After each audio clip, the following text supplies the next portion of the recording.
3 o'clock. Would you give us a roll call, please? Yes, sir. Good afternoon, Mayor Khalid and members of the City Council. This is the roll call for the special call meeting, October 11th, 3 p.m. The Honorable Catherine F. Ryle, District 1. Present. The Honorable Carmelita Gums, District 2. Present. The Honorable Helen Z. Willis, District 3. Present. The Honorable J.C. Sebastian, District 4.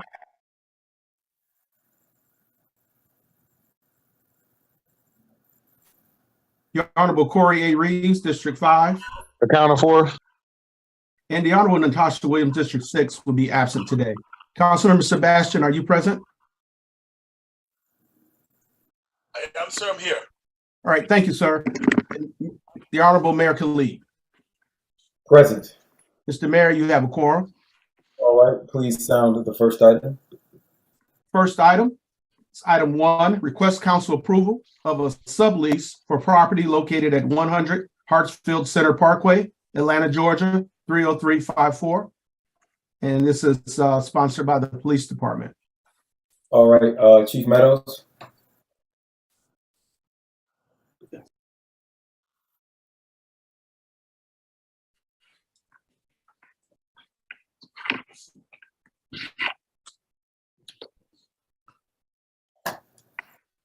Is Chief Meadows or someone from police here to make a presentation? Yes, I see Chief Meadows in the meeting. I hear him coming. Yes, I apologize. I thought that I was off mute. Good afternoon, ladies and gentlemen. We wanted to present this 100 Hartsfield lease to you all for your consideration. Obviously, everyone knows that we've been kind of in a emergency situation in the police department where we had to vacate our premises over at Old National Highway due to unforeseen environmental issues. As it stands right now, we've been actually looking for properties that we've tried to come across within the city of South Fulton over the past 2 to 3 years, and we haven't had much success in terms of being able to find a location that's suitable to the police department's needs. And so, having said that, we did look at several different locations within the city. At some point, we looked at a place up on Fulton Industrial around Marvin Miller, and we were looking at what the renovations would come to at the Marvin Miller facility, and they would have come to nearly $5.5 million to build out that particular building, and that was just too much money to spend on a building, quite frankly, that we didn't own. And so everyone also knows that we looked at the old Ingalls spot. We were in the process of negotiating on that, and that area facility fell through as well. And so we did all of this even prior to having to vacate the Old National Precinct. And as you can imagine, after we vacated the premises, after the environmental issues that we were confronted with, were already in dire circumstances, and that put us in even a more emergency situation. And so we're asking the body to approve this this lease pending us being able to build our own police facility. As everybody knows, we closed on 9 acres of land. We're in the process of closing on another building right near the 9 acres of land that will be able to put most of our public services in, because as it stands right now, most of our public services are all crammed into the Butler Road precinct, which has been, a little overbearing for many of the people that's working out of that facility, and they're actually working on top of one another. Most recently, I remember going by one of our other facilities, and I saw some police officers and police detectives running electric cords inside of the building so that they could charge up their laptops, and they were working out of their vehicles. And so, we're kind of in a situation where we're having an emergency circumstance here.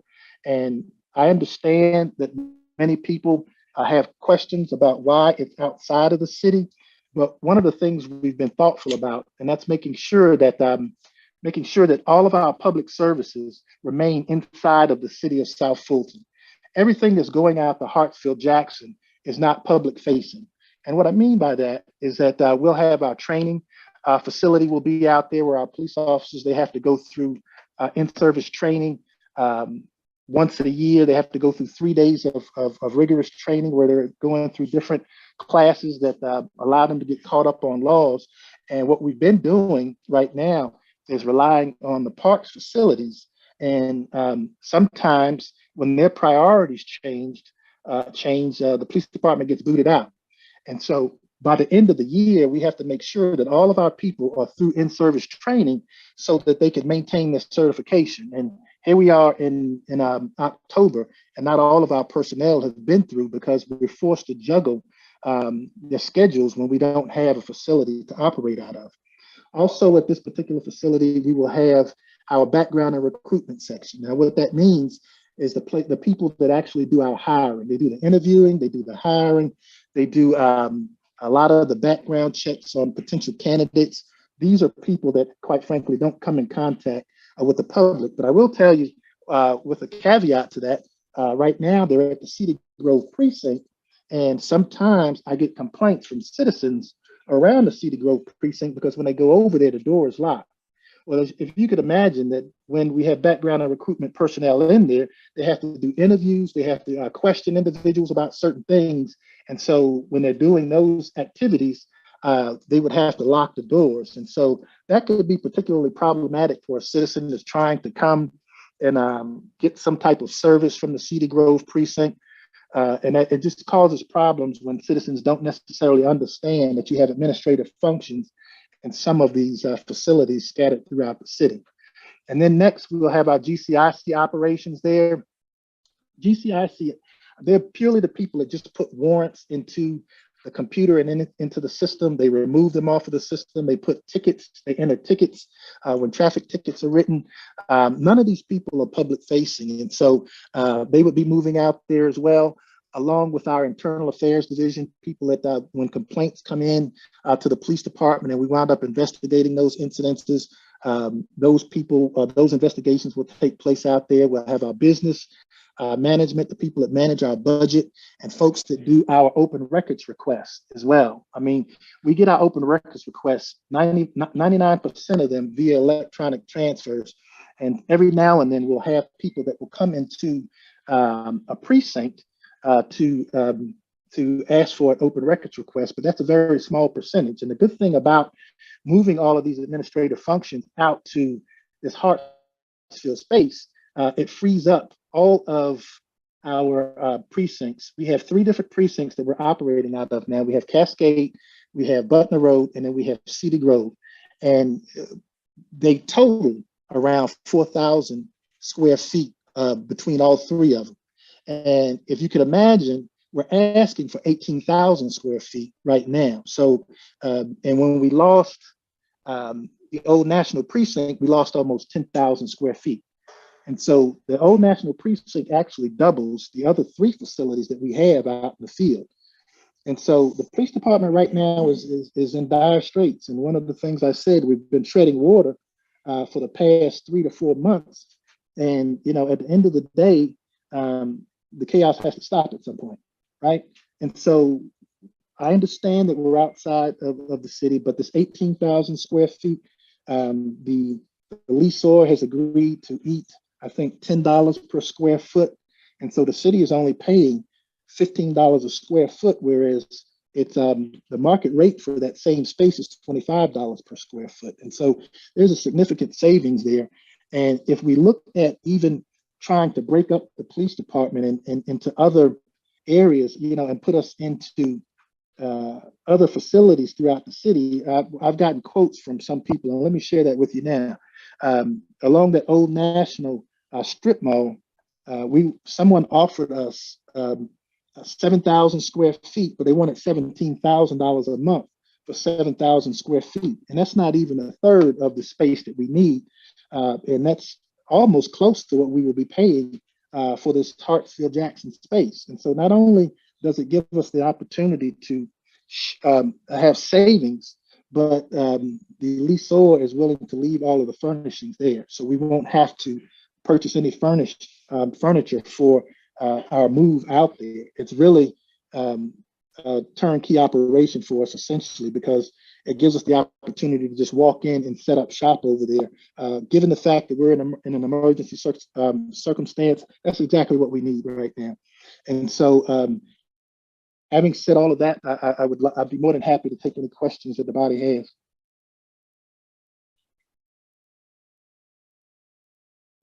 Thank you.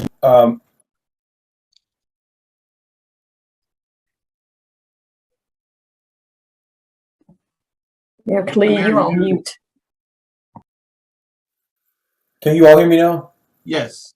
Okay. Sorry about that. I was saying our queue is open, but I see Councilwoman Gum's hand, and then I will go to the queue. I see Dr. Rao. But Councilwoman Gums, go ahead. All right. Thank you, Mayor, for recognizing me. And good afternoon, Chief. So just for, I guess, edification and I guess clarification that this precinct will be for non-essential, non-emergency, personnel. Our beat officers will not be patrolling out of this particular location. Am I correct in saying that? You're absolutely correct. The only time they'll be coming out there is when they're doing the in-service training.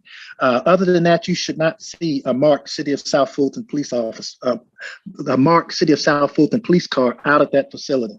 And we've made that clear, and that's one of the agreements that we have with the landlord. They don't want a bunch of commercial vehicles left in the lot overnight. And so, and we understand that. And so at the end of the day, it's all non-essential personnel that'll be operating out of that facility. It's mostly, well, it's all administrative offices, and none of it is public facing. None of it is public facing at all. Awesome. And my last question, how long do you anticipate, or how long is this lease? I don't think I was able to see that on the document. I probably missed it. It's for a 3-year period. Triumph, who is a motorcycle organization, is based out of Europe. They found a need to downsize. In the United States. And so one of the things that they've done, I think they found it more advantageous to allow many of their employees to operate out of operate on a flex schedule and operating from home. And so they found a need to downsize, and that's the reason we're able to realize the savings, because they're willing to pay a portion of the ultimate rent that would be due every month. Okay. All right. So with the building of the new lease, I can't even talk today. With the purchase of the 9 acres and building the lease, so do we anticipate that we'll use that for the whole 3 years, the lease for the whole 3 years, or there'll be a transition plan? We expect to utilize it for the entire term of the lease, because one of the things that we're doing with the 9 acres of land, we want to make sure that we're really thoughtful in our approach. And I said this in a news interview, I believe it was last week sometime. We have the Center for Public Safety Facilities. They're going to come in and do a needs assessment for the police department. And one of the things that I've told them is that I want that facility to be as engaging with the community as possible. And what I mean by that is we've talked about putting pocket parks, around the facility. We've talked about putting walking trails around the facility. But above everything, what I want them to do is to do surveys with our community to try to see what they would want in the police department as well. And so, that's a process that I don't really want to cut corners on, because there are other things that we've talked about doing, as well as like putting an exchange location where people can come when they're getting ready to do an internet transaction.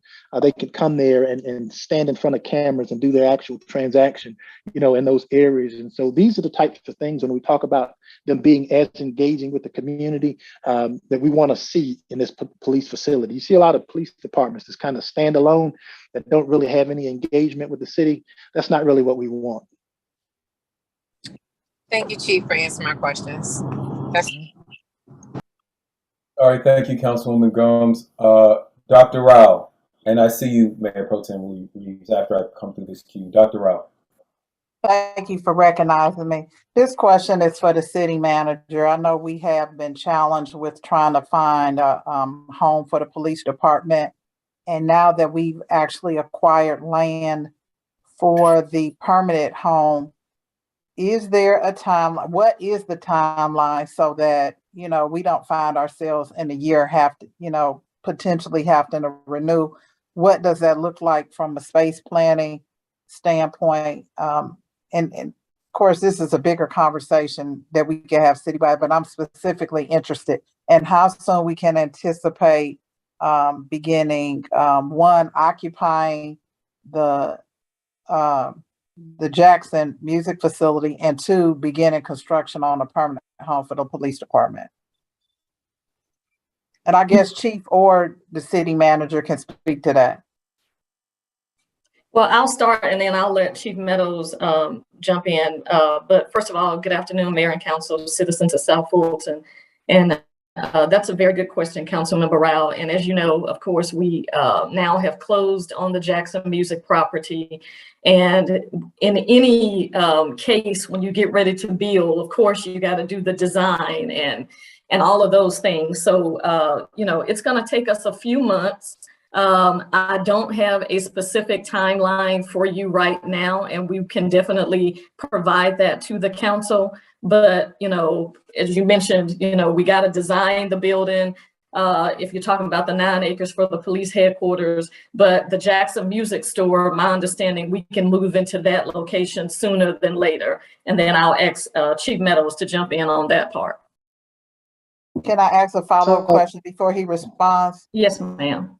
So that's really one of my questions. So if now that we have it, and you know, how soon can that address some of our needs?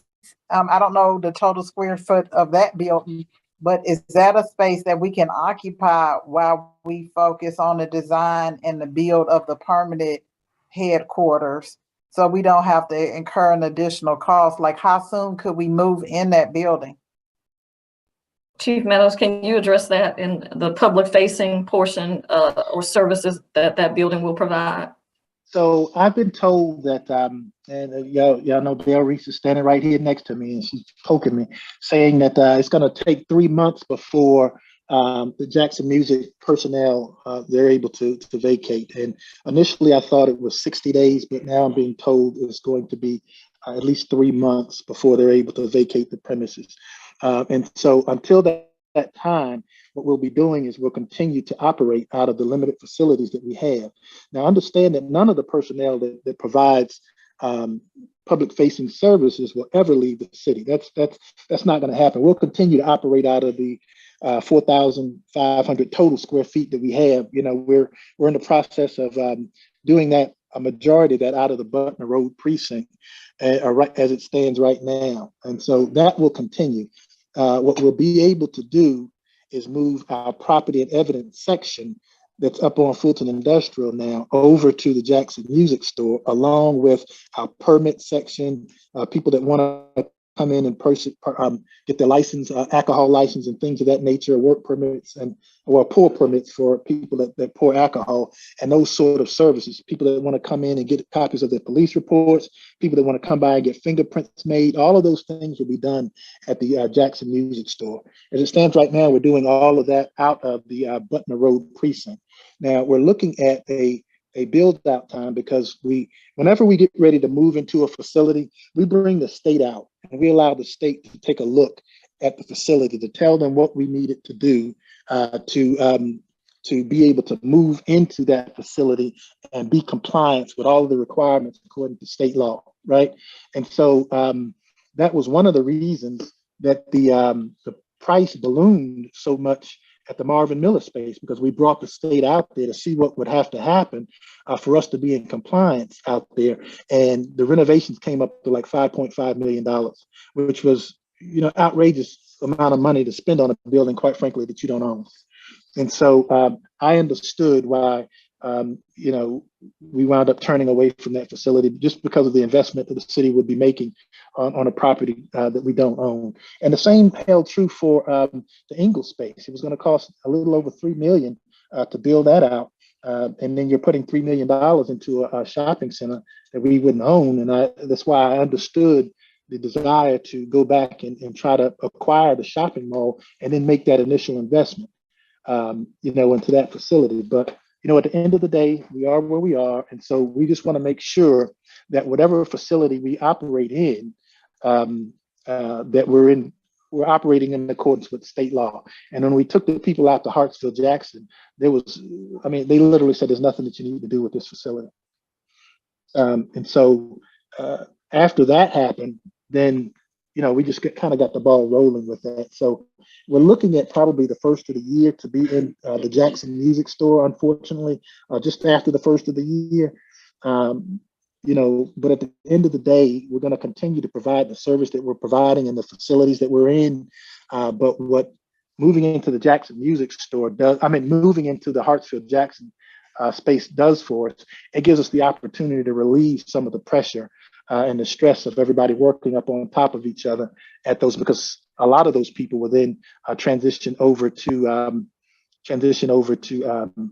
the Hartsfield Jackson space, because GCIC right now is operating out of the Butner Road, and we've lost several GCIC operators. Simply because of the working conditions. And I can tell you all right now, those people aren't easy to find. And there's also a security issue at the Butner Road precinct that we're concerned about, because GCIC requires certain types of things to be in place for us to be in compliance with state law. And so we just want to make sure that we're abiding by the law and that we're doing what's required according to the state to maintain, the department and being able to move forward responsibly.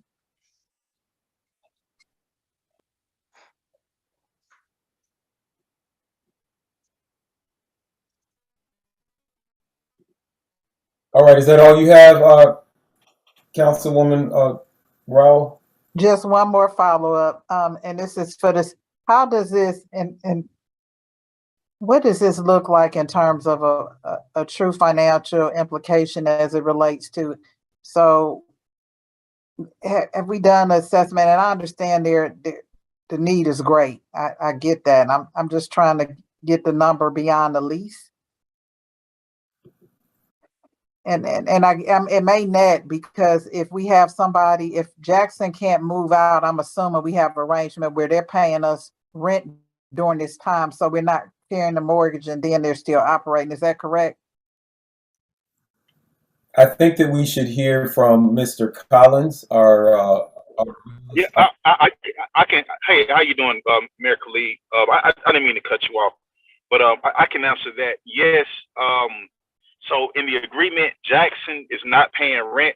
They have 60 days to vacate, Okay. but State Farm is until the city officially takes possession of the space. And I agree with everything that the chief said in reference to the sublease.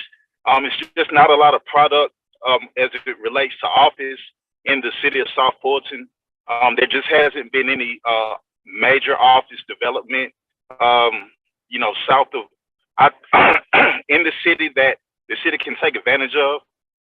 So we had to kind of expand our search and just get creative and try to find a solution.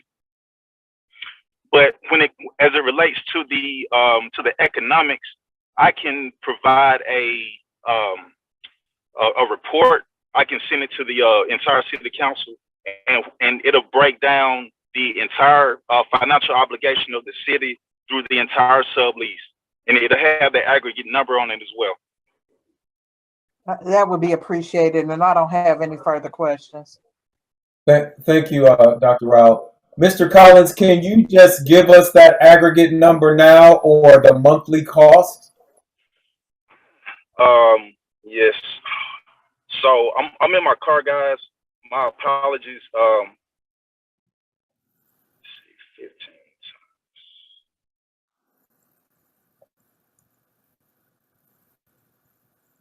So we're looking at roughly around 21,500 a month.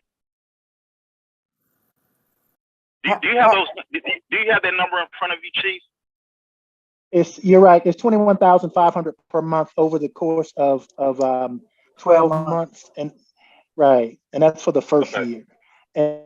And when we look at you know, I listen. I haven't found anything with 18,000 square feet for that in that price range. Most Yeah. Yeah, So most of what I found is $39,000 per month with that amount of square footage. so just to give some context, $16 a square foot for that space right now, they're quoting $24.50 a square foot. So we're looking at $8-9 under market. If everybody's familiar with Promenade, that's on Cascade. That's right across from Danford, and I think that's in the city of South Fulton. It is.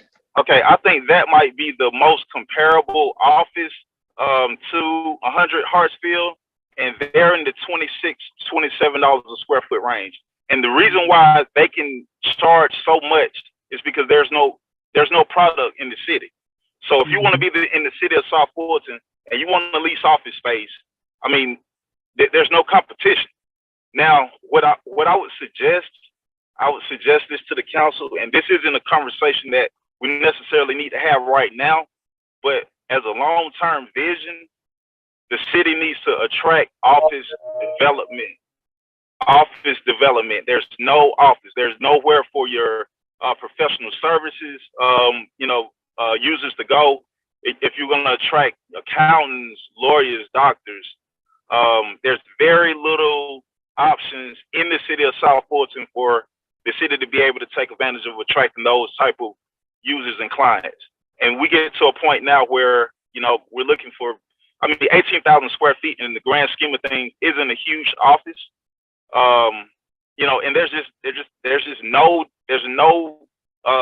no options in the city that fits the city's requirements. City Hall is in an industrial warehouse. So, I think that, this is an opportunity for everybody to kind of, understand not just, where the inefficiencies are with the city at the present, but how do you address those inefficiencies and see the opportunities moving forward.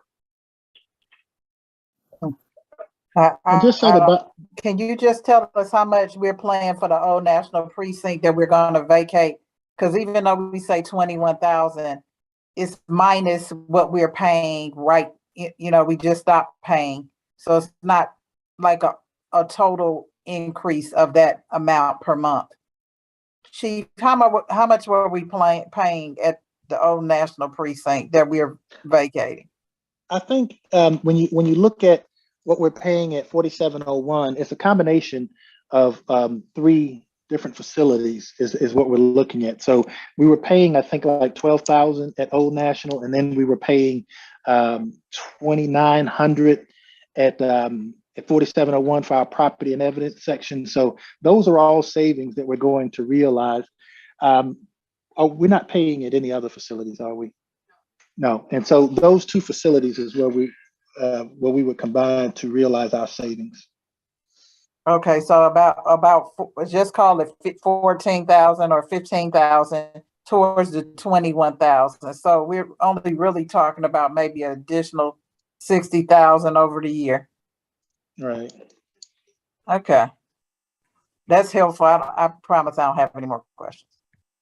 All right, thank you, Dr. Rao. I will just ask a follow-up question to Dr. Rao's question. Ms. Slayton Dixon, if she's on, you all have identified all of the funding sources for this item, right? It's already included in the budget that we just passed.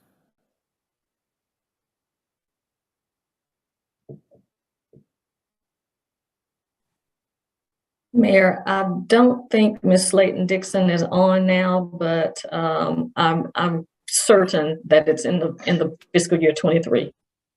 Thank you. Councilwoman Willis. Thank you. For one, in the future, with something of this magnitude, I really, and the council has asked this over and over again, we really need the numbers in front of us. There's a lot of misinformation that is being placed on social media. And there is, if it wasn't for this story being bumped, some of the residents have gone to the media with this misinformation. And we really need to start getting ahead of this propaganda that is misinformation. Number one, Mr. Collins, thank you for joining us. I asked Ms. Sally Jones to request for you to be here today so that you can put in perspective what the city council has been facing over the past 2 years. We knew this day was coming, and this isn't the first time we were almost put out of Aaron rental building. But this time it really happened, and we knew this day was coming. Mr. Collins has been working with this council for the past 2 years, trying to broker land deals for this police department to have some place to go. And you know, I would like for one, Mr. Collins, to talk about our journey over the past 2 years. I know that you have brought to this council at least 3 proposals, 2 that I can recall on Fulton Industrial. I'm not Fulton, on Old National, and 1 on Fulton Industrial. And I do know that every time we discuss getting land for this police department, there are certain people who was leaking information to the public. And when the information got out to the public that we were going after certain land to purchase, then the developers or whoever owned the land would increase the prices of the land, and the deals will fall. And so I would like for Mr. Collins to speak to that. And then I have a follow-up question that I would like Chief Meadows to clarify when Mr. Collins get through speaking. Thank you. Yes. So, I mean, this has definitely been a journey with the city, to say the least, as far as to get to where we are. Fortunately, we were able to close on the 9 acres. And I think that that's a wonderful site for the city. You know, everybody's excited about the future, but we have had issues with information that that kind of beat us to the punch, right? So, I mean, I can't really speak to, because I don't know where it came from or what was going on. It just seemed, you know, as if, you know, when we got down the road with the owner, the terms would change in the end, or right before we got the property under contract. I suggested that the city kind of tighten the decision making, where it was on a need to know basis, because, you know, the more people that's involved in making the decision, you have a greater chance of something leaking out. And, you know, I'm here on behalf of the city. I love working with you guys. I love the mission, and I believe in the mission of the city. So I want to see the city grow, but I just think that we need to be very intentional, and we need to, you know, just everyone needs to be on the same page in order for the city to have the success that I'm sure that everybody on this call wants or is working towards. You know, I like to think that, you know, the past is, you know, is water under the bridge, but moving forward, you know, we definitely have to make sure that any information that is discussed in the city, especially in the executive sessions, or in any meetings as it relates to the acquisition of property, that information is valuable. So if that information gets out that the city wants specific parcels of land, then, you know, you give the owners leverage. And one thing that we've been doing is, whenever we've got to a point and we've identified land, or we agreed that we wanted to move on a piece of land, I wouldn't disclose that the city wanted to buy it up front. I would just say that I represent a nonprofit, because technically the city is is a nonprofit organization. It's I don't know the exact wording for it, but I mean I can. That's one way that I address the city's need or the city's want. And then once we get to a point where it's time to put ink on paper, the terms end up changing and it's not in the city's favor. So moving forward, I just want everybody to be on the same page and just know that any information that gets out of these calls can be detrimental to the city. And I'll defer. Thank to, you, Chief Mr. Meadows. Collins. Thank you, Mr. Collins.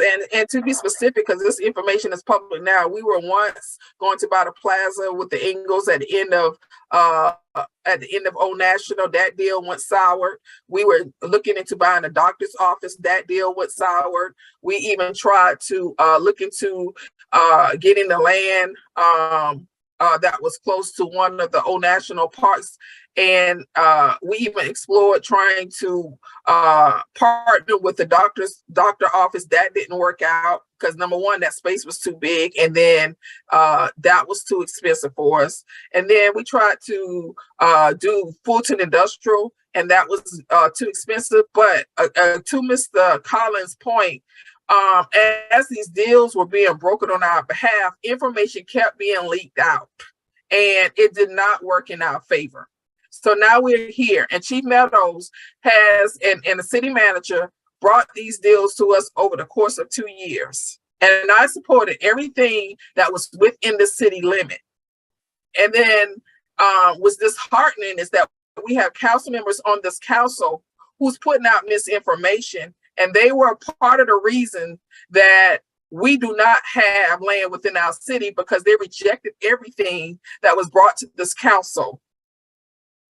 The other thing is, Chief Meadows, I want you to be a little bit more specific about what we're facing if we do not get our police department administration into a space where documents can be secured, where we're up against documents not being secured. Not only do we not have, it's not about our officers, because he said beat officers are not going to be in Atlanta. They're not going to be in the space. This is more about the administrative function of our police department that can handicap us from enforcing the law. Oh, so to your point, Councilwoman, we have requirements from GCIC to be able to secure and documents. And when I mentioned earlier that we had some security concerns over there at the Butner Road precinct, we want to make sure that we're in compliance, because if the state comes in and finds us out of compliance, then we have there's always the potential for us to lose our ability to operate on GCIC. Let me tell you what that means. We won't be able to do any wanted checks. We won't be able to enter any tickets from the court into the system. We won't be able to do most of our criminal background checks. I mean, that's almost 90% of what the police department does in the way of crime fighting, right? And so we just need to make sure that as it relates to the state, and that's one of the reasons I invite them out every time we have a situation or when we're getting ready to move into a new facility, to let them take a look at it before we even make a move. And so it's just when we had to vacate the Old National precinct because of environmental issues, we didn't have a choice. And so what I'm afraid of is that they'll come out and find us not in compliance, and then we lose that capacity. And we didn't have a choice, to be transparent. I cannot put out, who it was, but we had an officer who tested for mold in their lungs. And so we don't have a choice but to make sure that our officers are in a safe space, a safe habitable working space, not only because of the health of all of our sheroes and heroes, but because whenever you have a shero or hero that is placed in inhabitable working condition, then, it's liability to the city. And I'm a little passionate and I'm a little frustrated because I knew this day was coming. For every proposal that Chief Meadows and the city manager brought to the city, there was always indecisiveness. There was always go back and see if we can get it at a cheaper price. There's always, I'm not sure because this is not going to be property that the city of South Fulton owns. So now we're here where we are forced to get our officers in a space. Not only do we not own it, but it's not in our city. And so, Ms. Sally Jones, are we looking at 700? No, it's not too much information. Somebody said it's too much information. No, it's not too much information. Was not enough information. When you don't give enough information, then you have the misinformation and the propaganda that is currently being put out. And we need to be honest and we need to be factual and we need to let our residents know what's really going on. So over a 3-year period, we have $774,000 that we're looking to lease the space for. Am I correct? As opposed to the $5 million that space on Fulton Industrial was asking us to restore that facility. That sounds Right. accurate, Councilman. Yeah, Yes. so, yeah, 21,000 per month times 12, and then times 3 years. So I don't mean to speak out of turn.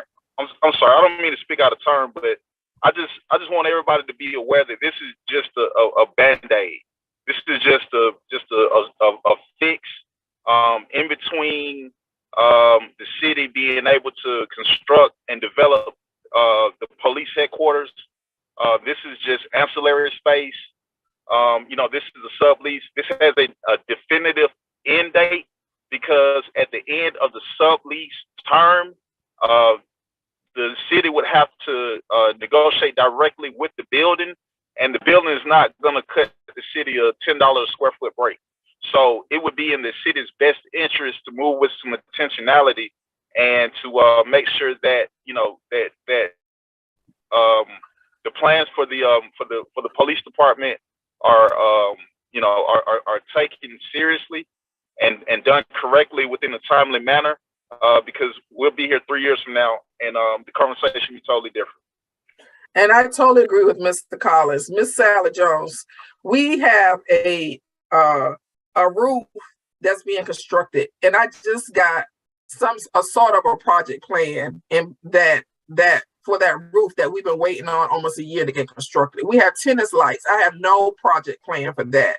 We have several projects. We have several roundabouts in the city. We don't have a project plan for that. Now we have a police precinct, major police precinct. And I'm asking you, Ms. Sally Jones, that you need to get with your staff, and we need project plans for all of these projects. We need to be intentional. We need to be timely. If things are not happening, we need to update to why it's not happening. We need to I hope it's not going to take us 3 years to construct the police headquarters. And asking my questions to Chief Meadows, he's saying that we could probably start construction by the end of this year. But where's the rendering? We don't have any rendering of what that precinct is going to look like. No design, nothing. And so this council needs to be given a monthly update on all of the projects in the city and some type of project timeline, because time is money and money is time. And I do agree with Mr. Collins. We do not need to be here 3 years later trying to figure out what is our next direction or what our next steps are or what our missteps are. Because in every construction, there's going to be some type of missteps, but we need to try to stay as close to the plan as possible. My last question is, by the end of this year, we said the Jackson, we will be able to have some interfacing in the current construction at Jackson Music Store. Will that require any type of build out? Would that require any type of construction? What does that entail? And when can that happen? Well, it will require some build out, but what we were thinking about doing was moving and occupying the State Farm space while the build out on the other side was taking place. And so we would be able to, the minute State Farm vacates the building, to move into that space immediately. And so it's our goal to be as efficient as we possibly can with the space that we have. And so if the construction is taking place next door at Jackson Music Store while we're getting the property and evidence section ready, then the other side of that, it's our hope that we can kind of flip flop, those two sides of the building. As one becomes available, then we'll relinquish the other side and then move over to the other side until the entire facility is completed. And so, as I said, we want to be as efficient as we can with the space that we have available. And so that's our immediate plan and how we will inhabit that space. So if we finish this build out prior to the 3 years, will we still be held accountable? I mean, for a 3-year lease? Are we signing a 3-year lease? Or are we signing a month-to-month or annual lease? I think what we're doing is assuming Triumph's lease, so it's just a little over a 3 year period.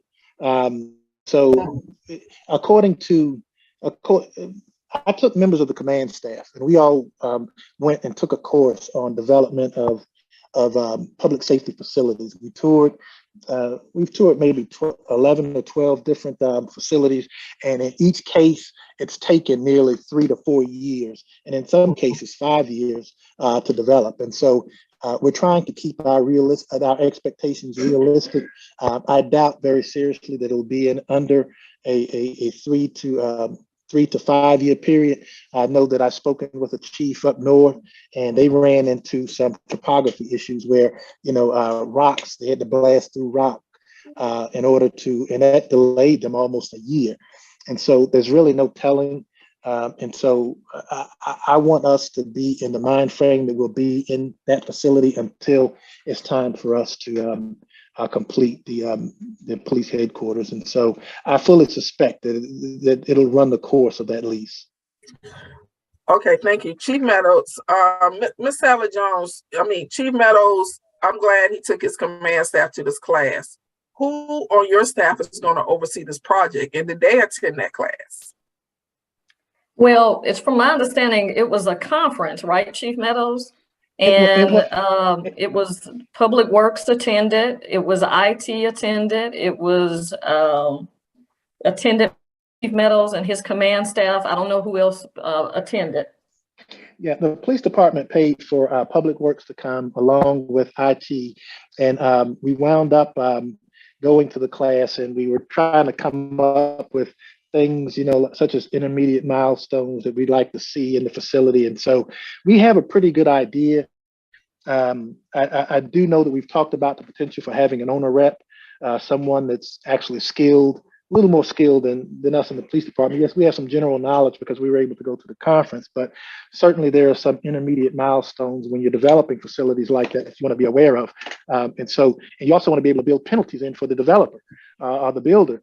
And so there are always things that we could do to try to make the project more efficient and more timely, but certainly having someone that's more skilled or have more knowledge about building and things of that nature would be a big help to all of us involved. And Ms. Sally Jones, I really respect Chief Meadows' expertise when it comes to law enforcement and the expertise that he has just expressed regarding construction. But we're talking about constructing a major facility, a major, and he and his command staff, I know definitely can't oversee this. So I guess my question is, what is your plans to making sure that we get somebody to oversee not only this project, but all the projects in the city, and making sure there's a timeline, making sure there are milestones, making sure the milestones are being met, and making sure that this city council, who's responsible for governance, is updated monthly so that we can give our residents proper information? Normally, Councilmember Willis, when you're dealing with big construction projects like that, you do have a construction project manager. And so, we would be, of course, going out for bid to have somebody take on that role for us, because I know nothing about building a police department.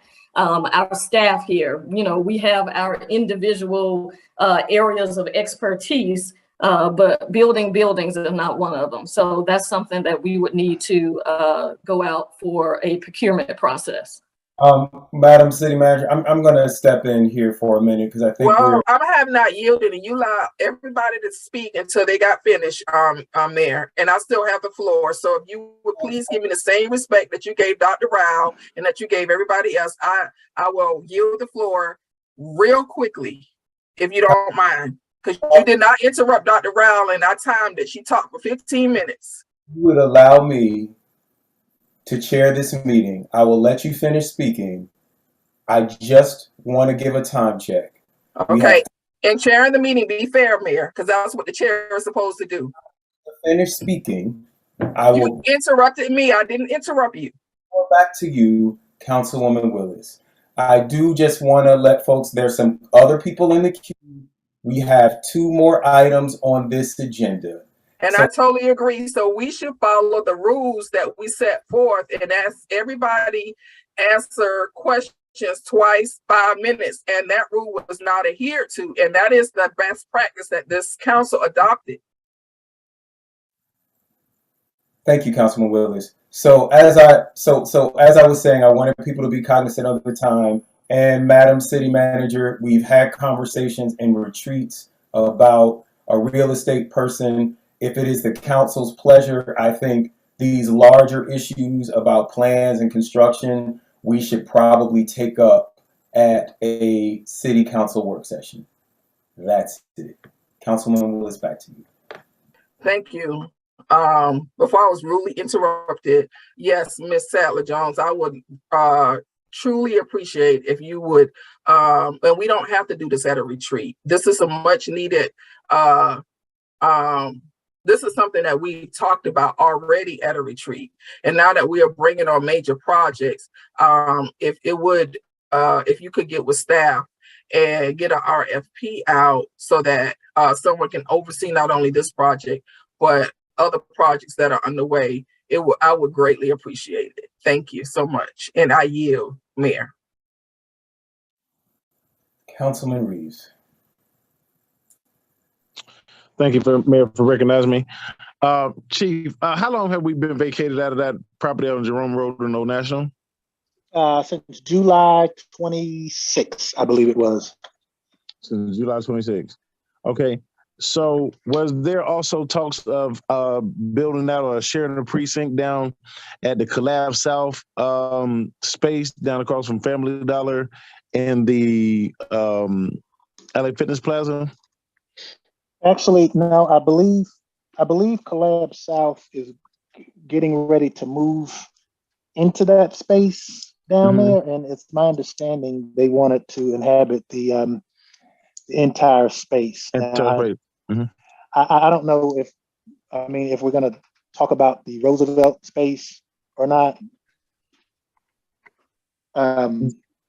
So no, I just want to stay germane over here to the Old National Corridor, because we know that the calls have been coming in on saying the presence, on where's the presence going to be on Old National, with concerns of being moved over to 100 Hartsfield Center, which we now understand that was administrative. But Mr. Collins, you can correct me if I'm wrong here, but there was actually 4 parcels of land that we was looking at building to a police headquarters on Old National before all them deals fell through. And I know I supported each and every one of them. Matter of fact, I was just like, go get it. I think one particular plaza, I think it was a difference of about a couple $100,000. Yeah, but, so if I'm not, I'm sorry. Go ahead. I'm sorry. I was going to say, if I'm not mistaken, was that the Ingalls Plaza? Yes, sir. Yeah, okay. We just, both sides just kind of came to a stalemate. We just couldn't get it done.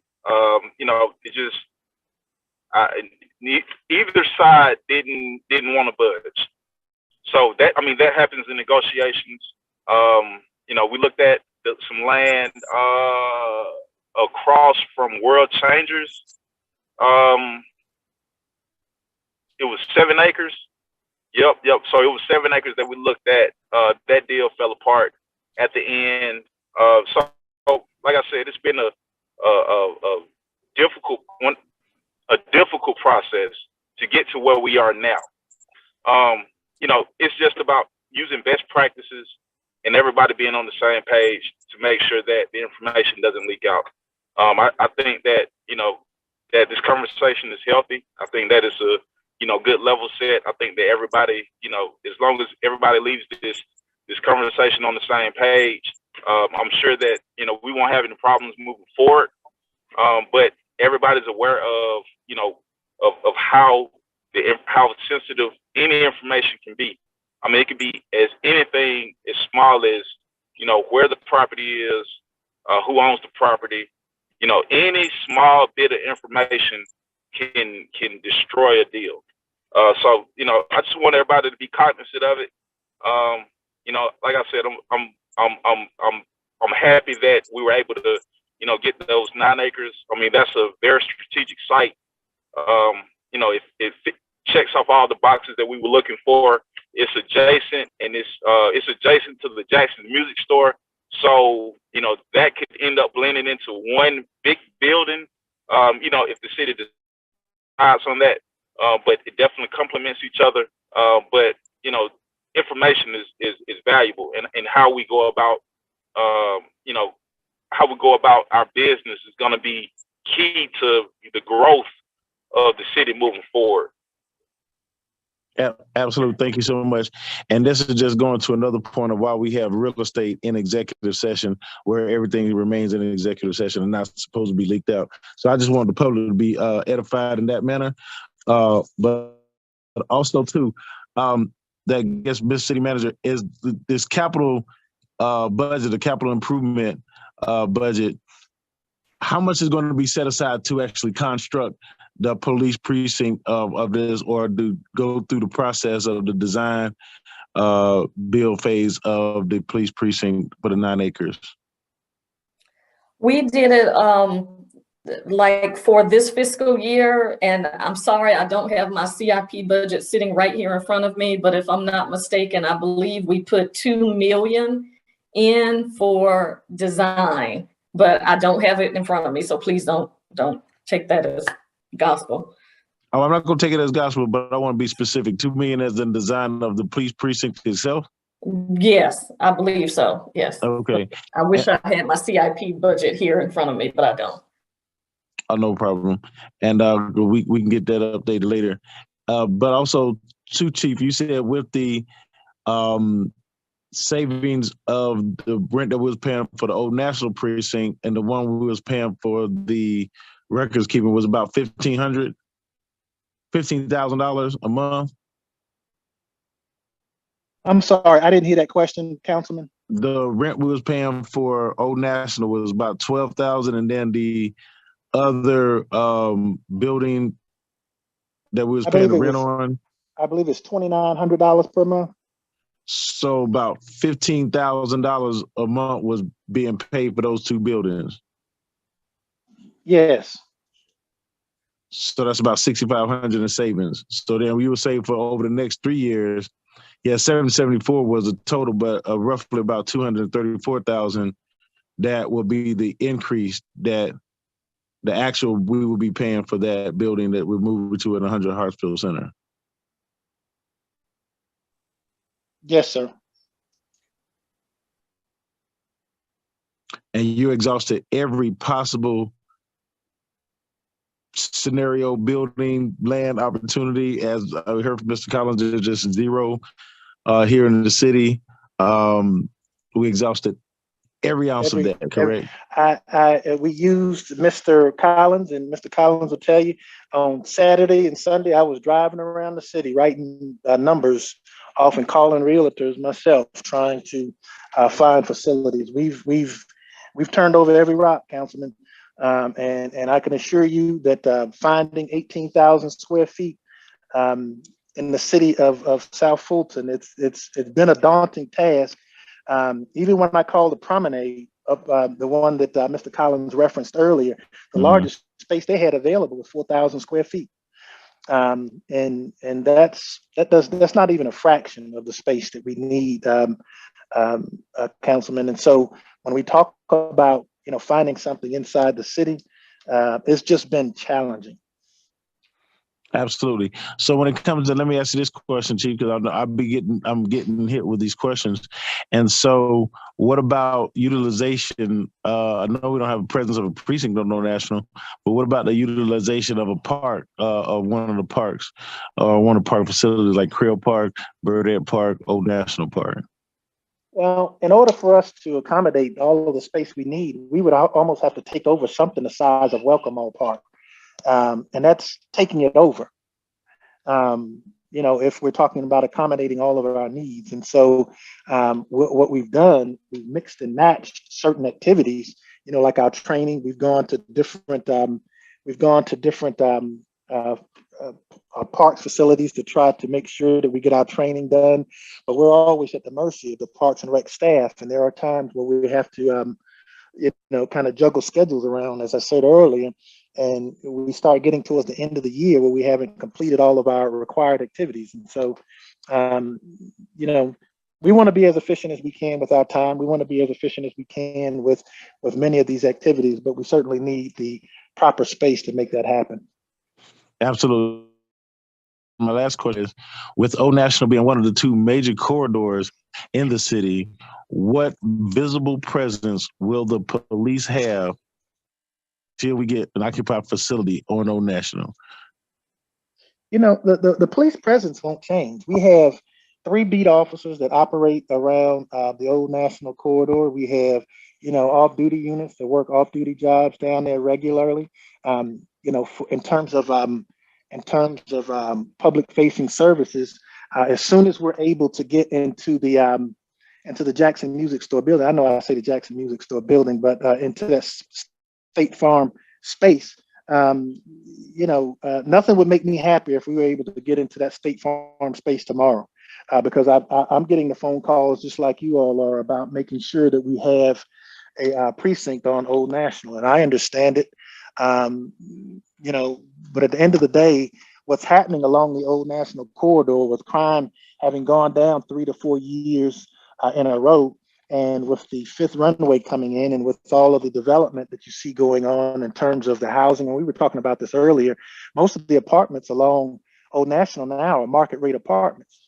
And so the value of the property is going up over there. And it's not like it used to be where people just wanted to get the police department in there because, quite frankly, right now they're comfortable, with the level of activity that's going along on the Old National. So everybody wants market rates for their properties along that Old National corridor because it's becoming increasingly valuable. And so I understand it. People are in a business to make money. But at the end of the day, we have to be responsible with the tax dollars that we have, and renting a retail space for $17,000 a month and 6,000 square feet doesn't sound too responsible to me.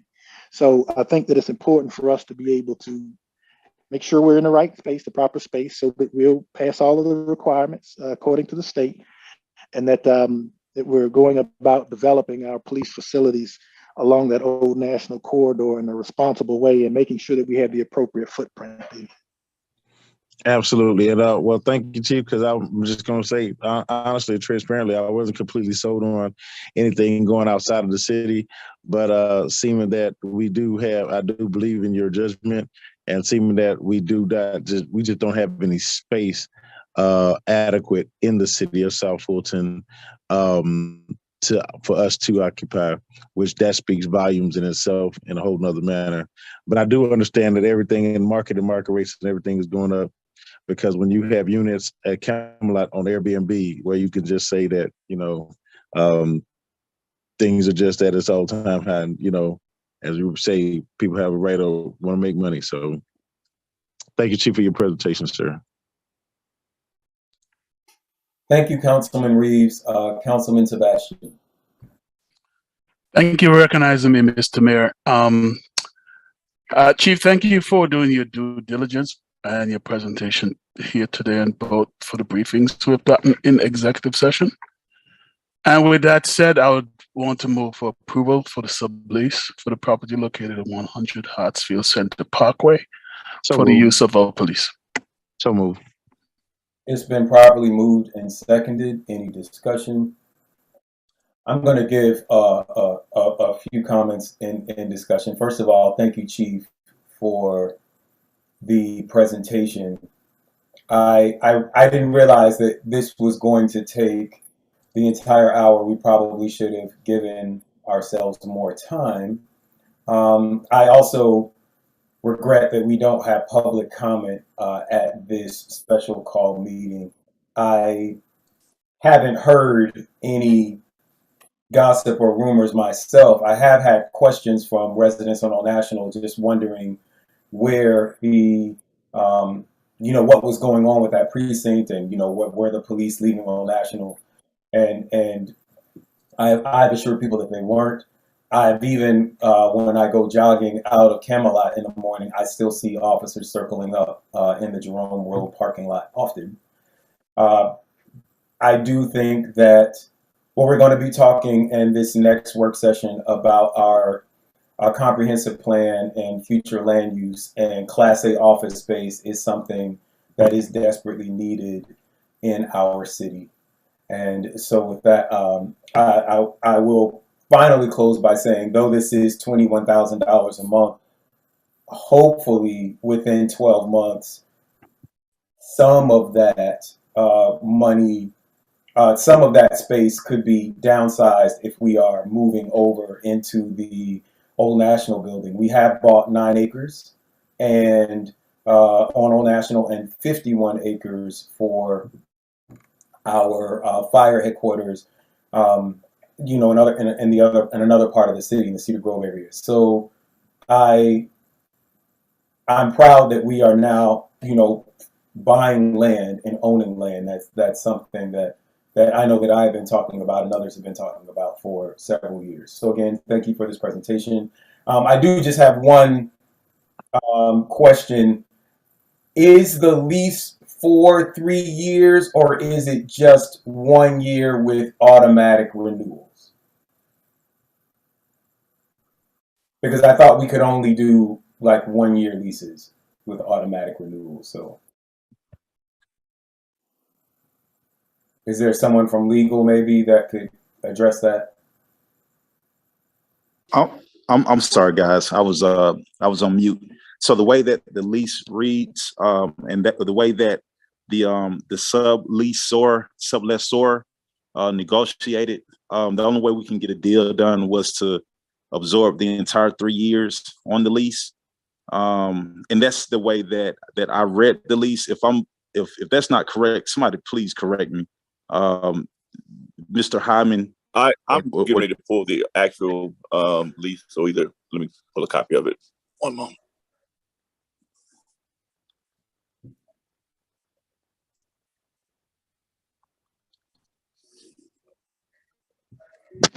While you're pulling that lease, I do have just one more follow-up question, and that is, should we be able to move some things over to the Old National precinct before the 3 years is up, and we find that we don't need the entire 18,000 square feet? Can we renegotiate for less of the square footage, or are we just stuck with that whole 18,000? So I would say this, Mayor, Khalid, is that anything that needs to be negotiated now. Year 2, year 3. I mean, it's not going to be. We don't have any leverage. The most leverage that we have is right now before we actually put ink to paper. So if that's something that we need to look at or address or change in the lease, then we need to figure that out today. All right, thank you. Mr. Hyman, do you have an answer for that automatic renewal or whole 3 year? Good evening, Mayor and Council. Can everybody hear me okay? Yes. Mr. Hyman, I can take that if you want me to. Go ahead, Ms. Renee. Thank you. During the negotiation process, I was able to ensure that the lease only goes for a 12 months period at a time. And if council does not provide funding for the following year, then that lease will end. So we're not obligated to stay in the 3 years if funding is not there, meaning we have a different property that we are paying on and it's not fiscally responsible to carry on for the following years. Thank you. That is excellent. Dr. Rao, you have a question? That was all I wanted to clarify. Thank you so much. No additional comment. All right. Seeing no other folks in the queue, let's roll call the vote. Mr. Clerk? Yes, sir. We have a roll call vote. It's a motion by Councilmember Sebastian, seconded by Mayor Pro Tem Reeves to approve. Roll call, Councilmember Rao, Yes. Councilmember Gums, Yes. Councilmember Willis. Yes. Councilmember Sebastian, Yes. Mayor Pro Tem Reeves. Aye. That item is approved 5-0. All right. Thank you. Mr. Clerk, please sound the next item.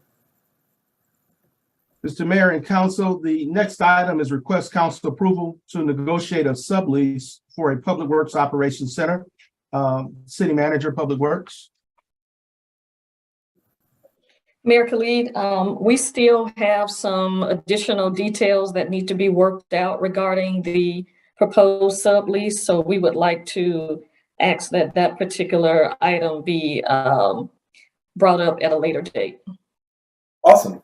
Well, we're right on time. Well, we're almost right on time. Thank you so much. Dr. Rao, do you have a question? No, I'm sorry. All right. All right. I believe that those were the last two items. Mr. Clerk? No, we actually have one more item. I think if the city manager, if I'm wrong, you want to consider the resolution? Yes, sir. We would like to, for council to consider the resolution to purchase the equipment and vehicles from Jacobs. And Mr. Valenzuela is on, but I believe that amount is $980,000. And Mr. Valenzuela, do you have any other comments?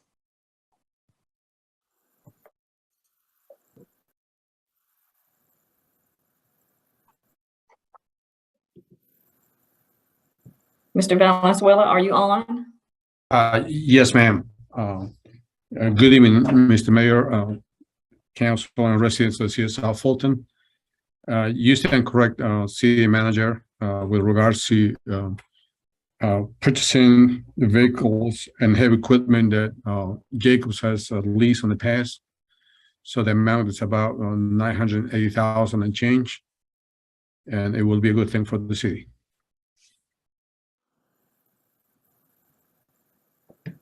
All right. I see two people in the queue. Councilwoman Willis. Thank you for recognizing me. Would this be inclusive of all the equipment we need to buy from Jacobs? Yes, ma'am. Okay, thank you. And Councilwoman Gums. Have we received the inventory of all the items that will be purchased for this $900,000? I may have missed it, but do we have inventory of all the items?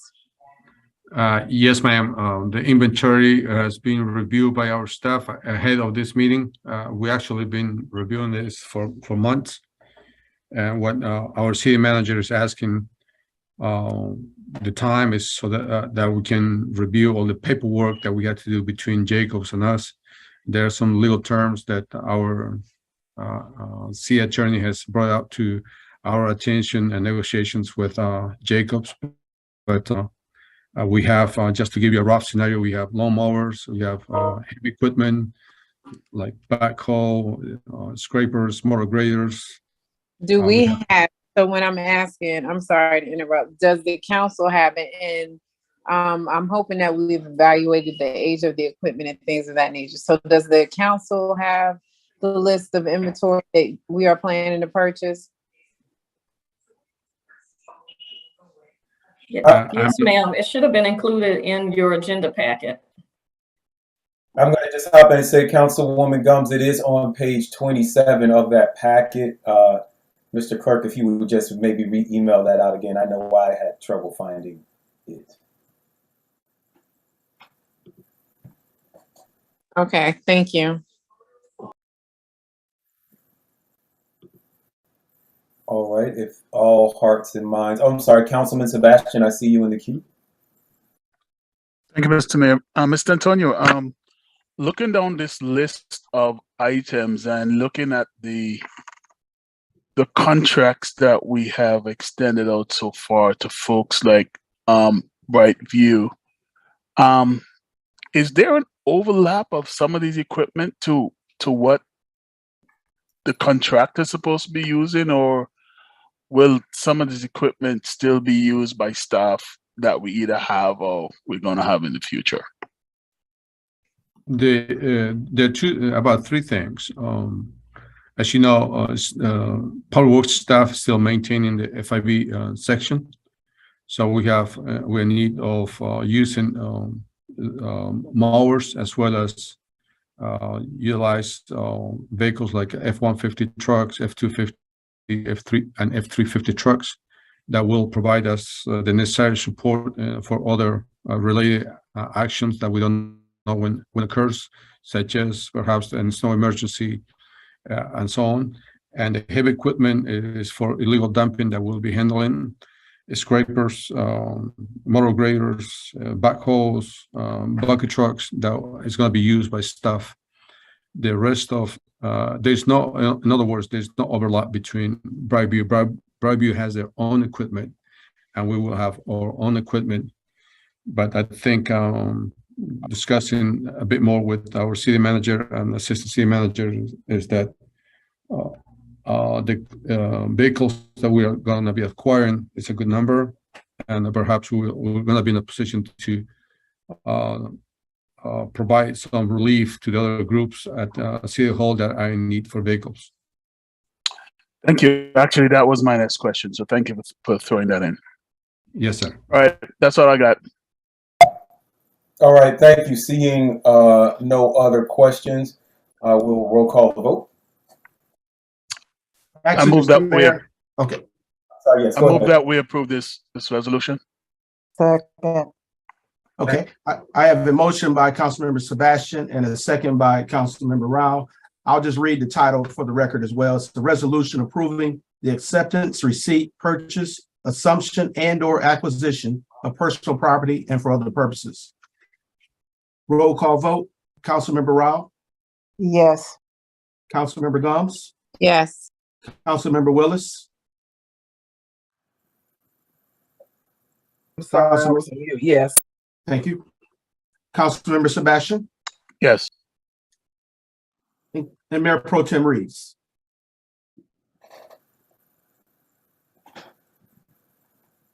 Mayor Pro Tem Reeves.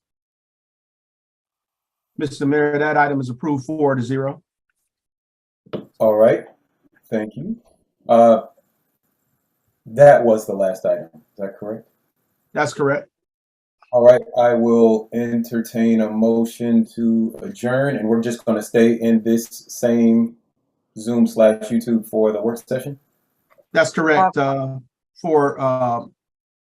the Novus agenda, if you would switch over, that would allow the queue to work for that meeting. Absolutely. I'm moved to adjourn. Second. All right, it's been properly moved and seconded. Roll call the vote, please. Roll call vote to adjourn. Councilmember Rao, Yes. Councilmember Gomes, Yes. Councilmember Willis, Yes. Councilmember Sebastian, Yes. Mayor Pro Tem Reeves. We are adjourned at 4:19 p.m. All right, I will now entertain a motion to convene our work session. And can this vote count as our roll call as well, Councilman? I mean, Mr. Adams. Yes, we need to do another roll call. All right. I will entertain a motion to convene. I move to convene the 4 o'clock work session for October 11th. Second. Properly moved and seconded. Roll call, please. Mr. Clerk. Yeah, thank you, Mr. Mayor. Yeah, you can just call the meeting order, but I'll do the roll call. But it didn't require a vote. This is the roll call for the October 11th, 4 p.m. work session. The Honorable Catherine F. Rao, District 1. Yes, present. The Honorable Carmelita Gums, District 2. Present. The Honorable Helen Z. Willis, District 3. Present. The Honorable J.C. Sebastian, District 4. Present. The Honorable Corey A. Reeves, District 5. Accounted for. And the Honorable Mayor Khalid. Present. Mr. Mayor, we have a quorum and Council Member Williams will be absent for this meeting. All right. Please sound the first item. First item is the city manager items, staff reports. The finance monthly report by Karen Slayton Dixon, Finance Director. Good afternoon, Mayor, Council. I'm going to present the August 31st, 22 monthly report.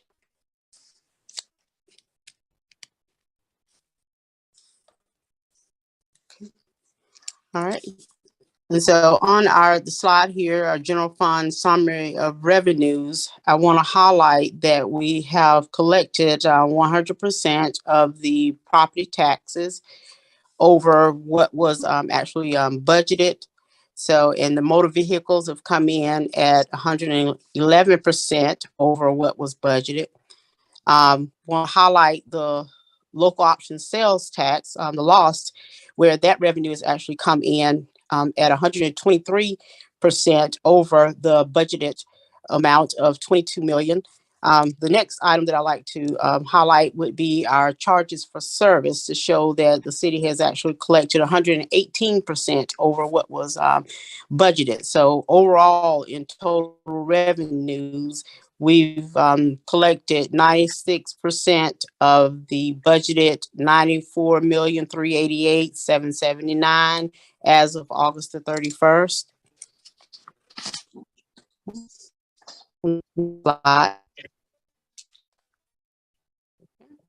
And here on our general fund summary of expenditures, all of the departments are actually coming in at a good point here as of August 31st.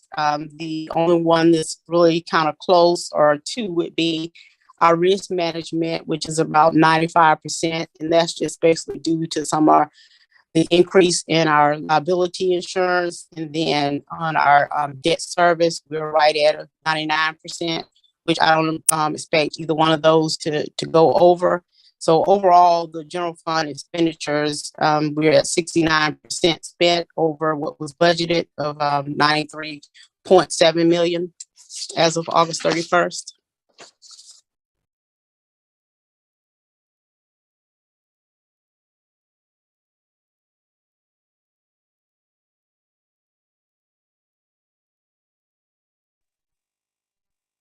Okay, I apologize. And here, this is going to show our city of South Fulton, our general fund year-to-date tax revenues for the ending August 31st. And so for 2021, under the real and personal property tax, they billed out 30,400,700. And as of August, we've collected 29,408,955. So you can see that the biggest collections for the city of South Fulton is on our real estate taxes with personal property, and then our public utilities coming in at 6% of that amount. Next slide. And then this is our general fund year-to-date loss revenues. And if we'll pay attention to the August line, we can see that the city collected 8.63% over this time in 2021. So right now, it shows here what the August collection was, $2.7 million that came in lost revenue for the month of August. So You can see here kind of the percent of change between year to year. Next slide. Okay. And on this here, we have our year-to-date T-SPLOST revenues. And in August, we've actually collected 5.87% over this time in 2021. So we actually, the city collected 1,735,146 in T-SPLOST, or we received that amount in T-SPLOST. Okay, next slide.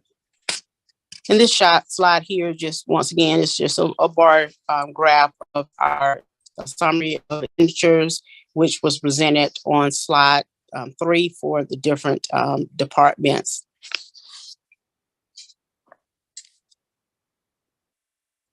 Next slide. And then this here is just all the funds within the city. This is a summary of the revenues and expenditures that have actually been collected for all of the funds, starting with our general fund all the way down to our stormwater fund. So overall, when you look at the revenue at 123,471,282, and then on the right, you'll see the year-to-date expenditures for all of the funds. You can see that the total expenditures, 46,408,507. So the difference between the revenue and the expenditures show in excess of 77,062,776.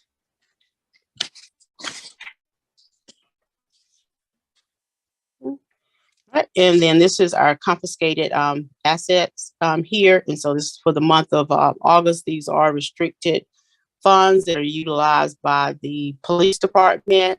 And currently that balance as of August is 282,921, and where they collected 13,385, and they spent 50,840 for the month of August.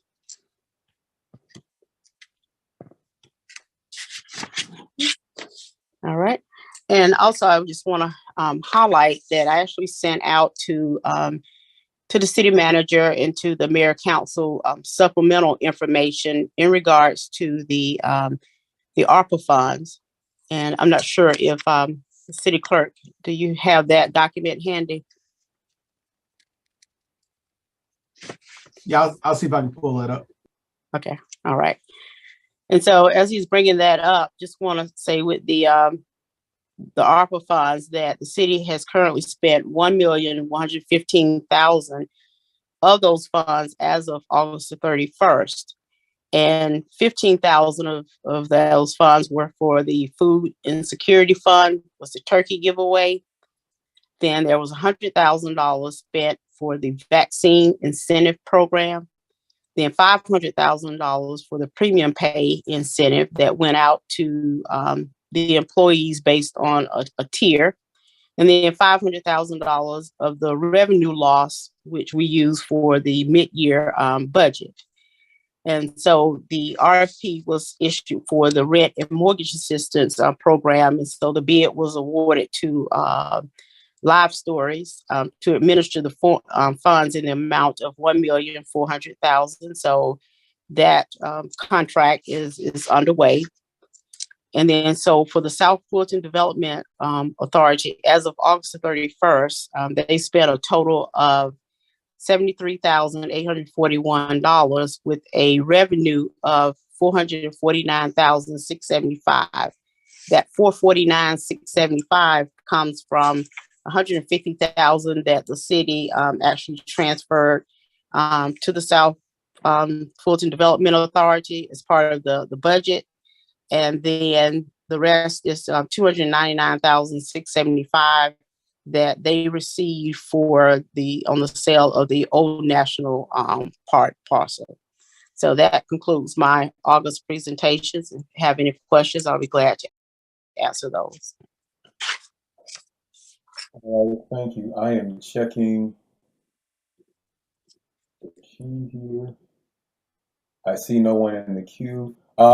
Councilwoman Willis. Thank you for recognizing me. There needs to be a correction to the turkey giveaway because there was a $5,000 donation given to the city for that turkey giveaway. So the city, it should have been only $10,000 out of the coffers for the turkey giveaway. Oh, all right. I'll double check on that. And I can see you all of the supporting documents, but the check was written and sent directly to the city of South Fulton. Okay. Also for can you give, I appreciate the information that was given to us regarding both the Development Authority and opera funds, but can you give us the itemized information? Because it just summarizes what was sent, what was spent. So we need itemization. Okay. Councilman Willis, are you talking about the itemization for the $73,000 that was spent? Yes. Okay, I can get that for you because it was actually for several people that do work for the South Fulton Development Authority, and then also to pay the attorney. But I'll get that list together for you. Okay, and I think the council would appreciate if you send it to everybody, not just me. Yes, I will. I'll send it one. Okay, I appreciate it. Thank you so much. I yield. All right, thank you, Dr. Rao. Thank you so much. Ms. Karen Slayton, in the future, is it possible to break out the real estate portion between residential, commercial, and industrial? Is that easy to do? Yes, ma'am. The report that they actually sent over to us from the county each month, each week, we actually have that information, so we can break that out for you. I think that's helpful as we educate the public how important it is to have all sectors represented in a vibrant city, a sustainable city, that it's not all residential. So I think that would be good. Also, is there a preliminary estimate for what may go to the fund balance on which, because looking at your report, it looks pretty good. Just want to know if you have that. And can you tell us what percent of the city's overall budget goes to police and fire? And I can tell you, I took a preliminary look at the budget. Of course, we have adjustments that are gonna come through. So this is kind of high level preliminary. And so I did show where we actually had over revenue and expenditures about $22 million. So, we still have some invoices that may come in that need to be expensed over to the FY22 budget. So that number may change, but unless something big pop up on us, then we're looking at close to, maybe about 20 million that will moving over. And what percentage of the budget is police and fire? I'll get that calculated for you. I don't have that right here in front of me, but I'll get that calculated here, and I'll send it over to you in just a moment. This is my final comment, and this is for the city manager. As you know, we're talking about a lot of things, but they're all interconnected in terms of what we need to do for the police headquarters, fire, to get our buildings up to par in terms of the renovations that we have going on, currently across the city. As you make a recommendation ultimately about the fund balance, I hope some money will be set aside to address some of these ongoing needs. We do not need to take forever to get these buildings renovated. And I hope as this facility plan unfolds that is a top priority, because we need to make sure our employees have the best working conditions, and our constituents using their public facilities that they pay for. So both. Yes, ma'am. All right, thank you, Dr. Rao. Councilman Sebastian. Thank you, Mr. Mayor. By the way, the queue is not working for me. I don't know if it's once a switch over happened, it doesn't work anymore. So I'll be putting my hand up here on Zoom. Ms. Dixon, can you put the slide back up that shows the lost funds, please? I have a clarifying question. I want to make sure I understood everything that was happening on that table. That one, yes. Can you tell me why the change from prior year is some 201%? Help me understand why that is so. And I was it's just actually just totaling it all the way down. There is just adding it from the top down. That's just the difference, which is a little bit misconfusing there. This report was already created, so in essence, that number should just be taken away because I wouldn't total it all the way down. So okay, yeah, I just wanted to know if it's we'll get that moved. We collected 201% more loss one year over the next. So that's what I really wanted to make sure we weren't saying. But thank you for explaining that. Thank you. All right, thank you, Councilman Sebastian. Seeing no one else in the queue, please say on the next item or go on to the next. If you don't mind, I'd like to go back to what the question Councilman Rao asked and just give that percentage. Right now, the police department is at 22.9% of the budget, and the fire is at about 18.5% of the budget, and that's FY22. Now that you said that, I have a follow-up question. Is that just the general fund, or does that include all of the other like asset forfeiture, safer grants, money? No, that's just in the general fund. All right, thank you. I agree with all of Dr. Rao's comments. I think breaking up the industrial versus commercial versus agriculture would be great, and I would also like to see all of the funds together, our total budget. Thank you. All right, you want to go on to the next report now? Yes, sir. The next report will be the city manager's monthly report provided by Tammy Sadler-Jones. Thank you, Mr. Adams. Good evening. Well, afternoon, Mayor Khalid and City Council members and citizens of South Fulton. Tammy Sadler-Jones, City Manager. The first item, I did send my report to the council. It's been requested that I send it in advance of the work session. So hopefully you've had a chance to review it. But I did want to share that I received an invitation from City of Atlanta Mayor Andre Dickens' office to participate in a meeting to discuss the current state of our healthcare delivery model, considering the closure of the Atlanta Medical Center complex. And so that meeting, I will be attending it along with taking Chief Jones and Artie Jones with me on Thursday, October the 13th, pardon me. And that was an invitation that I received. So I look forward to participating. And of course, I will provide an update on what's discussed to the mayor and council. The second thing I wanted to bring up, Mr. Valenzuela did provide some updates on some projects that are going to be bidded out. Particularly, it's the invitation for bid for the White Mill Road full depth reclamation and paving project. They did receive the bids for that, and it's been recommended as the contractor for the award. That's a $1.6 million contract, and it's been submitted and recommended to council for approval, and you will see that at the October 25th meeting. So that is an item in regards to purchases or contracts exceeding $25,000.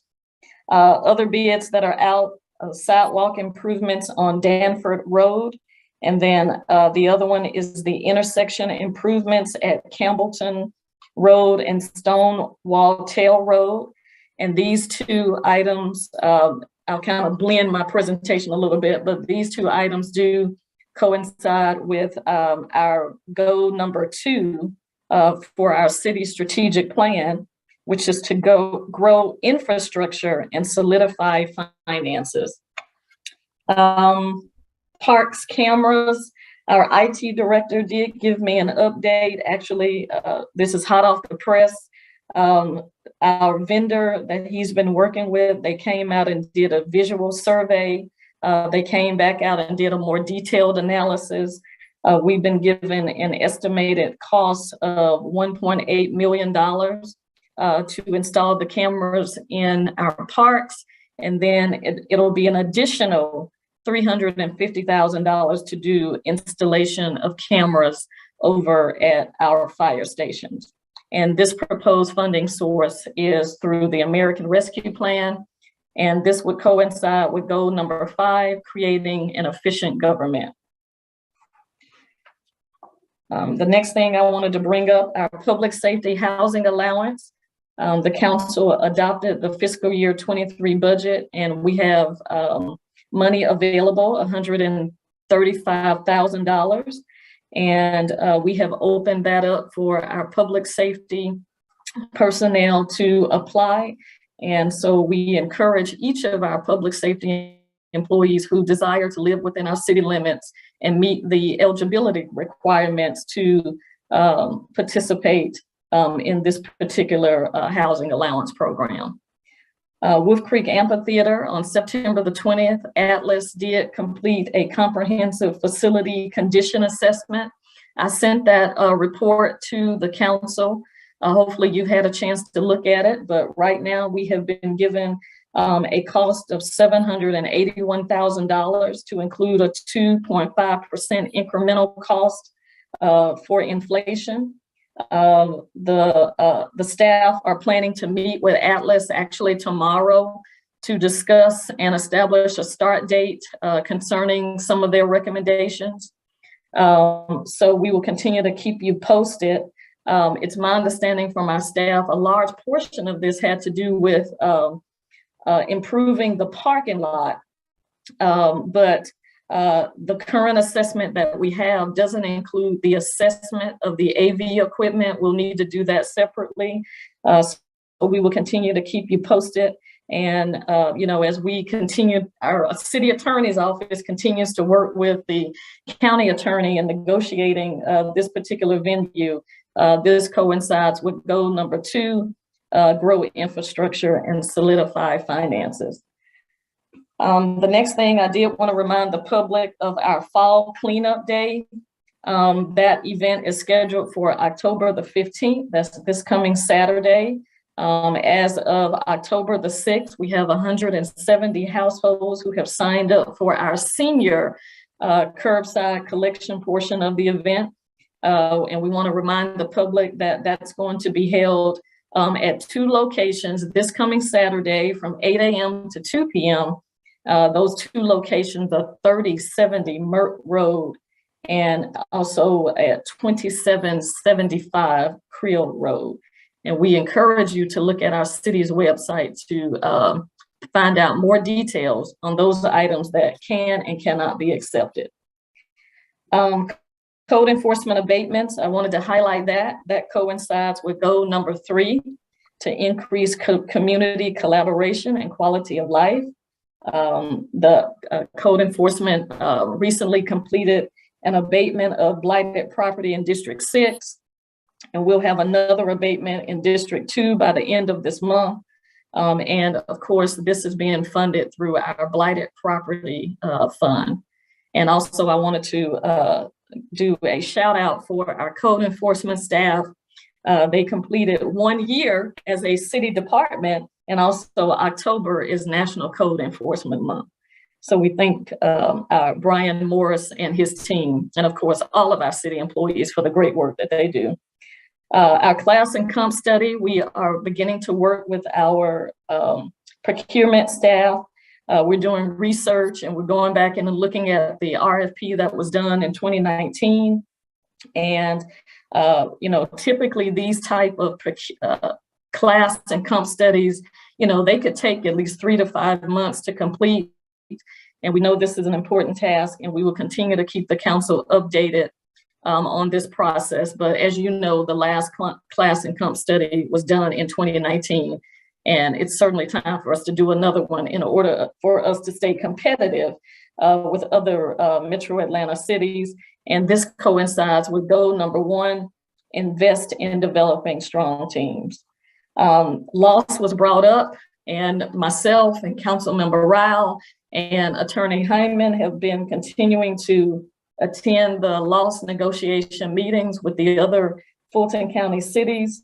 So we encourage the public to stay tuned, stay involved, and of course, reach out to your Fulton County commissioners and encourage them to support the city in our loss negotiations. And the last thing, I just wanted to remind the public that on Tuesday, October 25th, we will have an in-person city council meeting at Welcome All in the multi-purpose room. That meeting is scheduled to begin at 4 p.m. And then just to give you a heads up regarding November and December, last year we did consolidated meetings. That is on the approved calendar for this year. So in November, we will have one meeting. That meeting will begin the work session at 4, the zoning public hearing at 6, and then this council meeting will begin at 7. And it is my recommendation that that be an in-person meeting. So with that, Mr. Mayor, I believe that covers everything under my report. So thank you. And at this time, I'll take any questions. All right. Thank you for your questions. I'm going to start with the queue first. Dr. Rao, are you in the queue, or is this from the last time? I am in the queue. Quick question. Based on your recommendation, Ms. Sadler-Jones, for the November meeting, you indicated that the council meeting would start at 7. Are you anticipating a heavy work session agenda? Is it possible to have that at 5 and then the zoning at 6? Well, I'm going on the time that has already been voted on by the council. So I hope at the end of the year, we should not have a lot of agenda items. And, if it's the will of the council, I mean, we can certainly move those times up, but that's what we did on last year. And I guess it would make sense now that I'm thinking about it at 7, because the items that are in the public hearing, are we voting on them in November, or would those roll over to December? The items that will be heard in the public hearing at 6 o'clock. Yes. So I believe, and Mr. Clerk, please help me with this one. I believe they would be voting on in the next meeting. Is that correct? Actually, that's incorrect. What we did last year with November and December, the public hearing was held at 6 o'clock, and then that next meeting, an hour later, the council did vote on them. Yeah, that's what I meant. Yeah, the next meeting that day. Yes. Okay, gotcha. Understood. And then I guess that's it for now. Thank you. All right, Councilman Sebastian. Did you have your hand raised? Thank you, Mr. Mayor. Madam City Manager, in your report, I think under the transportation projects, right? You have a couple of projects here for Danforth Road and sidewalks. Are those the state projects that we are working with the state on through the Atlanta Regional Commission? Are we talking one and the same? Mr. Valenzuela, can you clarify the sidewalk improvement on Danforth Road that's being let?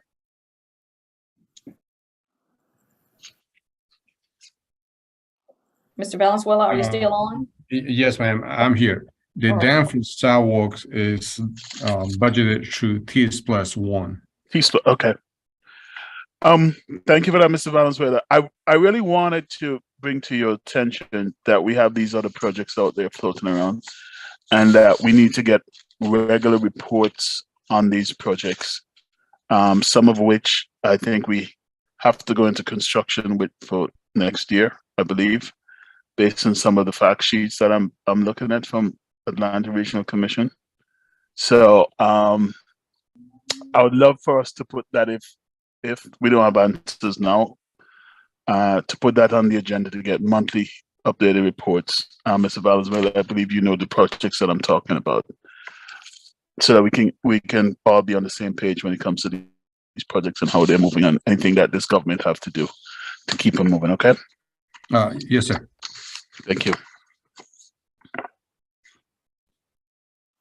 All right, seeing no other folks in the queue. I'm sorry, Councilman Willis. Thank you for recognizing me. Just real quick, I agree with Councilmember Sebastian. We have a lot of projects in the city that we do not get constant updates for. Again, I am requesting that we get project timelines, and when those timelines are not met, we get updates to why they're not met, and we get monthly reports. And that is for roundabouts or any the tennis center lights, the roof that's being constructed at Welcome Park, and the roundabouts that's supposed to be constructed throughout the city. We need constant updates because our residents are coming to us asking us why stuff is not getting done. Thank you. All right, thank you. You want to go to the next item, Mr. Clerk? Can you recognize me, Mayor? I'm sorry. Councilman Rao.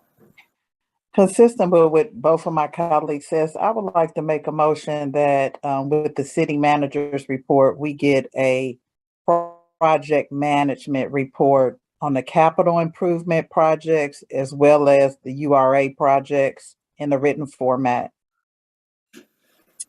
Can you add T-Splosh? T-Splosh. Mm-hmm. Absolutely. I second that. All right. You want to? We don't normally vote in these meetings. Can you just add that, Madam City Manager? Yes, it's my understanding. It's requested that it be in written format. Yes. We can add it. Thank you. Okay. Point of order. Thank you, Councilman Willis, your point of order. Yes, could I, do you mind posing that question to the city attorney? Because when asked of him, could we don't, you're right, best practice is we don't typically vote in work sessions, but when I asked, could we vote in work sessions? The legal advice that was given to us is there's nothing to preclude us from voting in work sessions. So could you? City attorney, you want to opine on that? Mayor and Madam Council Willis, you are correct. I have previously, this office previously indicated that. So, Mayor, if you don't mind, I would like for that vote to take place. Understand you don't. I mean, that's how we direct our city manager through vote, and she has asked us to vote when giving her directions, so she can be in assurance that it's not coming. Direction is not coming from one elected official; it's coming from the body. Madam City Manager, or I'm sorry, go ahead, call the vote. So roll call vote. Motion by Councilmember Rao, second by Councilmember Sebastian. Councilmember Rao? Yes. Councilmember Gumbs?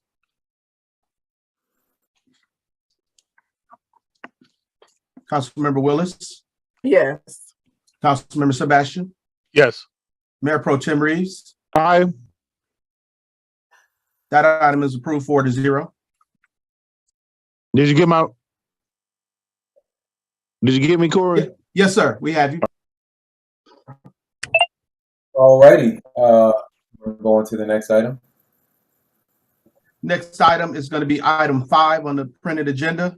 This is going to be a quarterly municipal court update by Dion Dixon, municipal court administrator, and I believe Judge Sheridan will be accompanying her. Oh, can you all hear me? Yes. Can everyone hear me? Okay, thank you. Okay, thank you. I'll go ahead and get started.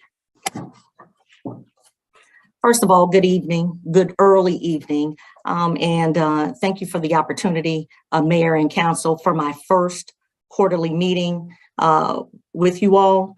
And I will do my best. We have a lot of information to cover, so I'm going to try to go over it quickly to leave room for you all to ask some questions. So to get started, I will to talk about the agenda. So my first point of contact we will do is meeting the staff, and then go over the introduction, which is really just a review of the 22-23 year. Talk about court and the virtual, how we're currently virtual, which is the same thing as a hybrid operation. Talk to you as well about the cycle of a citation and how courts actually gets the citations from the police department. Then I'm going to talk about the state of the court.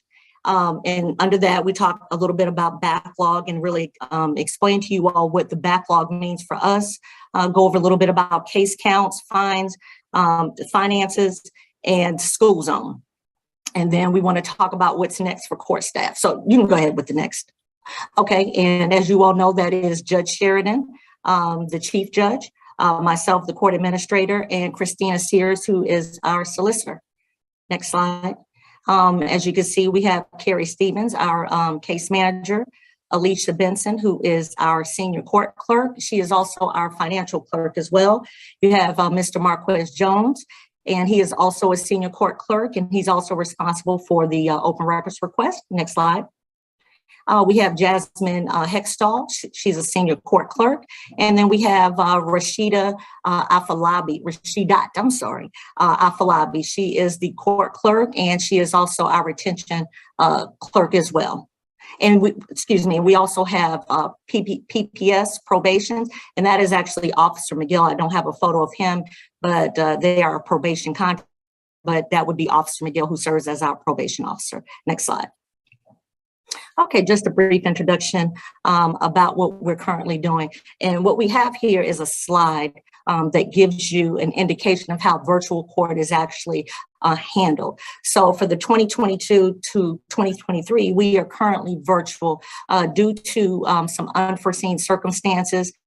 We were at the Recreation Center off of Butner Road.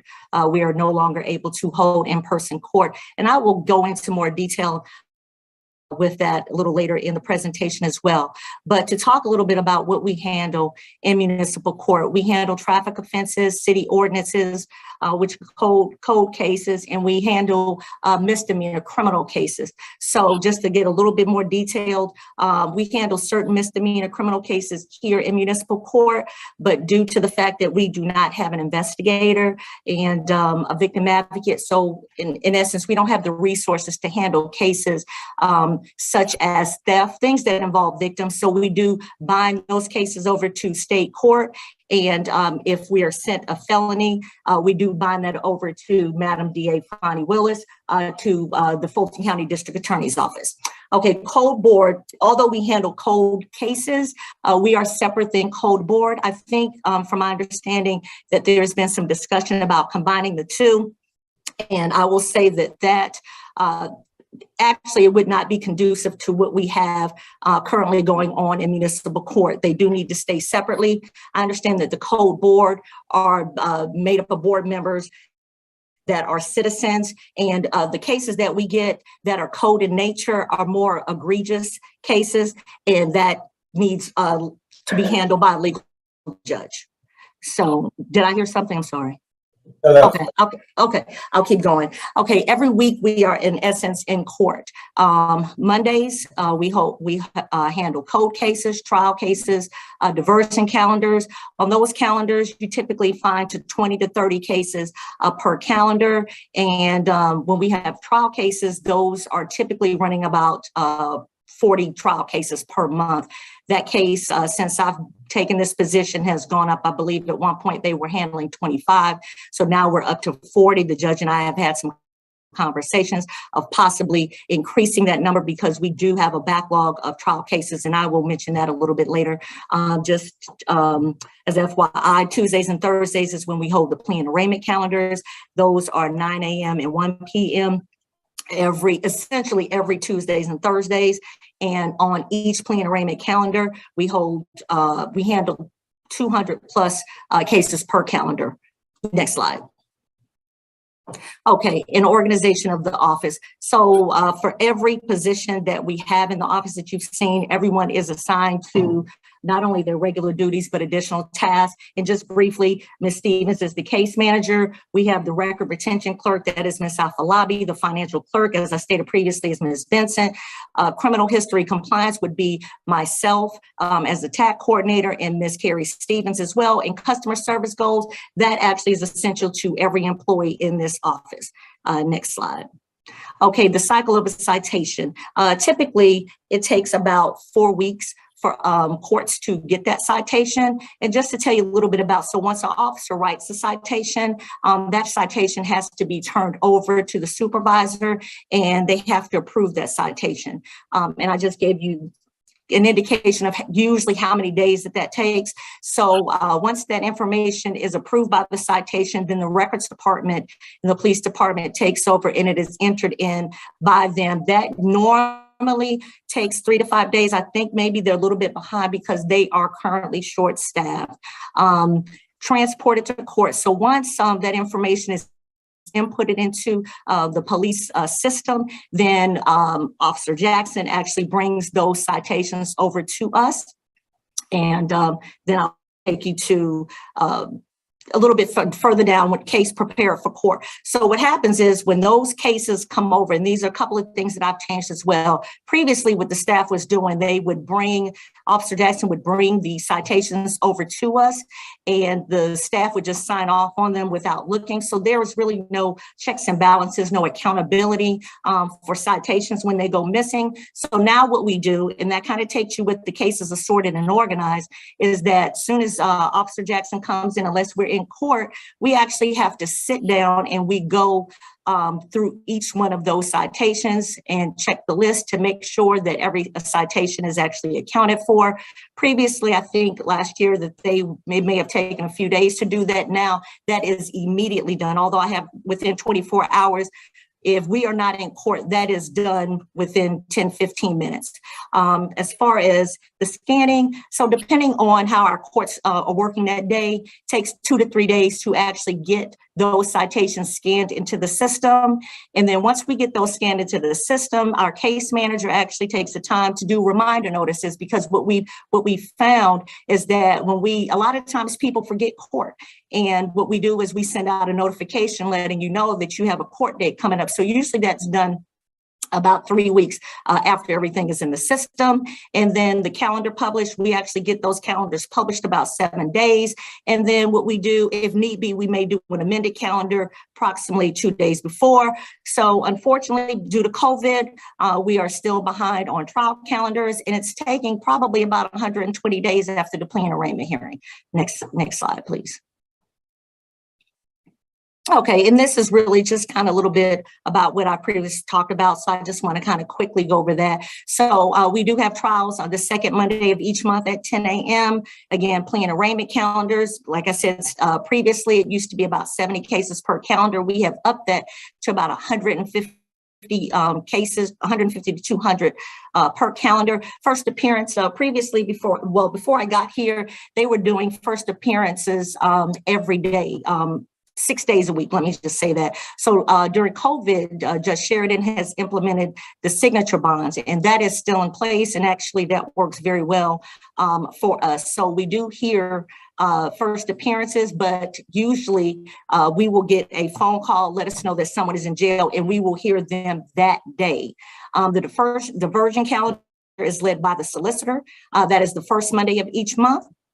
Cold calendars is the third Monday of each month. Probation revocation is fourth. And then the backlog, I'll just kind of briefly speak about that. Previously, they had what was called FTA Fridays.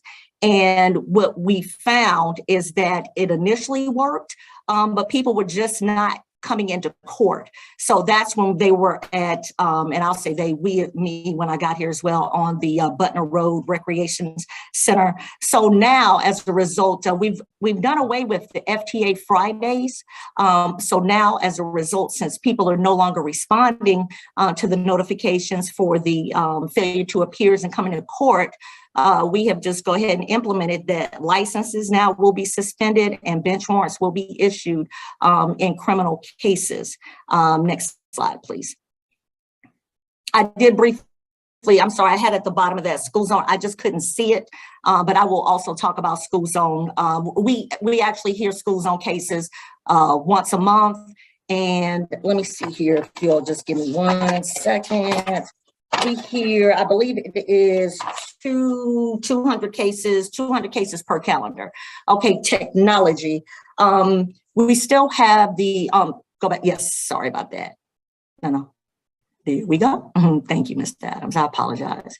We still do have the online diversion class for the shoplifting. And what that is basically, if you're caught shoplifting, you have to complete a online course, and solicitor Sears also, depending on certain circumstances and depending on age, she has, some of them do vision boards, and in addition to writing essays. And so that is still going on. And actually, once you complete that course and everything under the conditions that she has stated, then you just have to pay, I believe, a fine of $131, and it is removed from your record. And then the teen traffic diversion, I did speak to Solicitor Sears. That should be up and running, hopefully by the beginning of next year. And basically that is to address teens and the speeding, and that will be a diversion course for them to take classes. And I believe part of that will be online as well. And once they have completed that online diversion class or whatever she has specified for the diversion program, that will be removed from their records as well. Court innovations, just to briefly speak about that, that is just really to keep everyone updated and how to for constituents to have easy access to the court, solicitors, the public defender's office. Can you please mute the phone? Mr. Maxwell, we can hear your music. Yeah. He's been muted. Thank you. Everybody jamming for a little bit. That's okay. Okay, the court kiosk, in which you see right here is a picture of one of the kiosks that we have. And what that does is this allows people to actually come to City Hall and for them to be able to pay their fine. And in some instances, people who are not as technically savvy, they have the ability to actually use that, and they the officer will find them a location where they can sit. Sometimes they've actually had to sit out in the waiting room and just put on a pair of headsets and have court right there. So next slide, please. Just briefly, this is on our website. And with this is right here is just short videos for people who really don't understand the process of having virtual court. So what happens is when people call us and they have some questions and they're very concerned about not being technically savvy, I will say that my staff, they're better than me in this, that they know how to work that computer. But we all have the knowledge that we talk to people and we walk them through this. But if they still have some concerns, we advise them to go to the website, and each one of those squares that you see is there's a video online to give you a full explanation of what the expectations are in court and how to complete forms. So once they get online in virtual court, things will be able to move smoothly. Next slide, please. Okay, citations overview. And what this is, and we can talk a little bit about this more later, but what this is really is just a breakdown from 2018 to current. of the citations that have been issued, the citations that have been closed, the ticket payments, the ticket adjudications, that is probation cases, and this is the amount of cases that we currently have open. And let me say this, as you can see, for 2022, that number is lower than 2021. Let me tell you, one of my main focuses when I came here and took this job is in having sit-down meetings, not only with the staff, but the chief judge, is that we've got to move these cases. These cases have got to get closed. They are, like I said, a good portion of those are a product of COVID. So the reason why that number is low is because one of my main focuses in my administration is that when we have cases, when we have in calendars, that those cases those cases need to be closed within 48 hours. And I think that my team is doing a really, really good job in handling that. So with that said, as you do see in the previous years, that is something that we are currently tackling. So it is a daunting task, but let me just kind of put something in perspective as well when we talk about backlog. So the cases that are currently coming in are not backlog. Like I said, that cycle, as far as when they from the time that they get that citation to the time that they come to court, is running about 6 weeks. So the only backlog that we have really when it comes to current cases coming in is going to be that trial calendar. And I will touch on that a little bit later as well, because that also has to do with us being able to have a facility where we can have in-person court. Next slide, please. Okay, just a little bit about some improvements, and I'll kind of quickly go over that. As many of you have seen, probably, if you come in the front door, we have a drop box. So this is also a new innovative way for customers to pay. Now, they can't put cash in there, but you know, we do get to pull things out from time to time. So it's just ways to kind of be creative for people to make payments, which would be a money order. Just as long as they have the appropriate information on there, we get that taken care of. Online self-help kiosk, talked a little bit about that, but let me say this. A lot of, if you just go to our website, a lot of information is already on there, very helpful, just to give you ways to make payments and just to really explain the operations of court. Skipping a little bit to consistent customer service. So this is very important to me. From, like I said, another thing when I walked in is to provide excellent customer service. I always tell the staff is that we treat people the way we want to be treated. So with that said, we do have various ways for people to get in contact with us.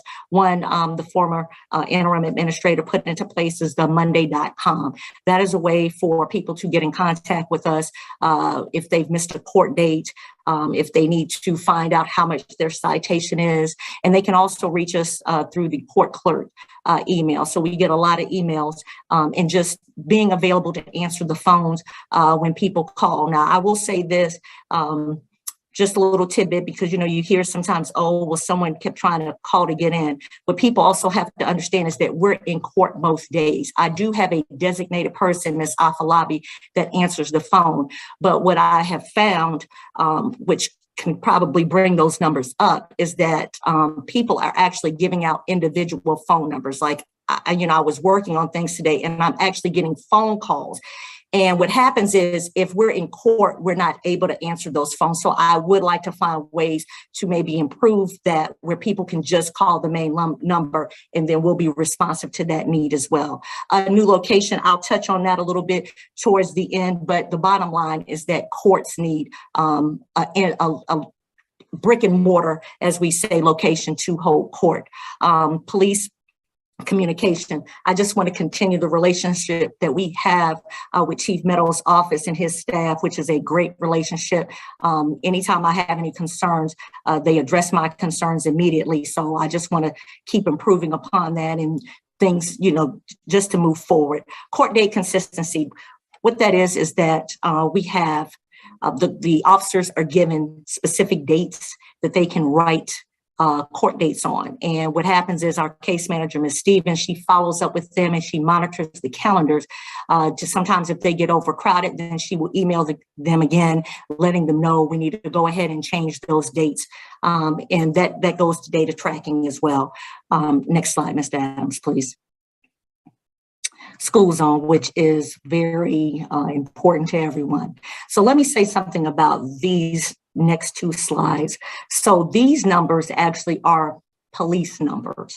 So there's a difference, because what I want everyone to understand, and Judge Sheridan may touch on this as well, is that municipal court only hears cases with school zone where people are disputing their case. So these numbers that you're looking at right now, I actually inadvertently came upon it, and it is police numbers, really. So it'll just kind of take you through the years as to, the months. And I just did the budget year of the number of cases that are actually coming through the calendar, through the camera, valid citations that are coming, and then the amount of money that was generated from that. And next slide. And at the end, you see the totals of those numbers. So really, it's just a continuation from the previous slide. Next slide, please. Okay, now this is what's important to municipal court.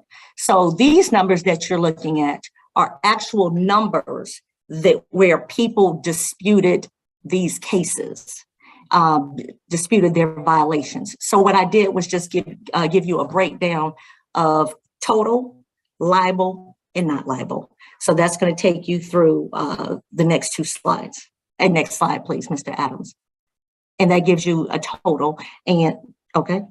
And then, as I told you all, I believe in the budget hearing I believe it was for the month of March and the beginning of April. We did call what I like to call a sweeps week. And we actually had 3 judges running 3 courtrooms. And we knocked out about almost 2,600 cases just within that week. It was, it pulled on everything. But let me say this, when we do things like that, it stops us from doing everything else from an administrative standpoint and even calendars. But we wanted to focus to help on that backlog. So the goals, and to just briefly talk about it, just hybrid court. So hybrid is virtual court. So what we want to just kind of work on is accessibility for in-person court hearings. And like I said, I'll touch on that at the very end of my presentation. That is extremely, extremely, extremely important to us. Backlog. So we still have some backlog COVID cases, but we are really working hard to get those resolved. As I mentioned, have over 2,600 school zone cases that were heard within a week. The failure to appear, how we want to improve upon that is, like I said, is to, unfortunately for people, we're going to start suspending licenses and doing bench warrants. Parking citations project, we are still in the midst of that, but just within the past couple of days, we actually inputted a few hundred parking citations. So that's going to be a project in and of itself. We have to come up with some creative ideas on how we want to move forward with those. Upgrading the, can't see, hold on one second. I have a couple more slides. So let me just say this, we can kind of skip everything else. I introduced the current staff. I do need to hire one more person. Okay, this right here. So this is what you see is a picture of Judge Sheridan at the Southwest Arts Recreation Center on the bench. Let me say this to you all, because part of this presentation is to really talk about the needs of court. And one huge thing that I ask of you is that we are in the process of securing a location. And I have that address at the end of the slide, 3800 Camp Creek Parkway. And the biggest thing about that, we need a brick and mortar court. As you all know, the judicial order is no longer in effect, and we absolutely have no place to go. It is incumbent upon us to really not associate with previous places that we've had, it has been disastrous. Union City, East Point, it is just not the place to be. And I do recognize, and I will just briefly say that we're just a little bit outside of the city of South Fulton. But let me say this location is centrally located. It is a perfect spot. It is on the bus line. For people, once you get off the bus, it will literally take you 5 minutes to get there. And I have worked tirelessly with Artie Jones, and there has been no stone unturned for us to find a location inside the city of South Fulton.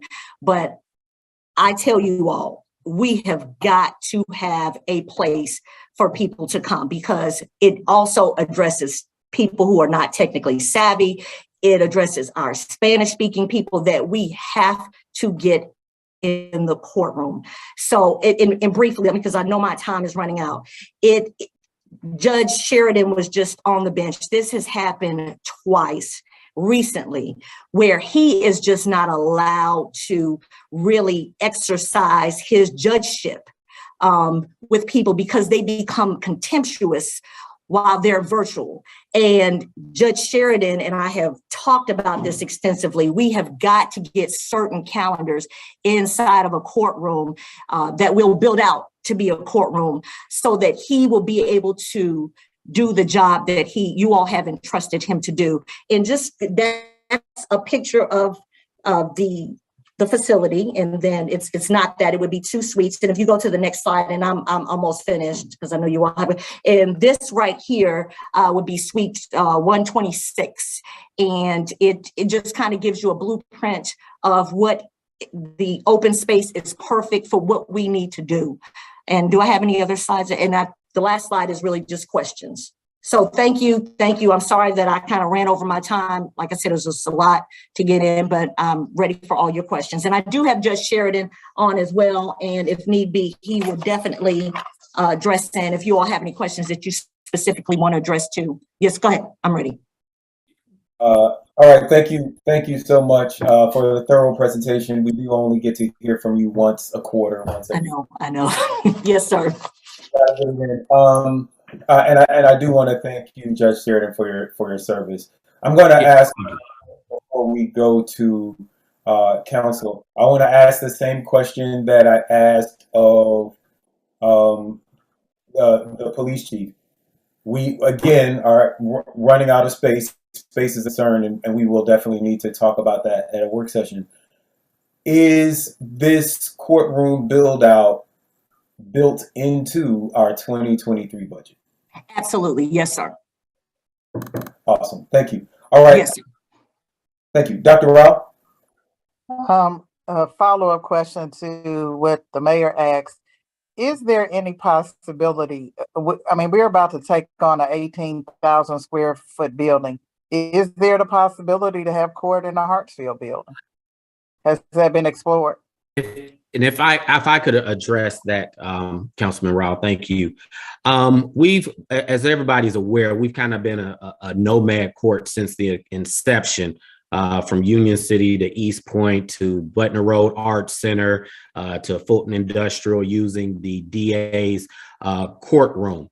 One of the issues with holding court close to the police is the perception that we're one department. There's been previous cases in other cities where that's become an issue because the court has to be separate from the police department. One of those sort of best practices or things that the city wants to ensure is that there is a clear delineation between the police department and the municipal court. That's not to say that some cities have not tried to do that, and the line has been blurred somewhat. There was even a recent case with, I want to say it's either Dunwoody or Chambly, where they do share a building, which can be done. It's not against the law, but the courts did warn against the perception that the police department and the municipal court are one, and their new building, there's actually a separate, the court said that it's good that they actually have a separate entrance. It's the side of the building, not going through the same entrance as the police department. But the courts have kind of warned cities about sharing space with the courts and the police department because we are separate. Okay, thank you for that. All right, Councilwoman Willis. Thank you for recognizing me. I'm just going to be very transparent and blatant. I am not taking hits for putting money in any building outside of this city anymore. Ms. Sally Jones, you need to get with staff. You need to get with T. Dallas. Out of 97 square miles, we can find something. I do agree with Judge Sheraton. The two buildings need to be separate. And if you look at most cities, municipalities, they do have a municipal court building, and they have a courthouse building. Now, East Point, that is not the setup. They have a public safety, like a campus, but the court is close to where the jail is, and so I would look at other municipalities and see how their setup is, but it does need to have a separation in duty. But for me, that Camp Creek facility is a very nice facility, but I am not in favor of building out a facility in another municipality. That is not why we founded the city. That is not who we are, and I understand their challenges, but I can't agree to it. Ms. Sally Jones, please get with staff, and I would say that we need to find something in the city to put Parks and Rec. I mean, to put not Parks and Rec, but to put courts. Let me ask one other question.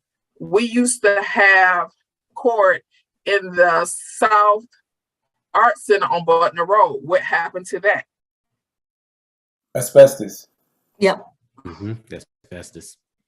And so, Ms. Sally Jones, can we look at repurposing that building or finding out what we can do to rehab that building? But it used to be in the theater part where we used to have the council meetings. Are you saying that has asbestos too? Yes. Or is it just the school? Is it the school part? See, I believe it's in the theater part too. Mr. Valenzuela or Miss Martha. We don't have these reports. Like y'all asking us to make decisions, and we don't even get the reports from staff. Well, I had sent a report a while back on court, and I can resend it to you.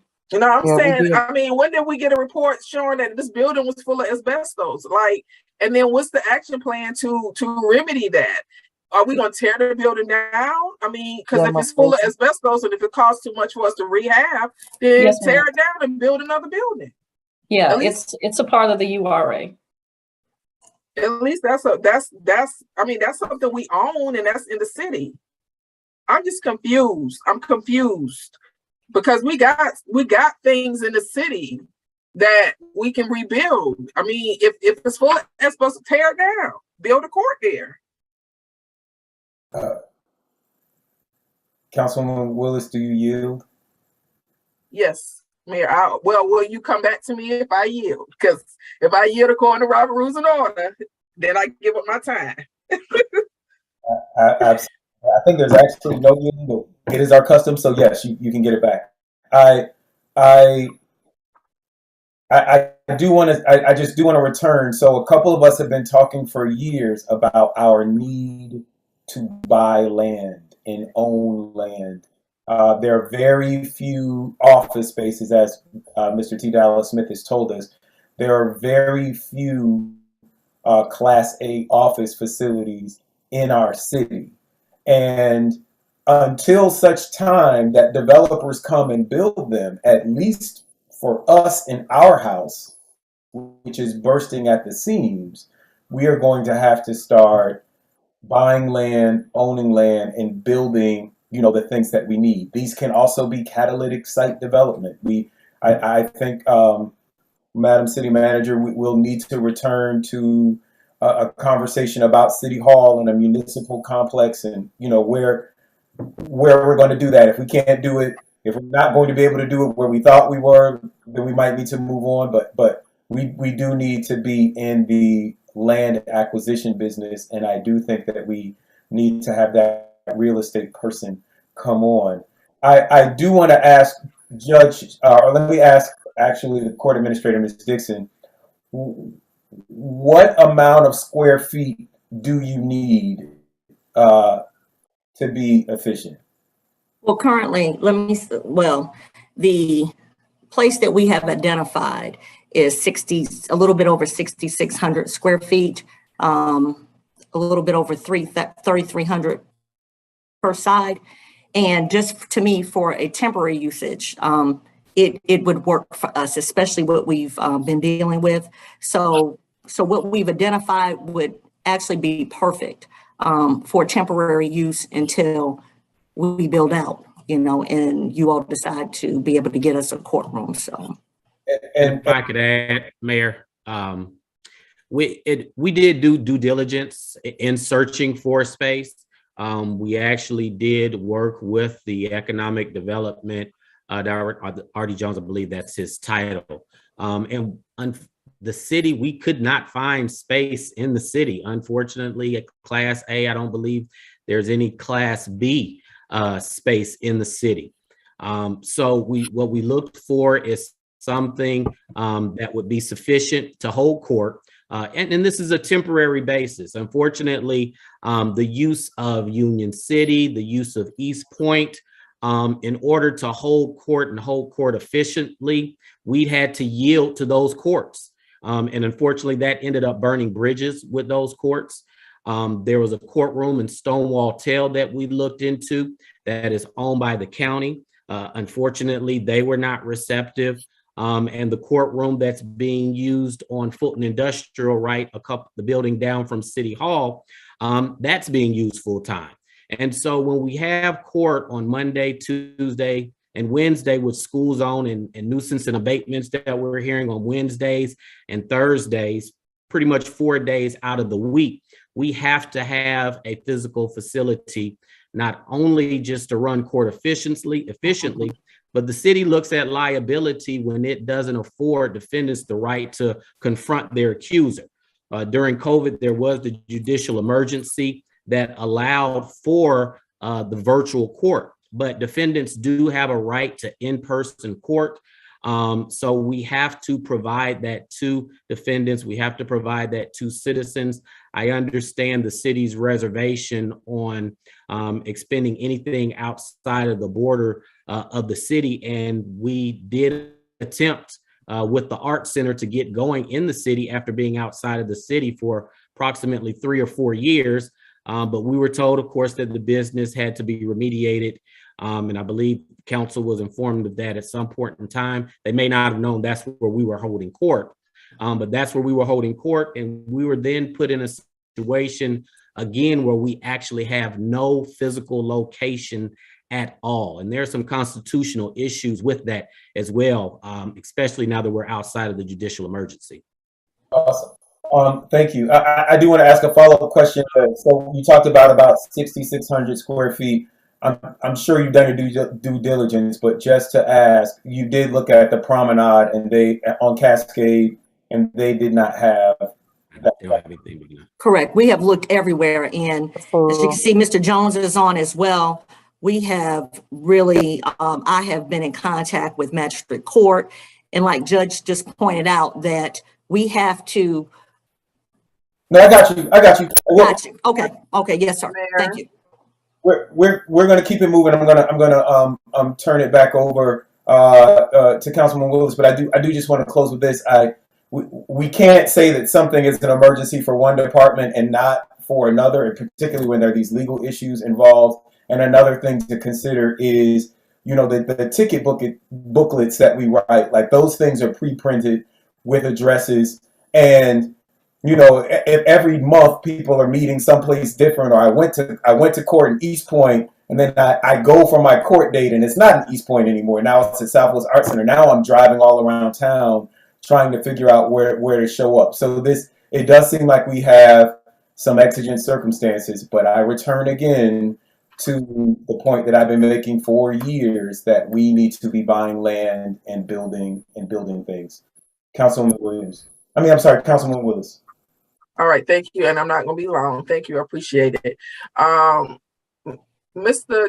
Jones, there is a brand new Class A office that's being built on Roosevelt Highway in District 3, and they're currently pre-leasing. Have you talked to, you know who the broker is that is handling that? Have you spoken with her about that? Yes, I have. I've spoken to her about it. As far as that particular facility is concerned, that, you know, it's I mean, it's not in the construction yet. It would be a good, I would say, minimum 18 months before it would be available. Now, if they're willing to wait 18 months in their current conditions, then that's something to consider.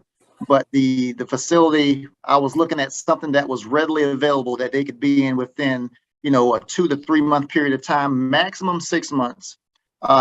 With those parameters, with the amount of square footage that they were looking at, I looked in the city of South Fulton, College Park, East Point, even in the business office district off of Phoenix Boulevard, in Clayton County in the city of College Park. To no avail, no other properties were available. But yes, I have talked to the broker, Ms. Phyllis Minter, who represents the property owner. And so thank you so much for that response. Have you talked with, I mean, with all those buildings and all that land on Fulton Industrial, even with our current building, when we first became a city, we were given plans on building that building out with more space.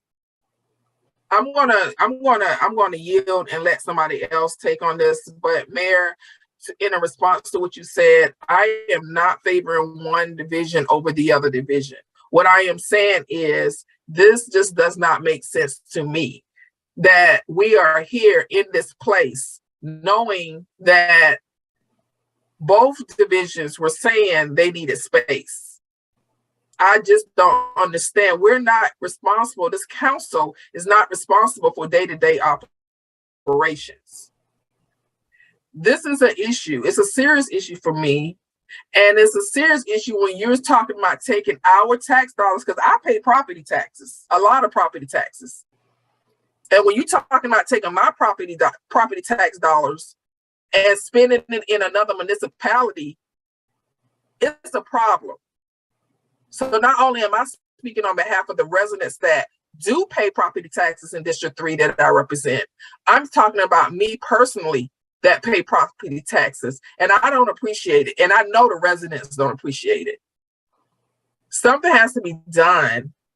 I don't understand. I'm confused. I feel bamboozled that I am now being presented again with a proposal that we build out a facility in another municipality, and we got 97 square miles, and we tell people every day that we got promised that we have a promising future. I yield. All right, thank you. Mr. Jones, did you want to respond to that? Yes, real quick, Councilwoman Willis, I totally understand how you're feeling, and that, you know, we need space, and it's been going on for some time now where, you know, we don't have permanent space for a number of operations. One thing that I would suggest, and the way I look at things, I don't look at things kind of immediately, like 3 to 5 years. I look at things 20 to 30 years out. And with that being said, I feel that the city itself needs to do some programming citywide to find out what the immediate needs are, and to be able to find ways to address the short-term needs until a permanent we can permanently address it. You know, I have a background in being able to do that, to coordinate those types of activities. But one thing I can say about the courts and what they particularly need is, you know, everything was exhausted in the city. If there was space available in the city, they wanted you to lease, you know, 30, 40,000 square feet. And they were not backing down from, you know, the measly 6 to 10,000 square feet that we were trying to find for the courts. So I understand your frustration, because it's kind of frustrating when I'm hearing that a lot of, you know, that there doesn't seem to be the progress that you would want to see right now. But I feel that given, if we do some programming, we find out what everybody needs, we can strategically be able to address the needs, the growing pain needs of the city of South Fulton, you know, in a very short period of time. No, that's all I have. Thank you. Thank you. Madam City Manager is just reminding us that we talked about this at the retreat, having a real estate or land administrator that is in the 2023 budget. So that's something that we're going to work on. Mr. Jones, something that I think that we should also consider is that I believe that this is the work of our development authorities. I know when I was originally proposing the DDA, that office Class A office space and high rises and things were things that I was thinking about, but hopefully it is something that our development authority could work on as well. Councilman Sebastian. Thank you, Mr. Mayor. Ms. Court Administrator, Ms. Dixon, thank you for your presentation. I have a lot of concerns too about us continuing to sort of patch this issue and not really making a plan and taking some very bold action. I know we are going through this issue now of the supply chain and things being not only a little scarcer, but more expensive. I drive around all the time, you know, especially over here in District 4, where we had a lot of land, even land off of 92 at the corner, I believe, of 92 and Coweta Road. To me, that could make a spot that we could try and acquire to put a government building, right? It's off of two major roads, 92 and not too far from South Fulton Parkway. It'll be not too far from the new building that Fulton County is going to acquire for their elections operation. So I just, it feels as if we're going on this road that we're going to be patching forever. And we really just have to get bold. And Madam City Manager, we keep calling your name, but again, you're responsible for the everyday operations of this city. And you gotta give us some leadership here and come up with some creative solutions, because we just can't keep doing this. But I'm hearing the courts plea over this and their concerns over some legal issues surrounding how we have to do the courts. So I'm also very, very concerned and aware of that. So we may have to take another one on the chin, but we got to do something bold and quickly, because we're gonna continue to face this issue, and we are 5+ years in, and so whatever we have to do as a city, we have to address this problem. Thank you. All right, thank you, Councilman Sebastian. It sounds so. This is a work session. We don't have to vote on this today. Let's everyone. I want to keep us moving, but let's everyone continue to have this conversation offline. We can all, we can all volunteer to look for spaces and send suggestions to. Would we send them to you, Madam City Manager?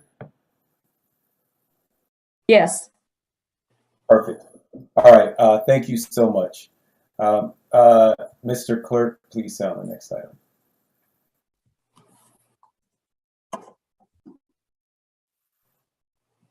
Yes, sir. The next item is item 6 on the printed agenda.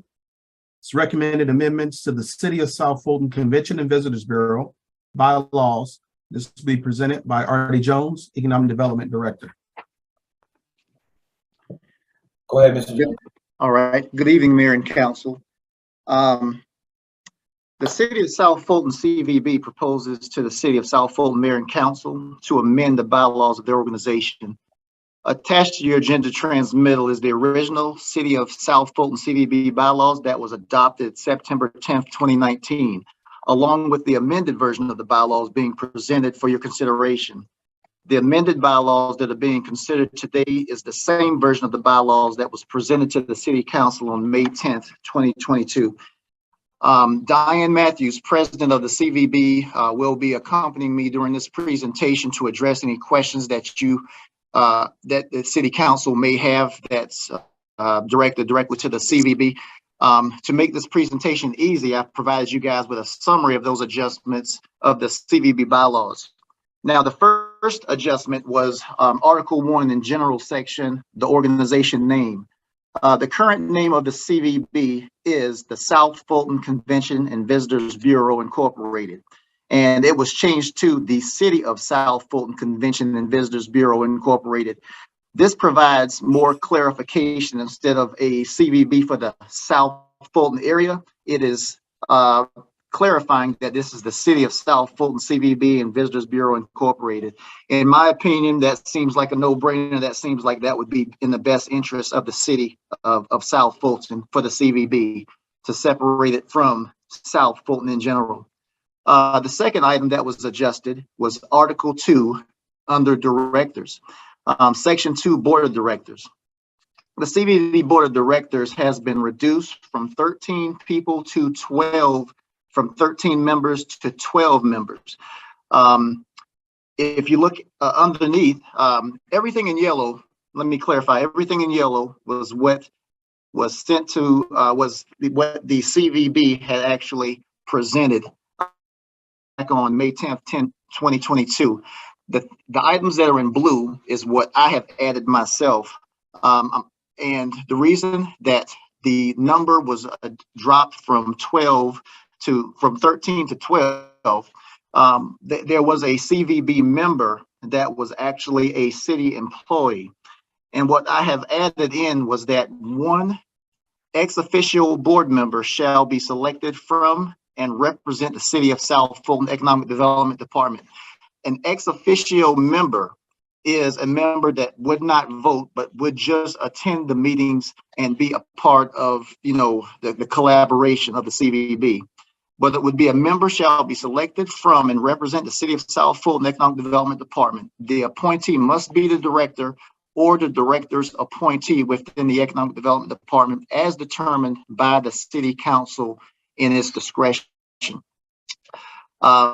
With the removal of a city employee being a part of that board, as a voting member, there would be an ex officio board member from the Economic Development Department because the CVB is so closely related to economic development. Article 4 under Management, Section 1, Administrative Support, is changing. The Department of Economic Development shall provide all administrative support to the CVB. All administrative support for the CVB shall be provided by the CVB staff and consultants. In the past, the CVB had employees that was actually in the Economic Development Department. What this is saying is that all administrative support should come from the CVB and be paid for by the CVB, not from the general fund, but from the CVB funding that they receive as a result of the hotel motel tax. Under Section 2, Executive Director. In the past, the Executive Director was an employee of the City of South Fulton. What this is saying is change the Executive Director of the CVB shall be the Economic Development Director or designated staff member housed in the Economic Development Department. What this is stating is that if the Executive Director for the CVB will not be the Economic Development Director. The executive director of the CVB shall be any individual that is appointed by the CVB board. That means that the CVB board will appoint the executive director. In section 3, tourism manager, this is the same section.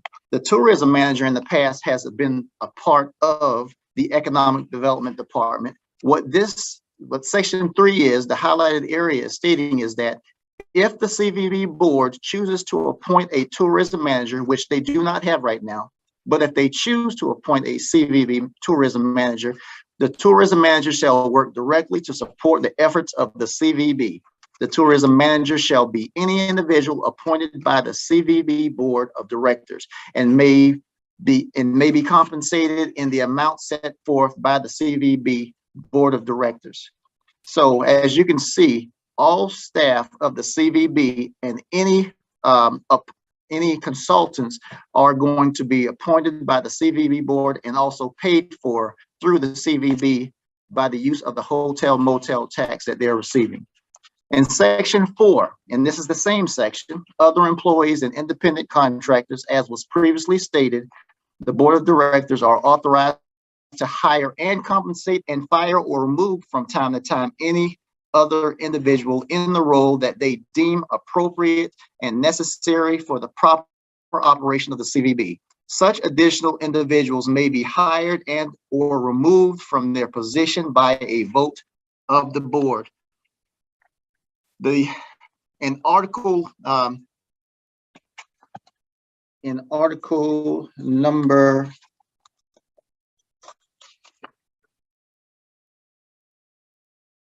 Article number 5, under meetings, in section 6, it talks about attendance. What was added, everything is the same, but what was added by the CVB board is, in the amended version, is that telephonic attendance may be constituted as attendance upon prior approval of the president, the CVB president. Directors may not have 2 consecutive telephonic or virtual attendances or 3 telephonic or virtual attendances annually. I've added the blue section in there, virtual. I've heard of telephonic, but we use, Zoom, Teams, things of that nature. I just added virtual in also, but basically this is stating that one of the directors, that the directors can have no more than 2 consecutive telephonic or virtual attendances or 3 virtual attendances annually. This is to make sure that the directors are actually participating in the meetings and not missing any meetings. Next item. Oh, I guess that was that's all of the adjustments that was made within the CVB bylaws. Everything else within the CVB bylaws is the same. I'm here to address any questions, and also Ms. Diane Matthews, president of the CVB, is also available to address any questions that the city council might have.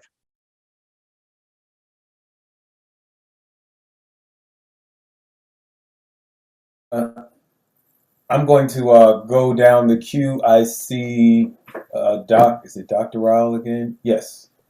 Or just from a previous. Thank you for recognizing me. One, I wanted to know if it had been reviewed by our city attorney. And second, I'll say it like this, how do we get reporting back on a consistent basis as it relates to the activities in the strategic plan? And while they're independent and separate, is the thought that you or your designee is going to be the bridge to prevent us from being out of the loop about what's going on, since they are an independent body? Is the thinking that one representative will have us covered? Thank you, Dr. Rowell, for that question. That is principally the reason that it seems as though that there was, and just looking at a number of the boards that have relationships with the city, it seems as that there has been a lack of communication between the boards. whether it be the development authorities or the CVB, having a staff person in the economic development office provides clear communications back and forth. Just like you get the monthly reports from the economic development director, there will be reporting also on what's going on within the CVB. At the same time, the relationship between the CVB and the economic development department, I feel, is very vital, especially when you're trying to grow more hospitality dollars and being able to develop more hotels, be able to have more people to shop and to, visit the city of South Fulton. So I feel that having an ex officio will provide that. At the same time, the ex officio doesn't provide a conflict of interest like a staff you're working for the city, and at the same time, you are a voting member, which you can vote on how city dollars are being made, are being spent. That's something that you won't have to worry about having an ex officio member. Now, if the city council wanted to have additional ex officio members to be able to point to have additional lines of communication, I don't see that there's a problem or an issue with it. The CVB right now has, I believe, 7, or is it 9? Diane, is it 9 appointees, or is it? Appointees, right now, I believe. I'm sorry, it's 12. It's 13, excuse me. It's 13 right now. I've seen some CVBs have as much as 18 to 21, people on the board. But I feel that the city should allow for the growth of hotel stock, hospitality inventory before adding additional appointees, to the board. So did I address your question, Councilwoman? Yes, just one follow-up question too, and this may be a question for the attorney.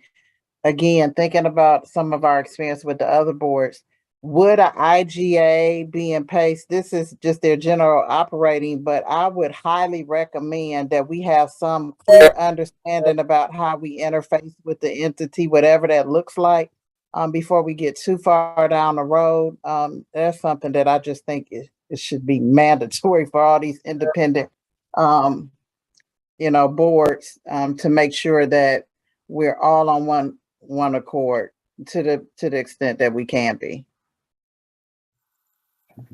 Councilman Rowell, I'll give Mr. Jones and look at the governing law and see what we can do in that regard. Thank you. You're welcome. And something that I did not mention, but it's to be to be noted, is that the CVB will be, reporting to you at least on a quarterly basis as far as the finances and everything that's going on. On a monthly basis, the CVB will be, sharing their minutes with the city council also. And what I would suggest personally is that maybe on a quarterly basis, there might be a joint meeting where the city council people, or every 6 months where the city council would actually meet with the CVB at the same time. That's just kind of an overlap. And that's a way for the city council to see what's going on within the CVB, to kind of learn more about what the CVB does. Their job is to put heads on bids. Their job is to be able to attract tax revenue from individuals out of town, and then those individuals go home.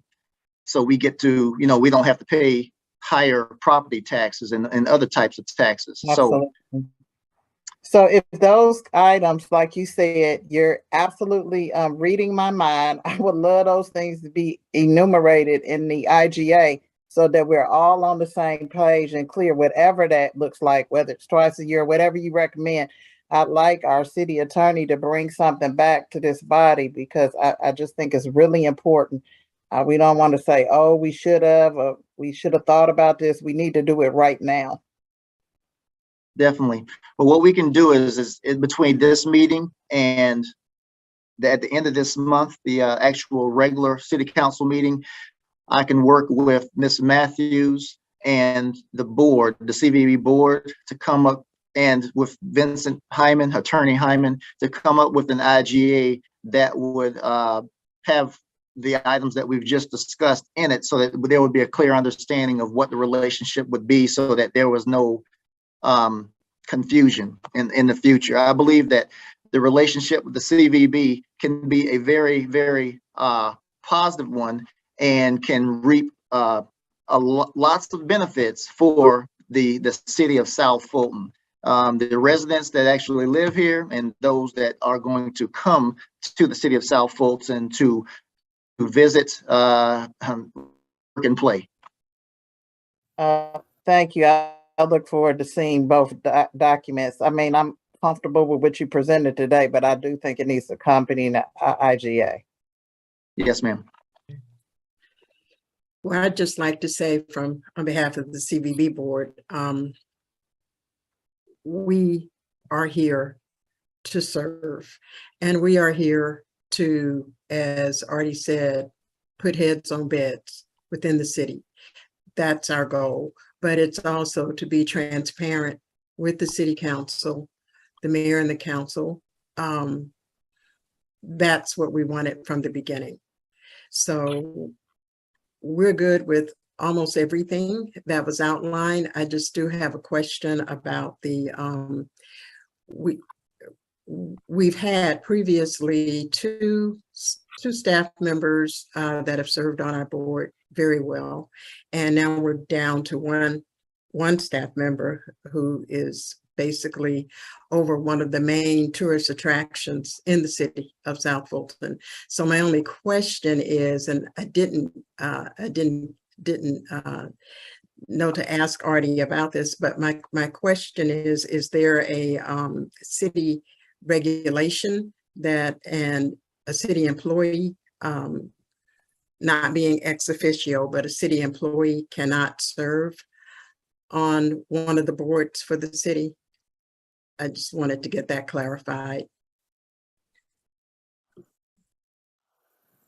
And I'll jump in first. I don't think that there's anything that says a city employee cannot be a part of a board. My experience over a couple of decades is that whenever that happens, it sometimes presents some issues, just perceived issues. And I guess in my job, in my business, when you work for the local government, if it's something that might be frowned about on the 6 o'clock news, you probably don't want to do it, even if it's the right thing to do. You try to stay away from that as much as possible.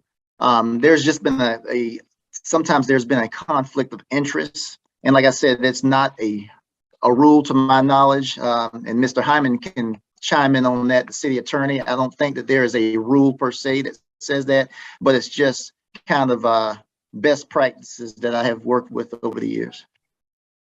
Okay. Okay. All right, Councilwoman Willis. Thank you, Mr. Jones, for bringing this presentation. Oh, you're welcome.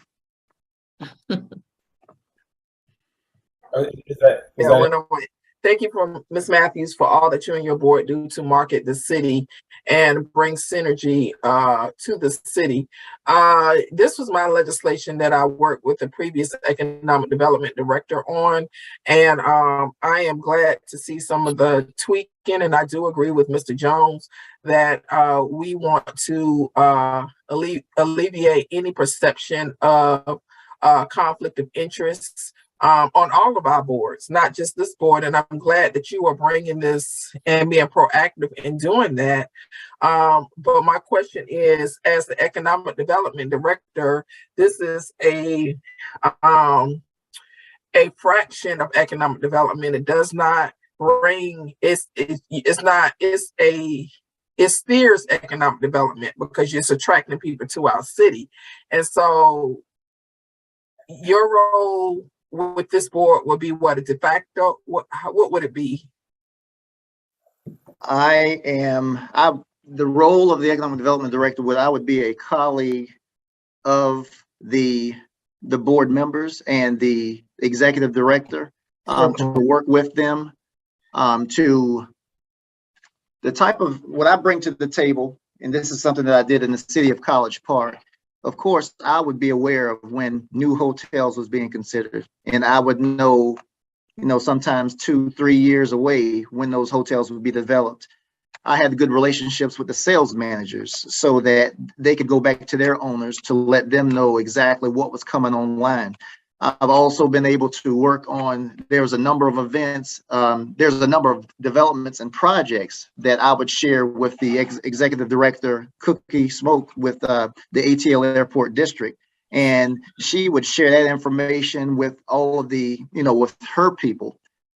And they would go out all over the country to these trade shows to talk about all the fantastic stuff that was going on citywide. And that would be enough, that would provide interest for those groups to come back to, the city of College Park when I was with them. So there was just lots of synergy that goes back and forth between the two groups. And it's, like I said, communications is good, even though it's a fraction of the, the cost. If you look at, we have one hotel now and we have 2 hotels that are currently under construction in the city of South Fulton.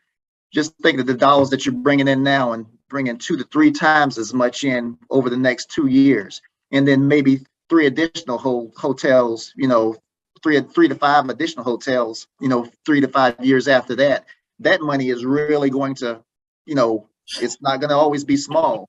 One thing that I don't think that the city of South Fulton takes advantage of is that we have the biggest economic generator in the Southeast United States right here, and it's Hartsfield Jackson. Even though Hartsfield Jackson isn't in our backyard, it's right beside us. So we should try to leverage that economic engine and be able to attract more hotels, more restaurants, more shops, the things where people will to pay a lot of their disposable income, and we could take advantage of those tax dollars. And thank you. And as we bring in more hotels, I know that the budget and the revenue and the budget probably will increase for this board. I mean, that their main source of revenue is the hotel motel tax, which hotel motel tax is not paid for by just for the education of the public. Is not paid for by the residents. It's mostly tourists who come in and visit our city that's paying that tax. So okay, that's fine. I just want to make sure that you are connected in some kind of way. And I do agree with Councilman Morale. We do need to get some type of monthly reporting. I guess I'm okay with us meeting jointly with the board quarterly, but we probably need to put some type of standard in for all of our boards, our DDA, our South Fulton DA, and we need to make sure that we have council members appointing residents to these boards, because when I look at some of these boards, there are people serving on these boards that are not residents of the city. And according to the charter, when we establish boards, they have to be residents of the city. Am I correct, Mr. Hyman? Or if they don't, if they're not residents of the city, they have to have some kind of business interests. I would like to review that CBB order before I give you that exact answer, and I'll let you know. Okay, because some people may not be residents of the city, but they do have a business interest in the city. Like, for example, I know on this board where we have the manager of our hotel that's serving on this board, which is appropriate. She may not be a resident. I don't know, but she may not be a resident, but she does have a major business interest in the city. And Councilwoman Willis also outlined in the bylaws, it states which categories, which industries of tourism that appointees have to be from. Yeah. So it's very clear. It goes by the state regulations for tourism. Okay, thank you. All right, I yield. All right, Dr. Rao.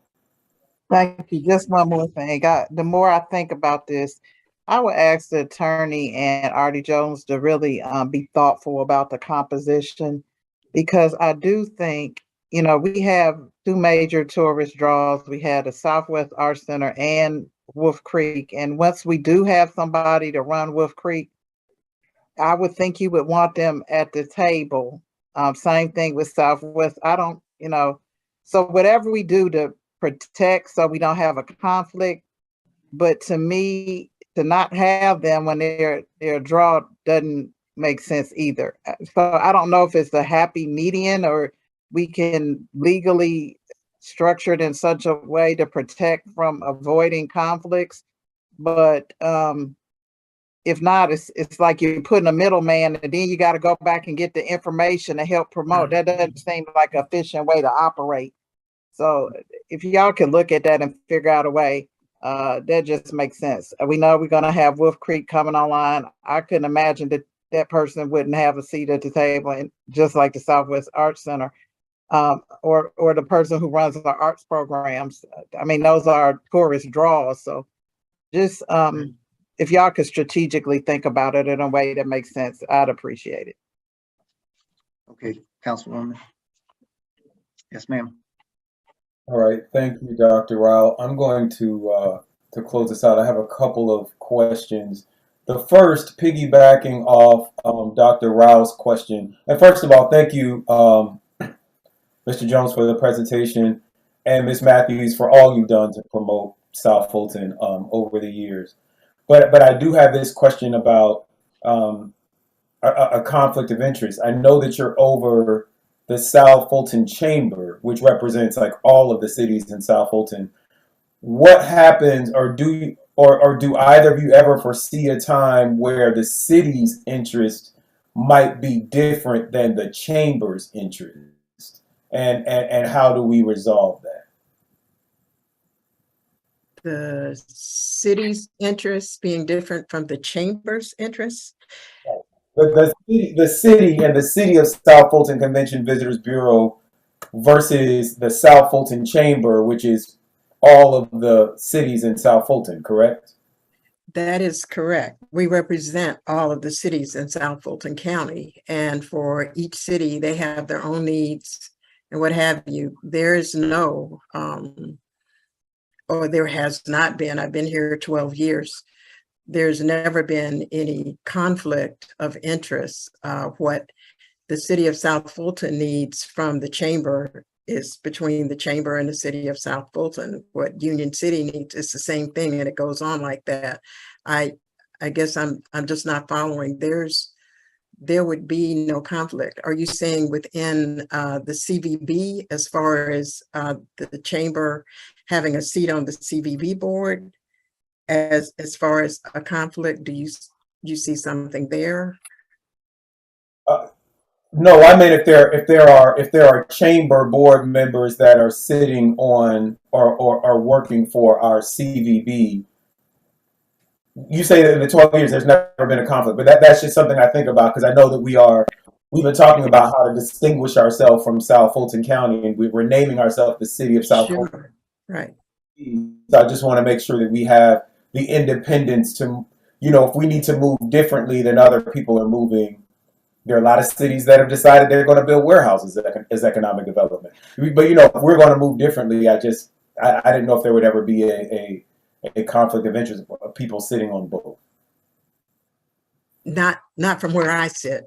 I don't see that, but I'm open for discussion, but I don't see any conflict whatsoever. We're not the only chamber that sits on CVB boards, as a matter of fact. And I know DeKalb and their chamber and their CVB board work very closely together, yet DeKalb Chamber represents all cities within DeKalb County. That's the best example that I can give right now, but for me, there is no conflict whatsoever. Representing the chamber on the CVB board simply means that the chamber has a seat on the board, and because of that, my work with the CVB is just for this CVB, not for any other CVB at all. So I don't know. Thank you. Mr. Jones, you said that we didn't have a tourism manager. I thought Ms. Francois was our tourism manager. Well, she was when she was a employee of the city. She now works directly for the CVB, in which she is the executive director, if I'm not mistaken. Is that correct, Ms. That Matthews? is correct. Yes, Oh. definitely. All right.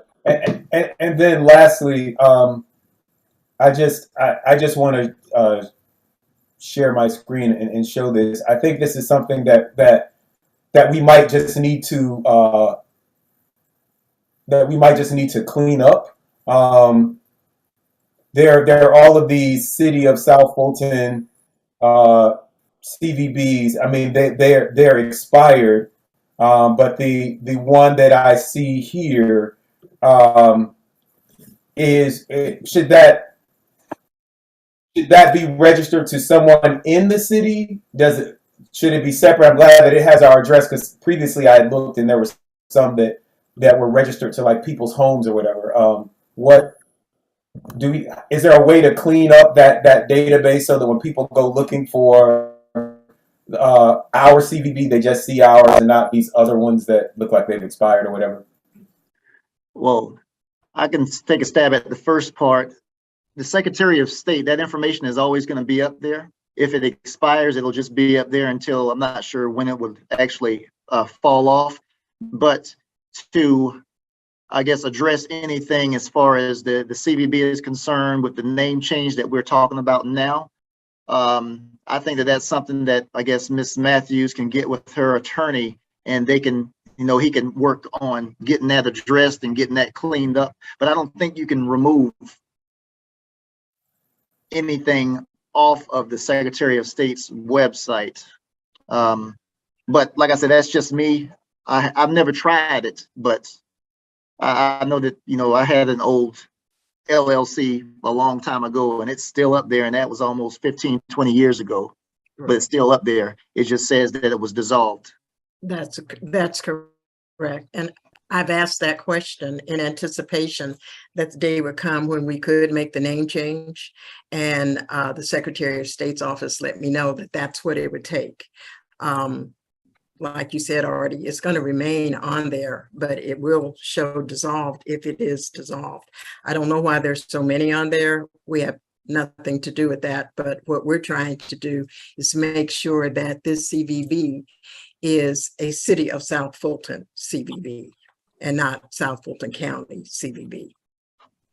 Awesome. Thank you so much. And with that, we're at 6 o'clock. We still have a couple of more presentations. We did get a late start, but I want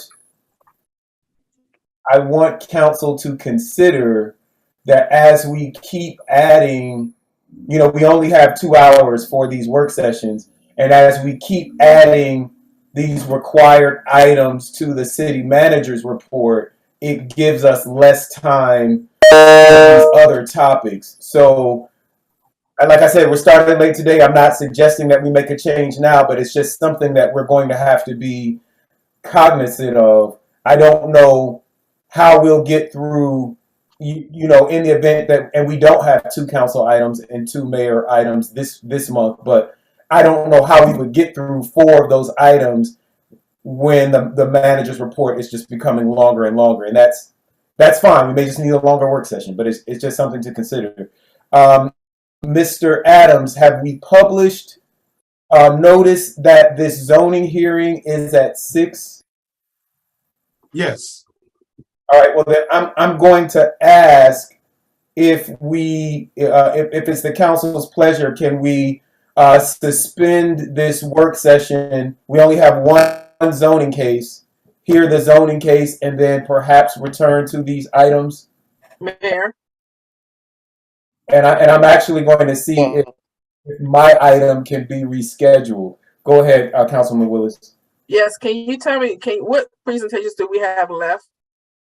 We have the land bank, which we postponed once, and then there's also just a presentation about zoning, the future land use map and comprehensive plan. And Mr. Mayor? Yes, ma'am. We also have the legislative agenda for 2023. And all of those are important because I got busted at by the legislators about not having the agenda to them. So, I mean, I'm okay with suspending and getting a zoning case. Do we have the land bank? Is somebody, do we have a speaker for the land bank here as well? Yes, he's here again. Okay, so can we do the mayor, if you don't mind? So we won't hold up the speaker for the land bank. I mean, for me, is it okay for us to go ahead and get through the land bank presentation and suspend the agenda and go to the zoning hearing? Since we have somebody here from the land bank. I think that's fine. I'm gonna yield to Mr. Adams because we published these notices. So I think we can do the public hearing very quick because I think we'll have more questions about the land bank and the other presentations. Councilwoman Willis. How many Mayor, Mayor, how many zoning cases do we have on the agenda? That's one. Okay. I mean, if it's okay with the presenter from the land bank, okay, well, I'm fine with it. I move that we suspend the work session. Recess. Recess the work session, and that's my motion. Second. All right. It's properly moved and seconded. Mr. Clerk, please call the vote. Roll call vote. Councilmember Rao? Yes. Councilmember Gomes? Councilmember Willis? Yes. Yes. Councilmember Sebastian? Yes. Mayor Pro Tem Reeves?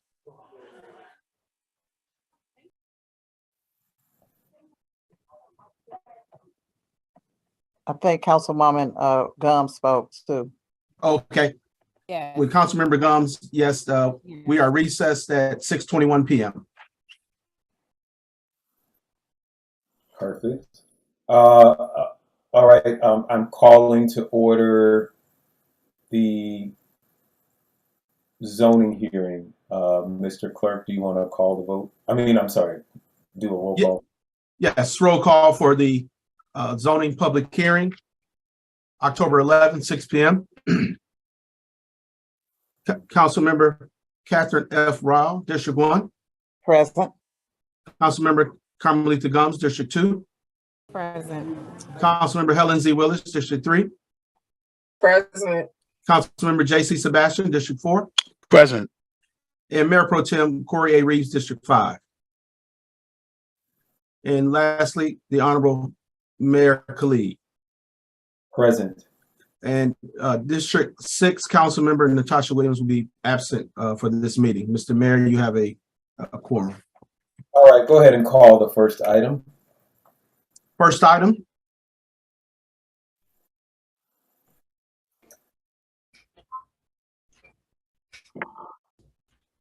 Clerk, you accidentally muted.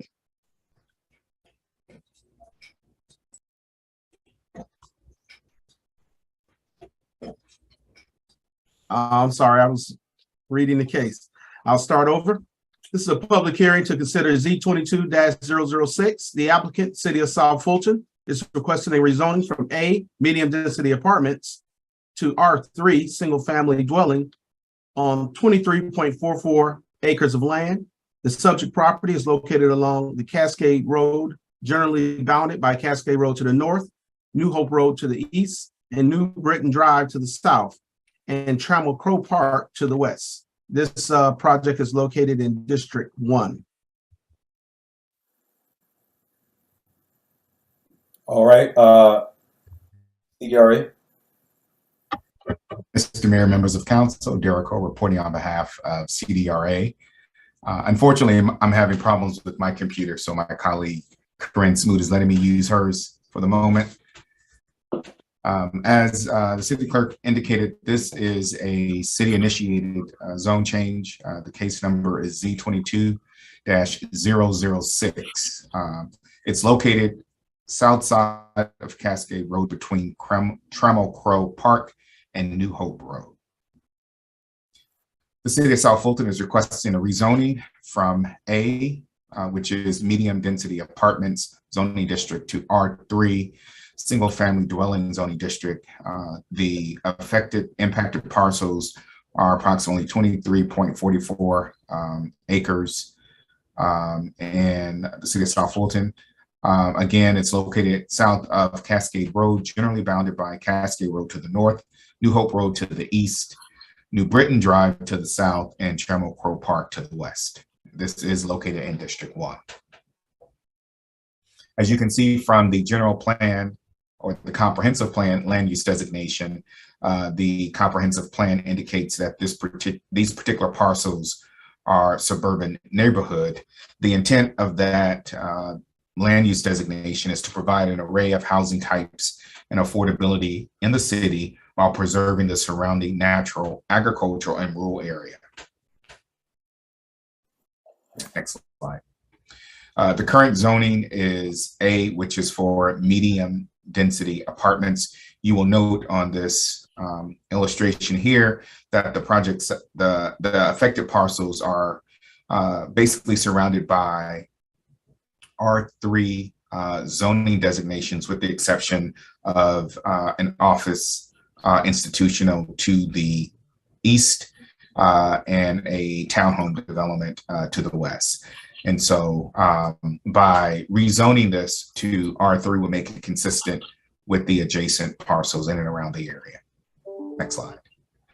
This shows an area photograph of the parcels that are scheduled to be rezoned. As you can note, all of the parcels are completely undeveloped, and as a result, our current wooded areas just again south of Cascade Road. As a means of providing some background information for Mayor and Council and the public, this is a city-initiated application, and we started this process in April 2022. The purpose of this rezoning is to make impacted parcels compatible with the adjacent parcels to the north, east, and west.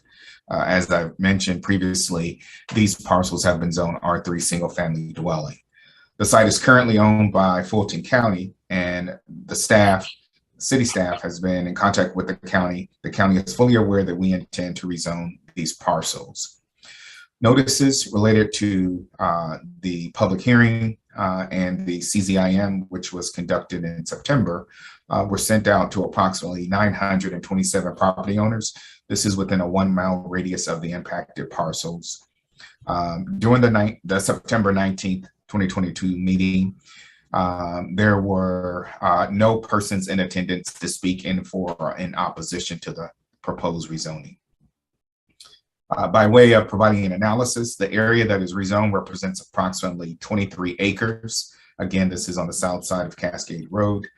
The city initiated rezoning would change the zoning from medium density apartments to single family residential zoning district. So we are recommending a downzoning as it relates to the proposed density of the area.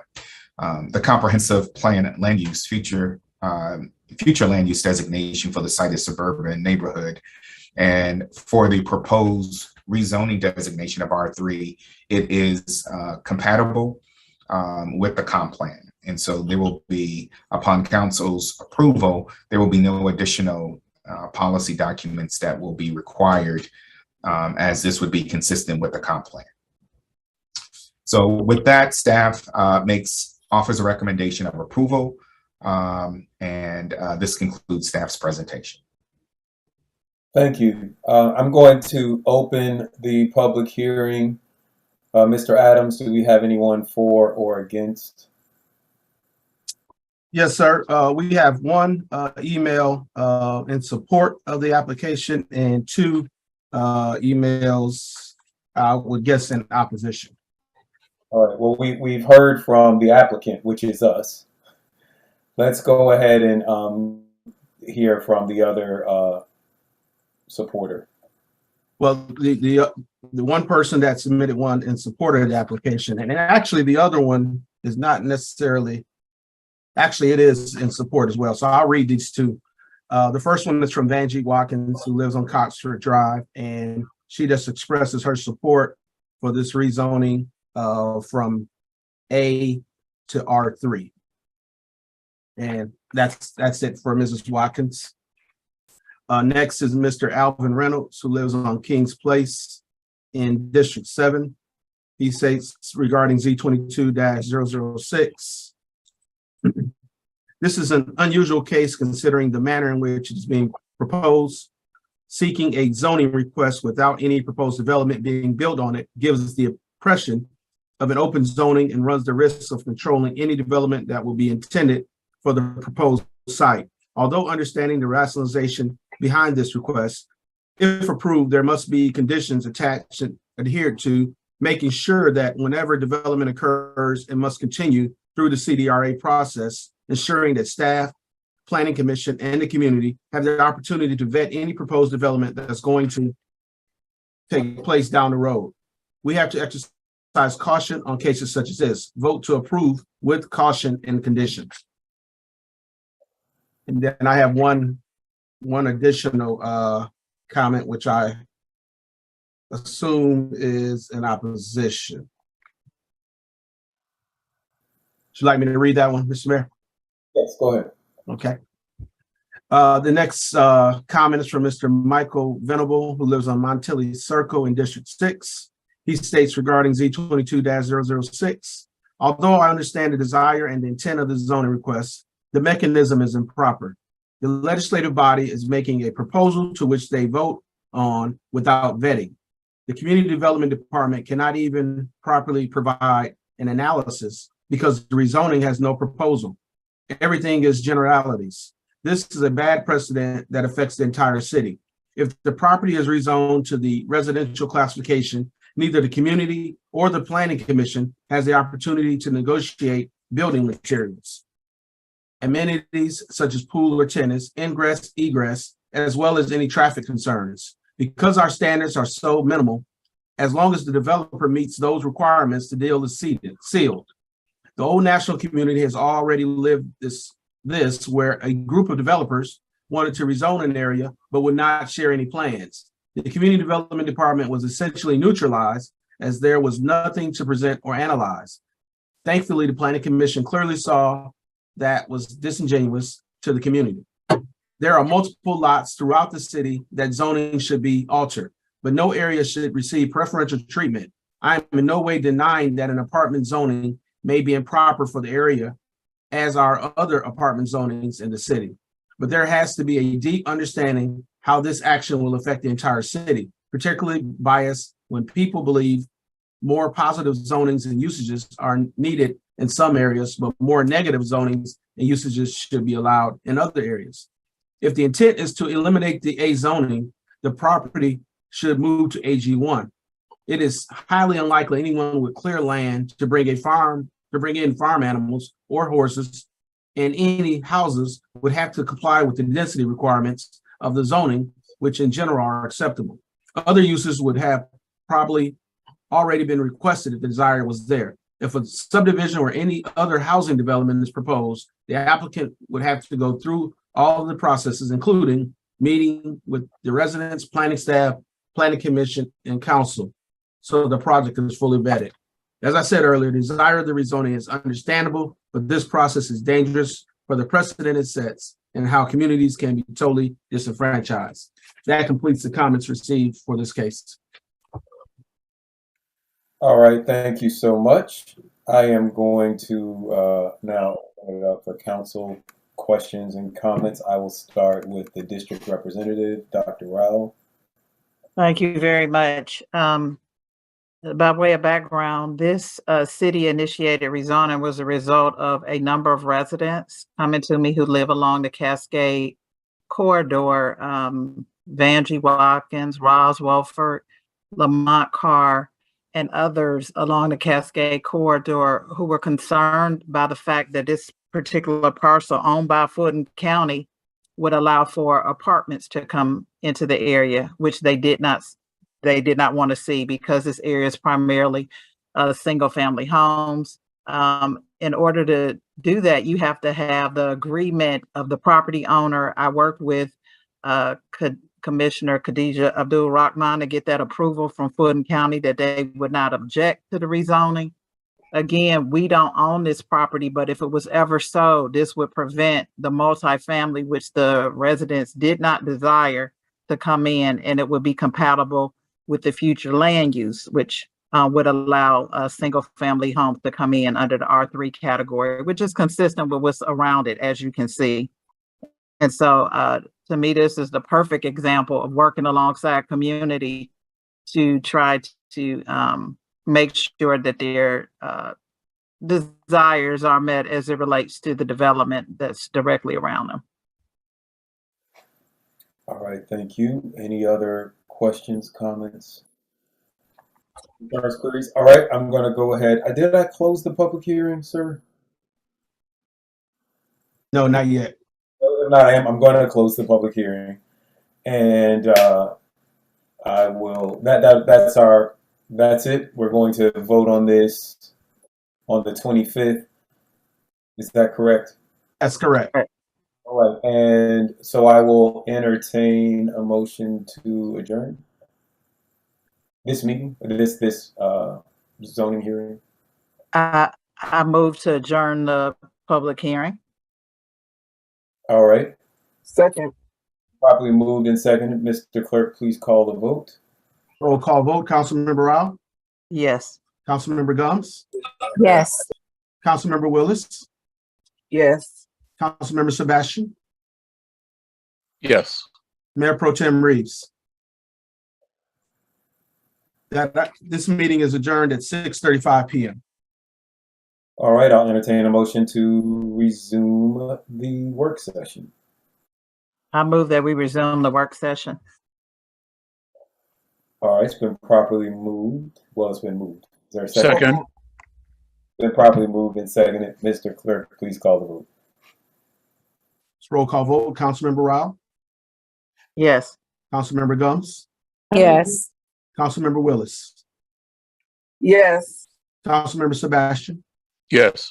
Mayor Pro Tem Reeves? We are reconvened into the work session at 6:36 p.m. All right, I believe next up is the land bank. Actually, it was the legislative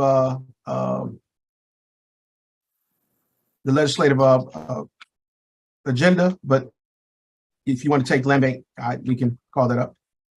If that's okay with council, only because this gentleman has been waiting 2 months to make this presentation. Okay, hearing no objections, let's go ahead with the land bank. Yes, sir.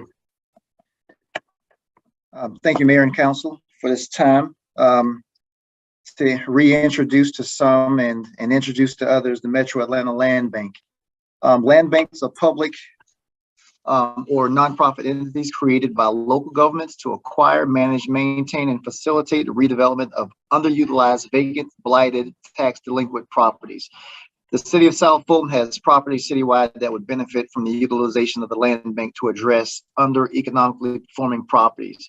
Christopher Norman, who is the executive director of the Metro Atlanta Land Bank, it will be making a presentation tonight for the mayor and city council. He has made a presentation previously, but since we have new council people, I thought it would be in the best interest that he make his presentation again to provide further clarification. At this time, I'll now turn the time over to Mr. Christopher Norman, Executive Director of the Metro Atlanta Land Bank. Thank you, Artie. Good evening, everyone. Good evening, Mr. Mayor and council members, other participants on the call. Can you hear us okay? Yes. So I'm Christopher Norman. I'm Executive Director of the Metro Atlanta Land Bank. Also have with me Elizabeth Roberts, who is our Internal General Counsel for the Metro Atlanta Land Bank as well. So we're happy to join you this evening. I'll kind of give you a little bit of an overview. Artie, did you have a size, or do you want me to run that from my end? I can do that if you like.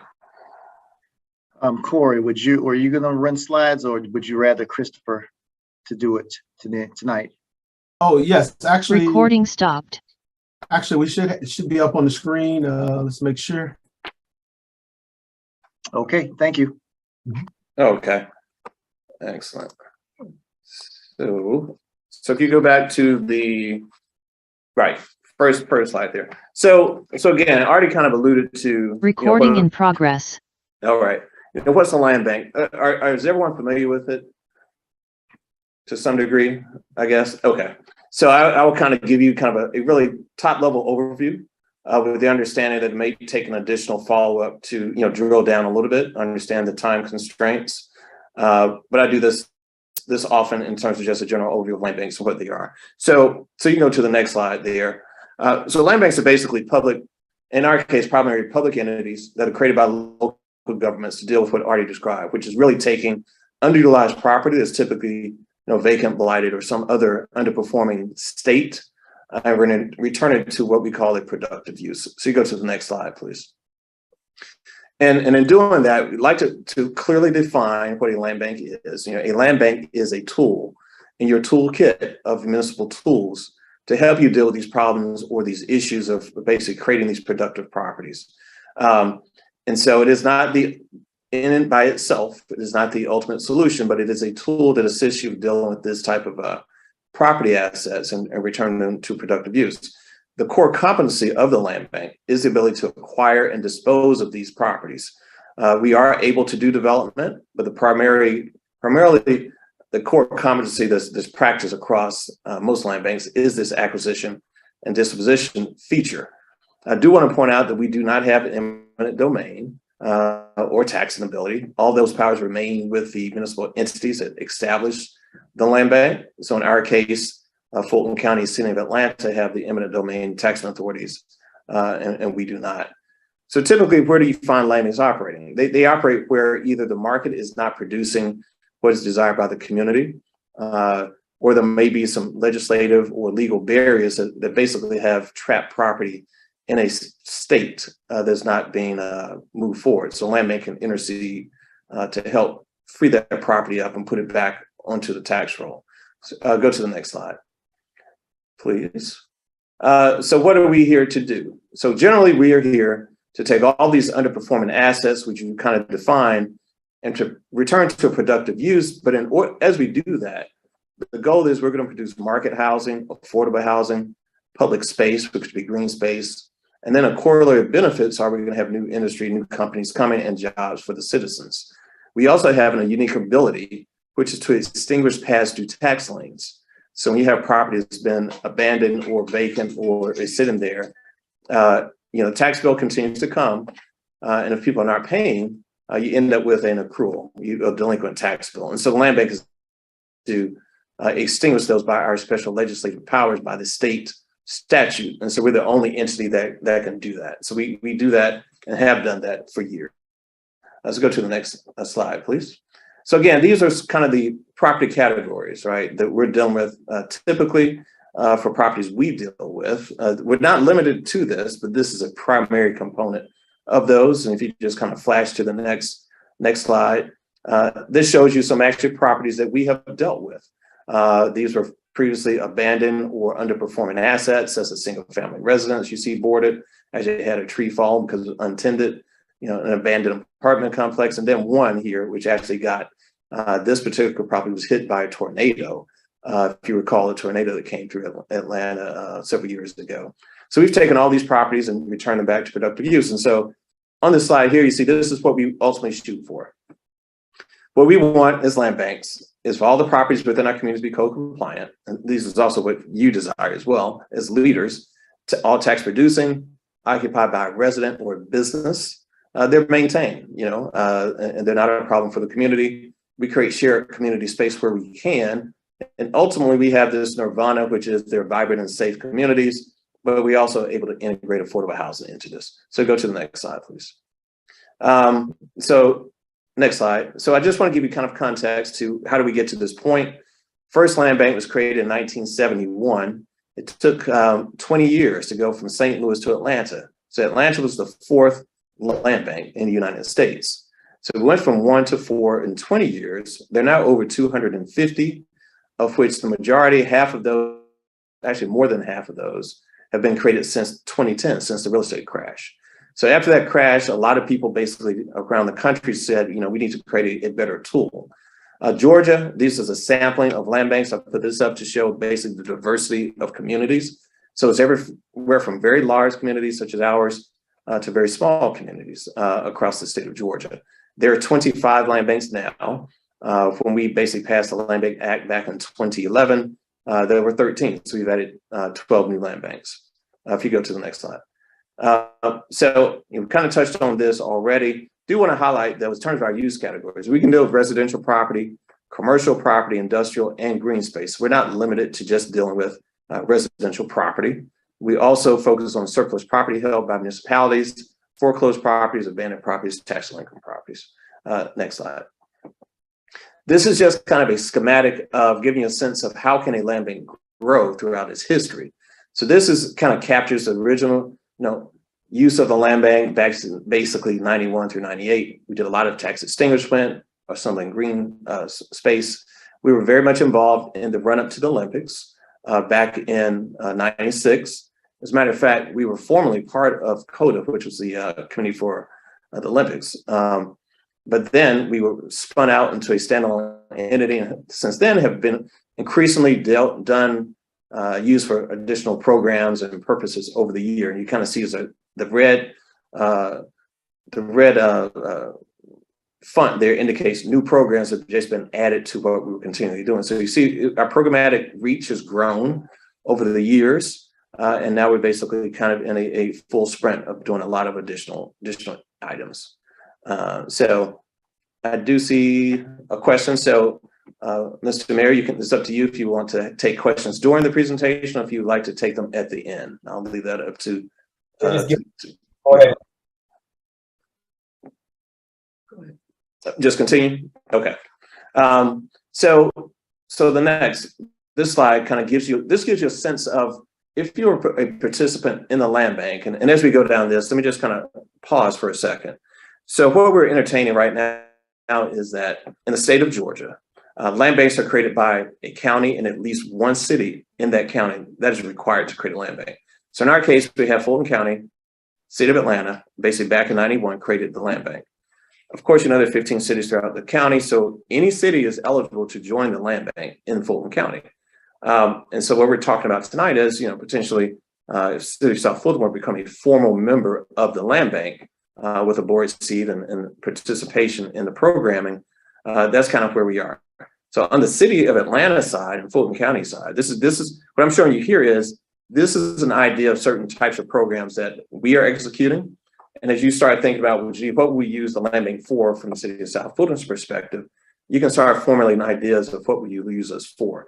So we're involved in strategic place-based assemblage and revitalization. This is when we go out, we basically identify parcels, bring those under control for projects. We were involved in the neighborhood stabilization program, which was starting 10 years ago. So on the backside is pretty much sunsetting, but we ended up being one of the lead agencies for the city. We managed over $13 million of that money that ran through the land bank, and we executed that program. Troubled asset workouts. Some of the properties on those slides were properties that had come into the solicitors and to the court system. And then we worked with the solicitor, worked with the owners of those, brought those assets in, kind of unwound them, in some cases demolished them, and then also moved those on to developers. We did the demolition, we had to clear title. So a lot of those different types of things. We have something called land banking, which is unique. People wonder, well, what does it mean to have a land banking program for a land bank? This is actually where we work with our nonprofit partners to hold their assets and manage them until they're ready to redevelop them. We also do this for Invest Atlanta and sometimes the City of Atlanta in terms of one of our core competencies that we have created is the ability to manage property on an efficient manner, cutting the grass, maintaining insurance, clearing title, those types of things. Community land trust, we have a MOU direct formal relationship with the Atlanta Land Trust in terms of trying to help build that organization within the city. And so I won't walk through all the rest of these, but I do want to point out as we get down to, number 7, municipal joint venture projects. So we work closely with the city. You know, they have certain things they want us to partner on. We basically craft MOUs, specific projects for that. One in particular we're involved with is a demolition lien project where the city of Atlanta is foreclosing on previously held demolition liens. And those properties are now coming to the land bank for redevelopment. The Secure Neighborhood Initiative, pointing that out is because that's with the Atlanta Police Foundation. So we're actually working with them to identify properties in select neighborhoods and bring housing opportunities to officers so they can actually move into those communities at an affordable basis. So you can be very, very creative. You can span a lot of territory when you're trying to do these types of things. And green space assemblage, we've actually helped to create parks over the years by identifying and bringing park pieces together here, roll it all up, move it back over to the Department of Parks and Rec. Next slide, please. So how do we acquire property? So primarily, these are the methods. Donation, people can donate property to a land bank. Market purchase, so if we have the money, we go out and we do buy property. You have your tax foreclosure system. So if we can bid on properties at the courthouse steps, we have an ability to do what's called a credit bid and some other things, but I won't get into the technical aspects of that. But let's just say we can acquire property via the tax foreclosure sales. Public entity conveyance, that means if there are properties within the surplus property held by the city of South Fulton, those can be conveyed to the land bank for redevelopment. We're actually doing a few of those right now. That the city is conveying surplus property to us, and we're conveying those to ultimately to nonprofit developers that are doing that. Criminal seizure and conveyance. I do want to point out that we've actually received property from the U.S. Attorney. We have received property from the Fulton County District Attorney, and those are basically seized due to criminal activity, and those are in turn being redeveloped as well. The sense of how does property come into your land bank? This is the primary ways. And you go to the next slide, please. And this is really, in some instances, you have chronically distressed property that sits in communities. And we often have, I've said in a lot of conversations about what do we do if that house has been vacant for X number of years and people are tired of it? Well, this is kind of a summation of how you would take a problem property, move from the bad property status all the way down to the good property status. So you see there are lots of steps and lots of moving pieces, but this allows you to basically do kind of one pager of basically how do we take it based on its original property problem status on the top horizontal axis, all the way down through basically the abatement and bringing it back to a good and productive property for the community. So this one takes a little bit of conversation. So I'm just presenting this as something that's here. You have the slides and we can look at this and we can follow with different questions about this. If you go to the next slide, please. Our current structure. So all the blue boxes represent the direct FTE employees of the land bank. So there are actually 5 employees for the land bank. We have a board of directors right now. There are 11 seats. 7 seats are basically filled.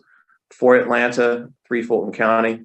In the city of South Fulton were to join, there'll be an additional seat put into action for city of South Fulton. That would come with a veto authority for anything happening in the city of South Fulton. We structure it that way. And then if you see the green boxes, basically, we basically have virtual capacity via using contractors, external sources of competence. So you see things such as bookkeepers, accountants, IT, our property management, these professional firms that we use. We have legal counsel that we have external. Elizabeth here manages those external legal counsel to do work for us. And then, of course, development partners and real estate agents, et cetera. So it kind of shows you kind of how we work. And do want to point out the city of Atlanta and Fulton County have attorneys designated from their pools to work with the land bank. And also it helps them to represent the interests of their respective municipalities. If you go to the next slide. So that's kind of a quick overview. And ultimately what we want to do at the end of the day, what are we shooting for? And primarily affordable and market housing. In some cases is commercial development as well. Eliminating all aspects of blight in the community while revitalizing the communities. And do want to point out that, there was a conversation you guys just held about some assets that you desire as a city. But we also understand that at some point, controlling land is imperative to making sure that things happen. And we can't just rely all the times on the market to do what we need it to do. So, and the land bank is involved in those types of situations. So I believe that's the last slide. If you go to the next slide, I think that's the question slide, correct. My contact information is here. So I did kind of do a speed through because again, understand I wanted to kind of give you a sense of an overview of the organization, how land banks operate, what they do. I do these presentations and they can be up to an hour or hour and more than that. So I know we're kind of giving the speed digestible one here. So I was paused there, and I'm sure there are questions, and both of us are here to answer any questions. I don't know, did you have anything you want to add? So we're here to answer any questions you might have. Thank you so much for that presentation. I will say while the presentation was going on, I spoke with Mr. Hull and Farmer D. So we're actually going to hold those two items until next month. But it is National Development Month, and we are going to look at our comprehensive plan as well as our future land use map, and then later on, ultimately making some more revisions to our zoning ordinance. And Mr. Hull is going to lead us. He's going to give us a basic introduction of where we are now and tell us how to get where we want to be and outline that process. We will do that at next month's work session. But one of the things that I think is important to mention here is that outside of these conversations that we're having in our work session, Mr. Hull is preparing longer and more extensive conversations. So I encourage you to connect with him as well as other members of council who may want to give a more extensive presentation about land banks than we received today. So I did just want to put that out there, but thank you so much. Absolutely. And I see Councilman Sebastian. Thank you, Mr. Mayor. Thank you again, Mr. Norman. This was very, very informative. I was gonna ask a question about the structure and how we would do the structure at the city level, if we would have to create some sort of different department, but it seems as if you've answered it based on the fact that the land bank had to be created with the county in mind, and there's a board already set up. So it appears a lot of the structure is already in place. So if you could just tell us briefly, how do you typically work with a new city and what that would look like when a new city come on board? Sure. So most of the land banks in the state of the 25, most are single city land banks. However, there are that are comprehensive. So for instance, Clayton, so all the cities in Clayton County are actually part of their land bank. They're probably the most fully utilized land bank in the state. And DeKalb County, they have a couple of cities in there. So this will actually be the first time we're adding to ours.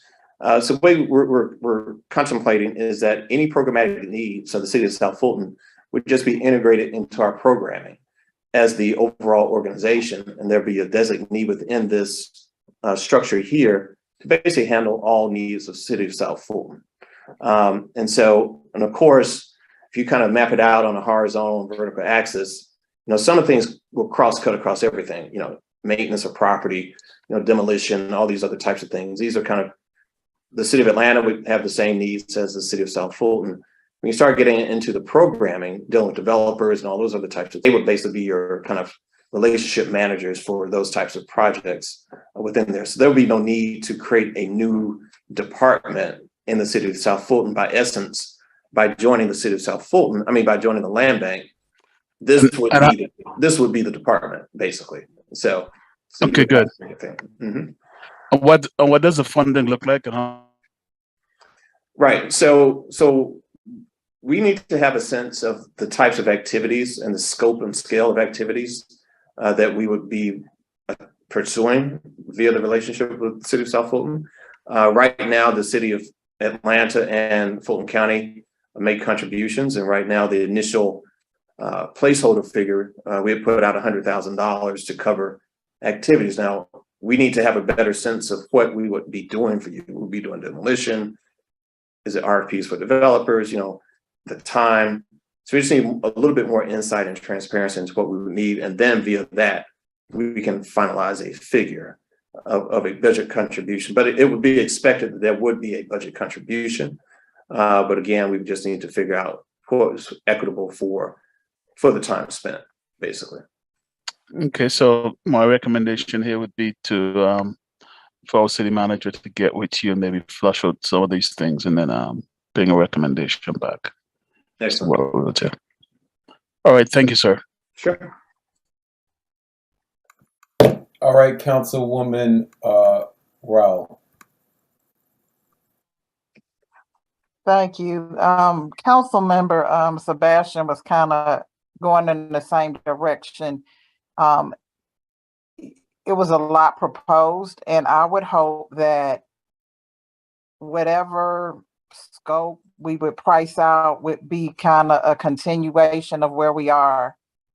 Although I am curious about the cost for demolition, if they're able to get a better rate than we might get as the way we pursued it. But I really want ours to kind of evolve, because we have properties where, we've done the demolition and they're sitting right now. Could we then foreclose on those properties so that they can be brought back, and then the city take possession and then we redevelop them for, housing, I don't know, for our employees, peace officers, whatever. I'd like to see the scope rounded out in a way that we pick up kind of where we left off, but I am again interested in seeing if they can get more competitive rates for demolition than what we've paid. So maybe a good baseline is what we did last year through code enforcement. They did a lot of good work, but we want to kind of take it to the next level, I would hope. Sure. And point out, as you're going down there, we work very closely with code enforcement in Atlanta. We share a lot of information also for our Office of Housing. And so we have a lot of transparency into what they are spending, what we're spending, also with Invest Atlanta Development Authority. So one thing I do point out, the way we operate is it's a very collaborative organization. And so we be gathering insights and also best vendors and best practices. We kind of share that information crisscross across everybody. So we can definitely do that. How many houses do you demolish a year? Well, demolition is not a primary activity of what we do. For instance, we have demolished, I believe, 2 properties this year. And that's really on a must-need basis. Primarily, the city of Atlanta executes the demolitions, but we execute demolitions primarily on the inventory we hold. So it's on an as-needed basis. Detroit's land bank actually took over the demolition responsibility for the city of Detroit, but I would say that that's an exception to the rule typically of how land banks operate. And Cleveland, so it depends based on where we are. So in this case, it may be such that you would desire that the land bank executes your demolitions versus the city of South Fulton. That's something we could talk about, but all those things are very we can be very adaptive to how we work on that. Thank you. Anything else, Dr. Rowe? No, that's it. I'm sure Mr. Morris will provide all the insight we need to figure out how to round out our program. Thank you. Councilwoman. Oh, is this it? All right, I don't see anyone else. I have my hand raised. I thought you did, but then it disappeared. Go ahead, Councilman Willis. So thank you for recognizing me. Is there a reason? Is it because Atlanta joined this or formed this? Is there pretty much municipal land bank that they get 4 members? I'm sorry, could you restate that? So the composition of the board, you stated, how many members does Fulton County have? They have 3 members. And then Atlanta has 4. Correct. And so my concern is, would it be better for us? There's only, in a county, you can only have one land bank. Yes. Okay. So my question is, being that we will only have 1 member, Atlanta has 4, Fulton County has 3, would that put us at a disadvantage? No, so what we do when we have multiple cities in a land bank is that we, as part of the interlocal agreement, which is the governing document for how the land bank operates, is that the city of South Fulton's board representative has veto authority on anything dealing with city of South Fulton. So therefore, none of the other board members could basically approve any type of project to be executed in the city of South Fulton without the express approval of that board member. So they basically, they are the representative that approves or not approves projects there. But again, if they wanted to execute a program, they would have to kind of bring some of the board members along. So, but in terms of just general programmatic execution of the land bank, I don't foresee it having any negative impact on the city, because nobody could come and do anything in the city of South Fulton without the express approval of the that board member. Okay, is there any opportunity for us to increase board members? No. Well, unfortunately, the way it is right now, based on the political structure right now, is that the additional cities, because we're also talking to College Park, East Point, they would also have an additional 1 board seat as they join the board. And we have by the state statute, there are only 11 seats. So actually, in theory, if all 15 cities join the land bank, there would actually not be enough seats by the state statute. But we don't anticipate that happening. So we're reserving those other seats for those additional cities to join. Would the city of Atlanta and would Fulton County be open to releasing a seat to allow somebody else to have more? Again, that is a political conversation, and that's why I kind of posed it at that, because that is that's a negotiation that would have to be held. So, okay, and I'm looking at the board members now, our board members, and so the composition of the board are typically appointed. Well, you only have the city of Atlanta. So how did the city of Atlanta appoint their board members? Well, you got Fulton County and the city of Atlanta. How did they go about appointing board members? Board members can only be appointed by either the city of Atlanta or by the county. So there's no self-appointing outside of those entities. So basically, working with the mayor and city council on the Atlanta side, they go through the same nomination process, and city council approves the names, and they're basically confirmed. Same on the county side, either commissioner, the Fulton County Commission, basically also approve those individuals, and then they are seated on the board. So that's how they've been seated. And they're basically, they're 4-year terms per appointment. And my last question is, what type of background and experience do you look for individuals who serve on this board? Do you have some kind of criteria outline that we could use when we put out? Because I'm sure with 7 council members and the mayor, we would need to have some type of application process. So do you all have a outline of what type of background you will want people to have to serve on this board? Absolutely. So we actually have a summary sheet that I can send you at the end of this meeting or tomorrow, which just basically outlines those types of things. But typically, you'll have things such as, finance, banking, real estate, community development, law, other types of things that basically speak to somebody understanding contracts, development, community development, how projects impact neighborhoods. All those types of things would be the kind of persons that do that. We do want to point out that eligibility includes council members, So elected officials are eligible. Up until 2007, there was always actually a representative. We had a commissioner, Commissioner Nancy Boxell was on here until she retired. And then we also used to have, the last city council representative was Derek Bozeman. And then we have not had any city council, but they're eligible.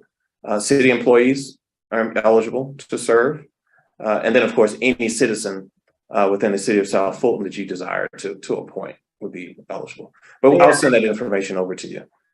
Okay, thank you. And I'm pretty sure that you haven't had many elected officials serving on this board because of the perceived, it may be legal, but there could be a perceived conflict, you know, when you're talking about land transactions. So I would ask for our city council to Ms. Sadler Jones, can you work with the city attorney to bring forth a recommendation, vet out all of these, what we would need to do and the contribution we would need to make to the land bank if we should join, and also a recommendation on how we should appoint a person to this board. And I do not recommend elected officials serving on this board. Thank you. Okay, thank you. All right, seeing no one else in the queue, I do want to just ask a few questions, make a few comments. I think given the, and it's been said somewhat, but given the exigencies that you have witnessed tonight in terms of us needing to buy and acquire land, I think that would be a good place to start, particularly once we get our land acquisition person in place. Mm-hmm. I will say, just in response to Dr. Rao, when we were putting together, it doesn't matter. I've spoken with people at Habitat for Humanity. They demolish houses for a fraction of what we are paying. So I hope that Madam City Manager, you can circle back and have those conversations with them. And if you weren't connected, I will make sure that you get connected. Sure, we look forward to that. Yes, I would ask, given what you've heard in the meeting tonight, thank you for sticking through that with us. Are there uses that you could recommend off of that list that might be helpful for our new city? Yeah, I mean, I think right now the necessity of just strategic assemblage of land, and you know, the thing about the banking properties or land bank is, you know, oftentimes city, not just here but across the country, they put property into a land bank because your land bank is kind of a passive property owner and holder, and they manage the property until it's ready to be put into production. And so, and also by state law, the procurement and disposition processes of a land bank are more nimble than the city. So we don't have to abide by the city's disposition policies. We have our own disposition criteria as long as it's transparent and fair and all of that. But we're able to be a little bit more nimble in that regard. So that pops out to me in terms of just assemblage for, it sounds like more commercial even than residential, which is actually not unusual as well. Because every community, when we designed the statute, and I was part of the legislative party that was petitioning, every community has a lot of ability to basically customize the use of the land bank to fit their needs. So one year could be residential, next year could be commercial and all that. So within the statute and the programming, that would be my immediate feel, is that would be one of the primary things. It doesn't sound like blight and those types of things are as much of an issue for your community as there are in other communities. So we have issues with blight.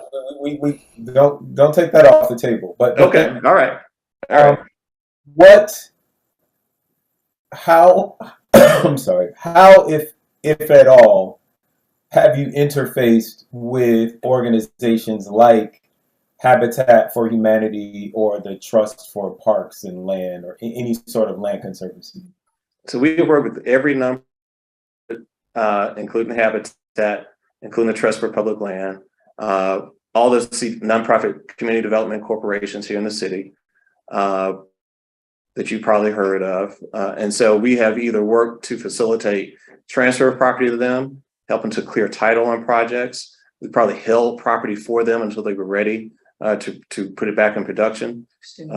We've extinguished taxes for them to help facilitate. And also when we extinguish taxes, the way we look at that is it's basically non-cash equity that we're put into the project because you don't have to pay the taxes, but you're able to move this project going forward. And so we work with all of those entities. And actually in Valdosta, as an example, when they launched their land bank, their sole developer was Habitat. And also one of the other hats I wear is that I'm the president of the State Association of Land Banks. So I get to see what all the other land banks are doing across the state of Georgia. And so we are able to pull examples of how they're doing stuff and basically kind of cross-fertilize what's the best, most cost-effective, most efficient way to do these types of things. I was in Augusta last week for 4 days. They were talking about stuff they're doing. So what we find also is that a lot of people deal with the same problems. And so we share our ideas and we're able to kind of help fast track some things. So I would just put that out for your table as well.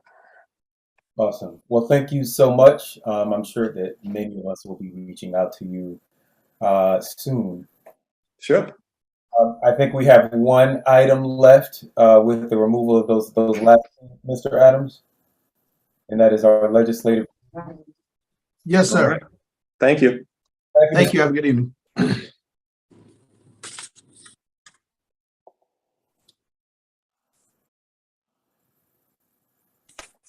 All right, I will turn it over to the inimitable Mr. Andrew Long. Well, good evening, Mayor Khalid and illustrious City Council. I remain honored and grateful to represent you all down to the state capitol and to our federal government. I do have an update for you as far as the 2023 legislative agenda. But before I start, I will make my comments very brief. November 8th, there are many citizens in this state who are hopeful for a change at leadership. There is still the possibility of the miracle happening, but numbers are currently showing that Ms. Abrams is behind Mr. Kemp by almost 2%. There is additionally a new voting bloc that has arisen, and that is the voting bloc of Kemp Warnock. There are several Republicans across the state who are going to vote for Kemp regardless, but they cannot find it in their, I don't know, souls or whatever, to elect Mr. Walker to the United States Senate. And there is a large voting bloc of Kemp Warnock. I'm just making you aware of that. I've also been informed that as things go in Georgia by some folks who have been in Georgia politics for a long time, if Ms. Abrams pulls off the miracle, there is a chance for 2 to 3 statewide Democrat seats that they will pick up across the state. If Miss Abrams, does not win, then there's virtually no chance for any statewide Democrat to win any of those seats for statewide office. But anyway, let me get right into it. 2023 legislative agenda. There are 6 priority items that I want to get to real quick. I don't have to, read out each one. Some of them are self-explanatory. Number 1, pad split. Ms. Sadler-Jones, just about every city council member and Mr. Hyman have informed me, because I was ignorant to what pad split was, that you are very much in opposition to pad split or anyone doing business like pad split to have multiple adult mortgage splitters in each living in under one roof that are not under the guidelines of a group home. And you would like to see language that prevents that from happening in the city of South Fulton. Number 2, a liquor license renewal. It is my understanding that as it currently stands, if I own a liquor license for one location, whether it's a gas station or whatever it is, if I have another location that I want to open up, which is brand new, and I've had my original liquor license for more than 12 months, then apparently I'm grandfathered in for my second location, and I can bypass an application to city council or to the city for a second liquor license for that second location. And you are not in favor of this and want to change that and change that law. So get language in to do that. Number 3, the road renaming to honor Congressman John Robert Lewis. We were close to getting this done last year. The chairman of the City of South Fulton Legislative Delegation is Representative Roger Bruce, and he is still welcoming a meeting between the City of South Fulton Legislative Delegation and the City of South Fulton City Council to determine which road in the city is best to rename in honor of Congressman John Lewis. So I believe that conversation needs to happen so everyone can be on one accord. And then the legislative process is pretty simple for a road rename come 2023 during the assembly. Number 4, local bonds on referendum. To draft legislation for purposes of removing the requirement local bonds to be on local referendum for approval. This was brought to me by Mr. Artie Jones, Director Artie Jones, and you know, I agree with him on this effort, and I believe that language can be drafted so that we can pass legislation, or that the legislative delegation can pass legislation on the state level that can make this change. 2 more, strengthen candidate residency requirements. This was something that was close to being drafted last year, but at the time, Representative Roger Bruce, who was chair of the legislative delegation, needed a little more information of what to take to legislative council at the state capitol so that he knew exactly what they were drafting to make this change. Now he has been so informed and is ready to move. It's my understanding he's ready to move on this particular legislation. And finally, trucking violations on a trucking violation camera, so that there can be cameras throughout the city that can take pictures of trucks and 18-wheelers that are operating illegally or on wrong roads throughout the city. We can take pictures of their license plates and then send fees to those trucking companies and citations so that we can stop trucks going on wrong, incorrect roads, damaging our city roads. So these are the items to this point that I am presenting to you, council, for approval. Of course, we can add or subtract to any of these items, and Mayor Khalid has yet to add or subtract to any of these items as well. So I believe approval for this is not until next Tuesday at the council meeting, but I wanted to give you all ample time to review the current priorities for our 2023 legislative agenda. Finally, and I'll yield, I have identified dates that both the United States Senate and United States House are both in session before the year ends. And I would like to, it is my goal to return to Washington, D.C. for 2 days of legislative meetings or congressional meetings with our congressional delegation and others in Congress and the House and Senate, or if they're in a federal agency that you would like to have communication with. And those dates are December 5th through December 7th. Either Monday and Tuesday, 5 and 6, or Tuesday and Wednesday, 6 and 7, so that we'll only have to spend one night up in DC, but have 2 full days that we can arrange of legislative meetings on behalf of the city of South Fulton. So that is my complete report. I yield for any questions. And I look forward to talking to you, each of you individually again, as we prepare for the 2023 legislative session. All right, thank you, Mr. Long. In the queue, I see Dr. Rao. Thank you for recognizing me. Thank you, Mr. Long, for your report. One area I'd like consideration, and this is around liquor license.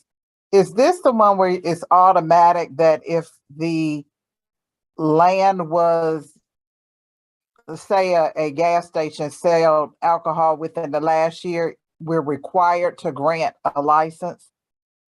Is this what this has? Yes, that is my understanding. This was, I believe, originally presented to me by Council Member Willis, but I believe that is my understanding. Yes, as long as they've had it within the 12 months, then they were kind of grandfathered in, right? Yeah. And you all don't want that, correct? Exactly. Yeah, I can't. Thank you, Councilwoman Willis. We really need it. So thank you. I just wanted to clarify that was the issue around liquor license.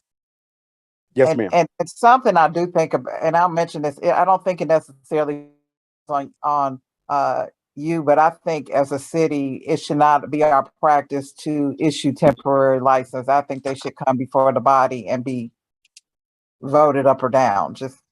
I'm just saying. Thank you. Yes, ma'am. Thank you.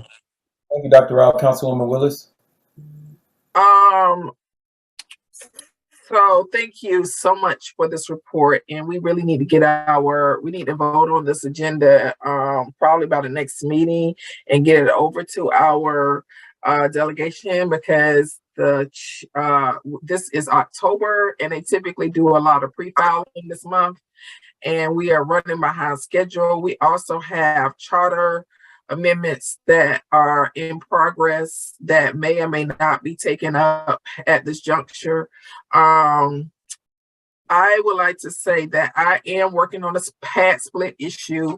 Been diligently working on this issue with Mr. Hall, and House Representative Roger Bruce did come out and meet with the community, and we have I'm working with the attorney. We have sent some things over to him that we would like him to take up on a state level. So if you can get with him, Mr. Long, and see what type of legislation that he is contemplating on introducing on our behalf. I will tell you that what he did say to the community is that the state tries to let local government control their local.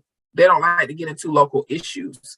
But the problem is the state law is in some ways blocking us from controlling this type of model that is in our community. So we will have 2 text amendments coming before the body within the next month to try to strengthen our policies. We found Dorville sent us a policy that they have in place, but we will also need to make some changes on a state level.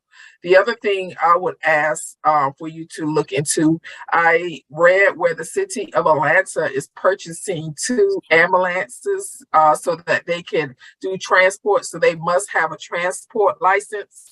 I do feel that we still need to try and get a transport license so that we can also transport. So I don't know where we are with that. I know we've asked for that continuously, but Chief Jones, our fire chief, can probably give you a little bit more direction on that. But I still think the city of South Fulton desperately needs a transport license. And as much help as we can get on getting a certificate of need in this area for a hospital. Our current representative said that is pretty much not going to happen for the city of South Fulton per se, because we're too close. Well, we were too close to other hospitals. But I just, we need a certificate of need, and wherever we can advocate for that, I would like for that.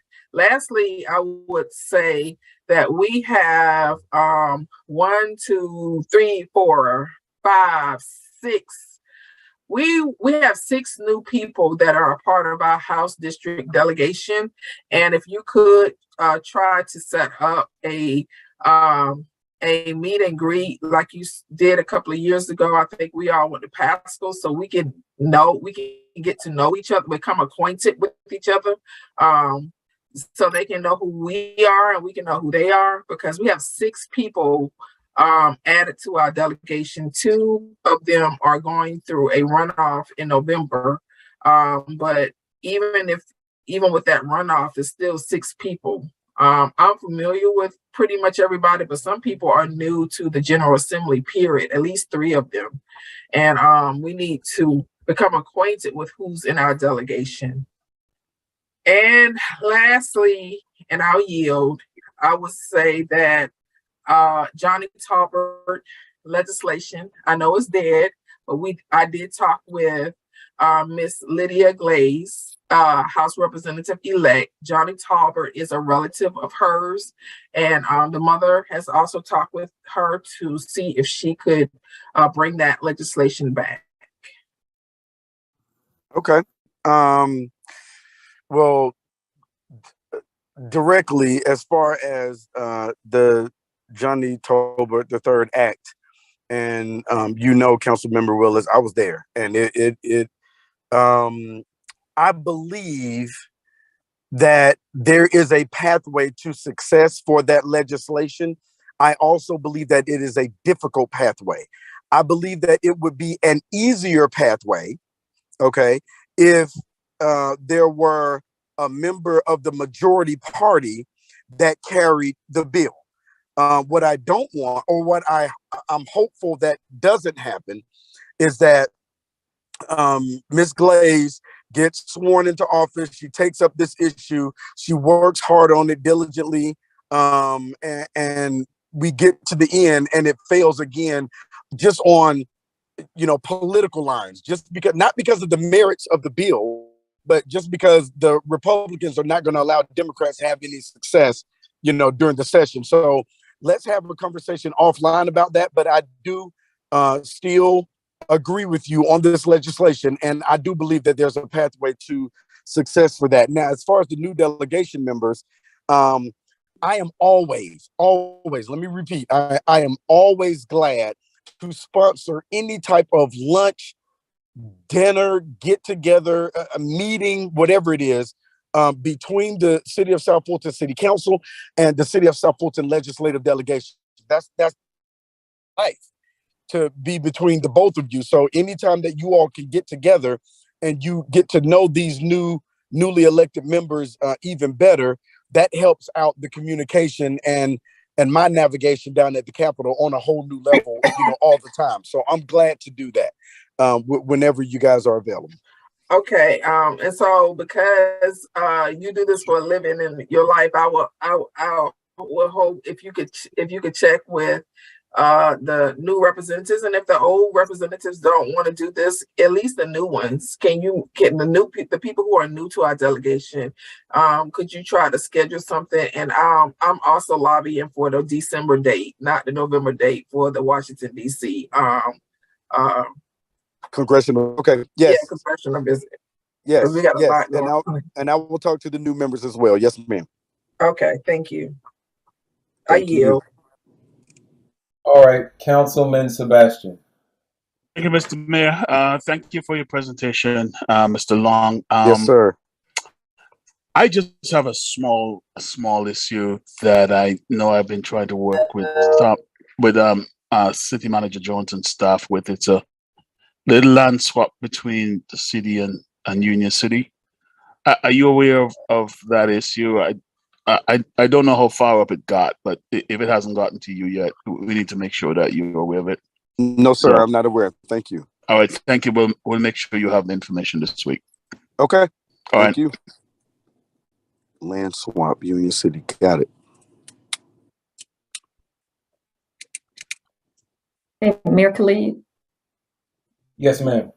I just wanted to ask, just so I'll be clear, of course, I've been working with Mr. Long, trying to make sure that he's connecting with each of you and with our staff. And we did send out information if you would let us know your availability for his offer with the DC visit. But I will continue to work with him, and we will have our draft list on the upcoming October 25th agenda so that I can get it over to our South Fulton delegation. So I just wanted to make sure I was clear that the council was okay for me to go ahead and proceed with next steps of putting that on the agenda with the additional items that were added. And Mr. Mayor, let me end by saying this, or close by saying this. Ms. Sadler-Jones and I had a long conversation a couple of weeks ago concerning Lost. And she presented a case to where we needed statewide legislation so that Fulton County is not in the position they're in, and the cities within Fulton County are not in the position where they're in. Because there are a lot of people who believe or feel that Fulton County is not coming to the table to negotiate in earnest.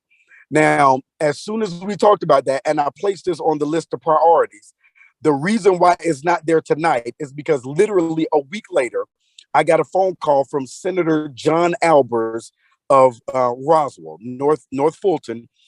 Senator Albers was very instrumental in helping to create the charter for the city of South Fulton. He was very instrumental in helping legislation pass to annex Fulton Industrial Boulevard into the city of South Fulton. And he called me a week after Ms. Sadler-Jones and I had that conversation and said, Andrew, and I might be telling tales out of school, but as a lobbyist, I talk too much anyway. That's what I do. He said, Andrew, I'm upset at Fulton County for not, I guess, playing well with others.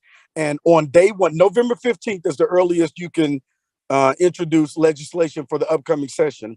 But he said on day one of the legislative session, I am introducing legislation that will remove the power of Fulton County regarding laws and increase the power of the cities regarding laws. So that's why it's not on our list of priorities, because someone is already championing that, and we don't need to have one of our legislative delegation members to introduce legislation because John Albers, Senator Albers, is already going to do it. So with that, I yield. Each of you have my number. Or any questions that you might have or anything you want to add or subtract, certainly let me know and I'll be quick to do it. Thank you. All right. Before you go, I'm just going to put up this list so that our constituents can see it too. This is for them as well. These are our new state House representatives and their new numbers, because we changed numbers and everything. I don't have a list of our state senators. I don't think that they changed, but can we just confirm that? And could you send us the list of those folks as well? I absolutely will. To my knowledge, it is my understanding that Senator Horsina Tate, Senator Donzella James, and Senator Sonia Halpern are still the three senators that make up the city of South Fulton legislative delegation on the Senate side. They either represent all or parts of the city of South Fulton. And yeah, this is the list that was sent from Office of Reapportionment. And so this will be the list come the next session of who will be in the city of South Fulton legislative delegation for the House. Perfect. Thank you. So we've gone from 8 or 9 to 12. I would ask, Madam City Manager, you know our schedule of meetings and your schedule of meetings probably better than anyone. If you and Mr. Adams could perhaps send out a poll or doodle of when we would be available after October 25th to sit down with the delegation, that would be great. I want to second Councilwoman Willis's request around the emergency transport license. I know that was really my only legislative priority, and I know that it's a long shot, but I would be interested in looking at it. So I've connected you with our Chief Chad Jones, who has been our Fire Chief Chad Jones, who's been doing a lot of work around that. And I had one more thing, but I can't remember. It's getting late. Dr. Rao, Just really quick, is that the full list? Because I was under the impression that Representative Park Cannon represented the city, and I did not see her name on. as was I, but the office did something different. Councilmember Rao, Dr. Rao, I'm glad you brought that up. Not only was it my understanding that she was newly elected to her, district change, and now she'll be representing the city of South Fulton. She was as well, put it on her website and told Chairman Roger Bruce that I'm excited about being in your delegation of the city of South Fulton. Roger Bruce confirmed it with me, so I thought she was in. I did too. And after looking into it further, Miss Anna Edmondson, who works with me, took it all the way up to the Office of Reapportionment for the state of Georgia, and they said, no, here's the list. This is confirmed, and the list that you see before you, again, came from the Office of Reapportionment from the state of Georgia. This is who's going to be representing the city of South Fulton come 2023. Along with, this is the House, along with the 3 senators, Donzella James, Horaceina Tate, and Sonia Halpert. Okay, I'm fine. I was confused because that's what I had heard. So I just was trying to confirm. Thank you so much. Yes, ma'am. All right.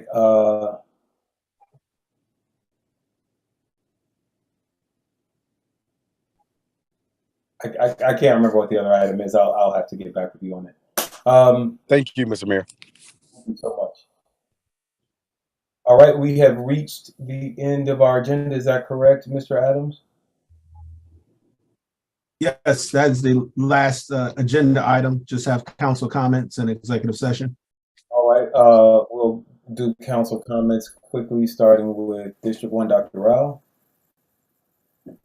Thank you so much. Wanted to remind everybody that October 15th is Vote Day in the city.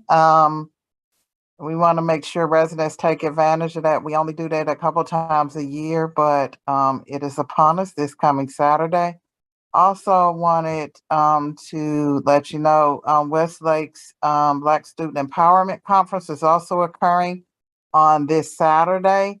And we'll be talking about and participating in a panel. I will, along with some other community residents, about becoming active in your community and how you can basically bring about change.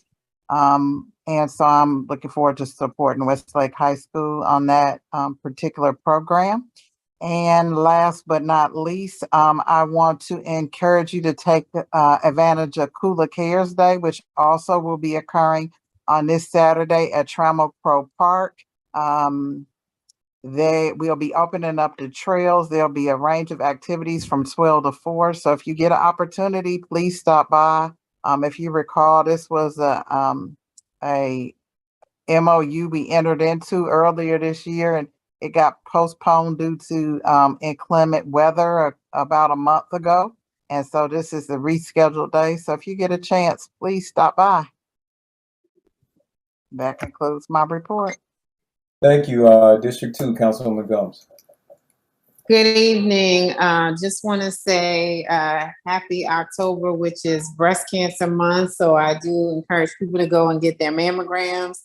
Also, too, it is Public Safety Month. So what we are doing here in District 2 on this coming Saturday, after everyone has done their bulk trash, if there is an opportunity or if you know about any illegal guns or you want to get some broken guns off of the streets, you can definitely come to our gun buyback, which will be held at the Butner Road Precinct from 9 a.m. until 1 p.m.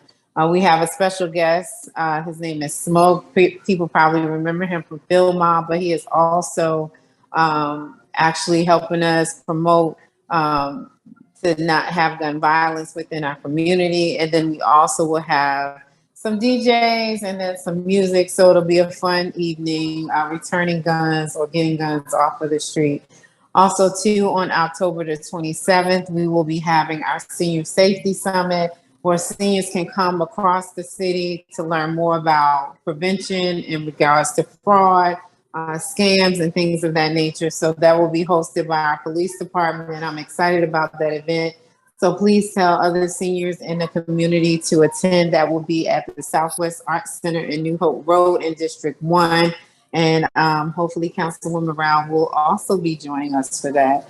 Overall, it's been a very, very busy week. Please follow me for more information. I do also know that on November the 9th, we will also be having an additional event at the Southwest Arts Center. Everything is all seniors learning more about senior prevention, how to just continue to be safe within the community. So again, looking forward to that. But other than that, you can follow me on Facebook. You can also follow me on Twitter, Instagram. I am encouraging everyone to please stop littering. We love our city and we need a green, clean city. So that is all that I have. And thank you for the opportunity tonight, Mayor. Thank you. Awesome. District 3, Councilwoman Willis. Thank you, Councilmember Guns, for all your efforts in keeping and getting a message out about the litter and keeping our city clean. I'll be getting some signs and putting them in District 3 as well. I really appreciate all of your efforts. I want to remind everyone that in District 3, this weekend will be the Red Oak Art Festival from 12 p.m. to 6 p.m. It will be at the New Life Church, the green space where it was last year. They're going to have exhibitions, they're going to have music, and they're going to have vendors. So please come out. It was really good last year, and I'm looking forward to it this year. I will be out there at some point during the day to greet and meet residents. Also, the city of South Fulton is hosting a trunk or treat October 29th from 2 p.m. to 6 p.m. at Welcome Park, and there will be music, games, candy, lots of candy, and there will be people from different communities that will be out trunk-or-treating with the kids, and we will also have a trunk-or-treat contest and a costume contest from 5 to 6. So the trunk or treat will be from 2 to 5, and then the costume and trunk or treat contest is from 5 to 6. This is a citywide event, not a District 3 event. A lot of the events that I started are now bigger than District 3. And so this is now a citywide event. So please come out, bring your kids, and have fun. We are in the progress. I am working with the city manager staff, and this will also be citywide. It's bigger than District 3 in partnership with Fulton County Sheriff Office for our Thanksgiving giveaway this year. And we are, information will be coming out on this soon for people to register for their block that they want to pick up. There will only be 1,000 spots.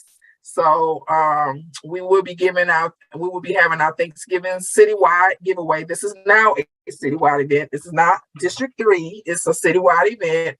So it will be November 12th from 12 to 3. And we will, like last year, have different time slots that people will be able to register to pick up their Thanksgiving's bag.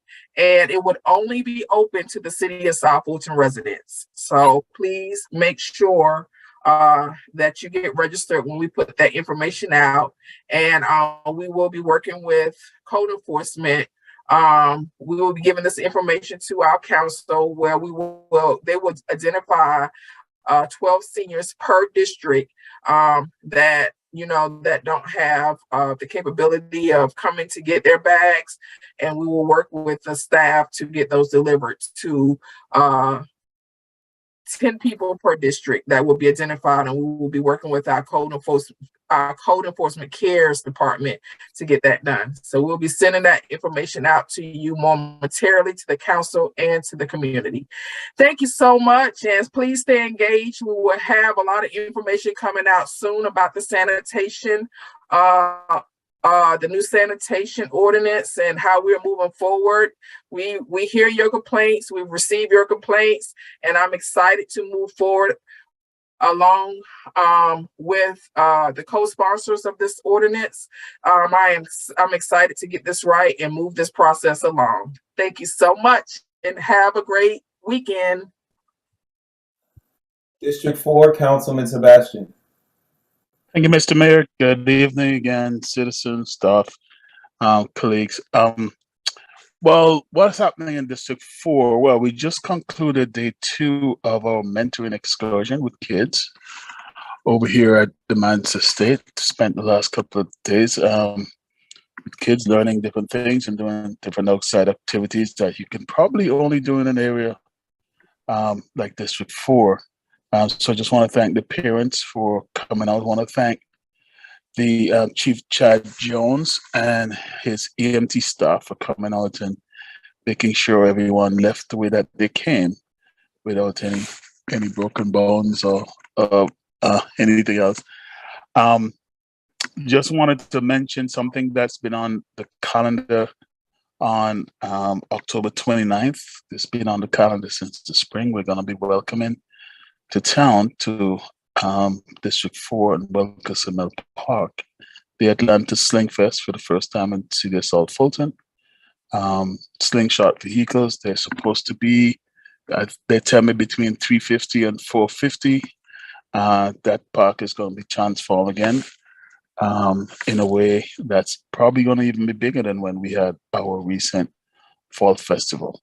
Right. Also on Veterans Day, I'll be hosting with the fire and police chief a fish fry to honor our veterans across District 4 and across our city who want to come over here and spend some time and show them some love and feed them some food. So that's all I got. Listen out for our vaccination events that are coming up as well across the district in the next few weeks.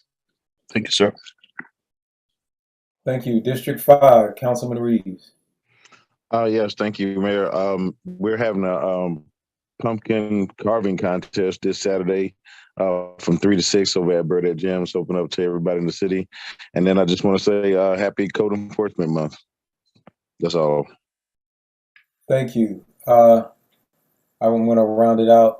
First, we had some conversation at our during our legislative preview about this governor's race, but I want to make sure that our citizens know there is a South Fulton race on the ballot as well. So please do your research. There are debates that are happening now. If you're in District 7, which is south of Bethsaida Road, Pointer Ridge, Oakley Township, Fife, Renaissance Walk, all of those areas, please make sure that you are watching some of these debates and getting informed on the candidates, and that you vote all the way down the ballot because the most important races are at the bottom. And I want to say a special thank you to everyone in the city who came out for my birthday. I had 2 parties at Sandtown Pub. Special thanks to Miss Frederica Jones and Al Austin at VVS for a crazy R&B Wednesday. It was awesome. Thank you all so much for that. And last but not least, it's been said once, but I think it bears repeating that our fall cleanup day is this Saturday from 8 a.m. to 2 p.m. Please don't come at 2 p.m. Our gates are going to close at 1:30. We need you in the line by 1:30, and there will be a line. There always is. So if you can get there, the earlier the better. The less time you will have to wait. There it is at Creel Park, 2775 Creel Road, as well as Merck Miles at 3070 Merck Road. And with that, I will entertain a motion to go in executive session or adjourn. We could just adjourn.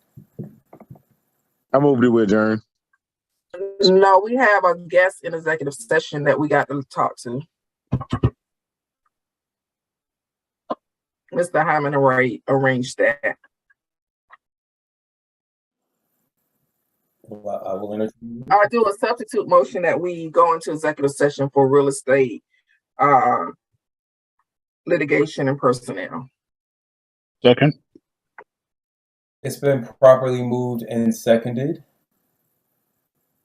Please call the vote, Mr. Adams. Yeah, roll call vote, go into executive session. Councilmember Rao, Yes. Councilmember Gomes, Yes. Councilmember Willis, Yes. Councilmember Sebastian, Yes. Mayor Pro Tem Reeves. Nay. That motion was approved 4-1. We are recessed at 7:53 p.m. All right, thank you.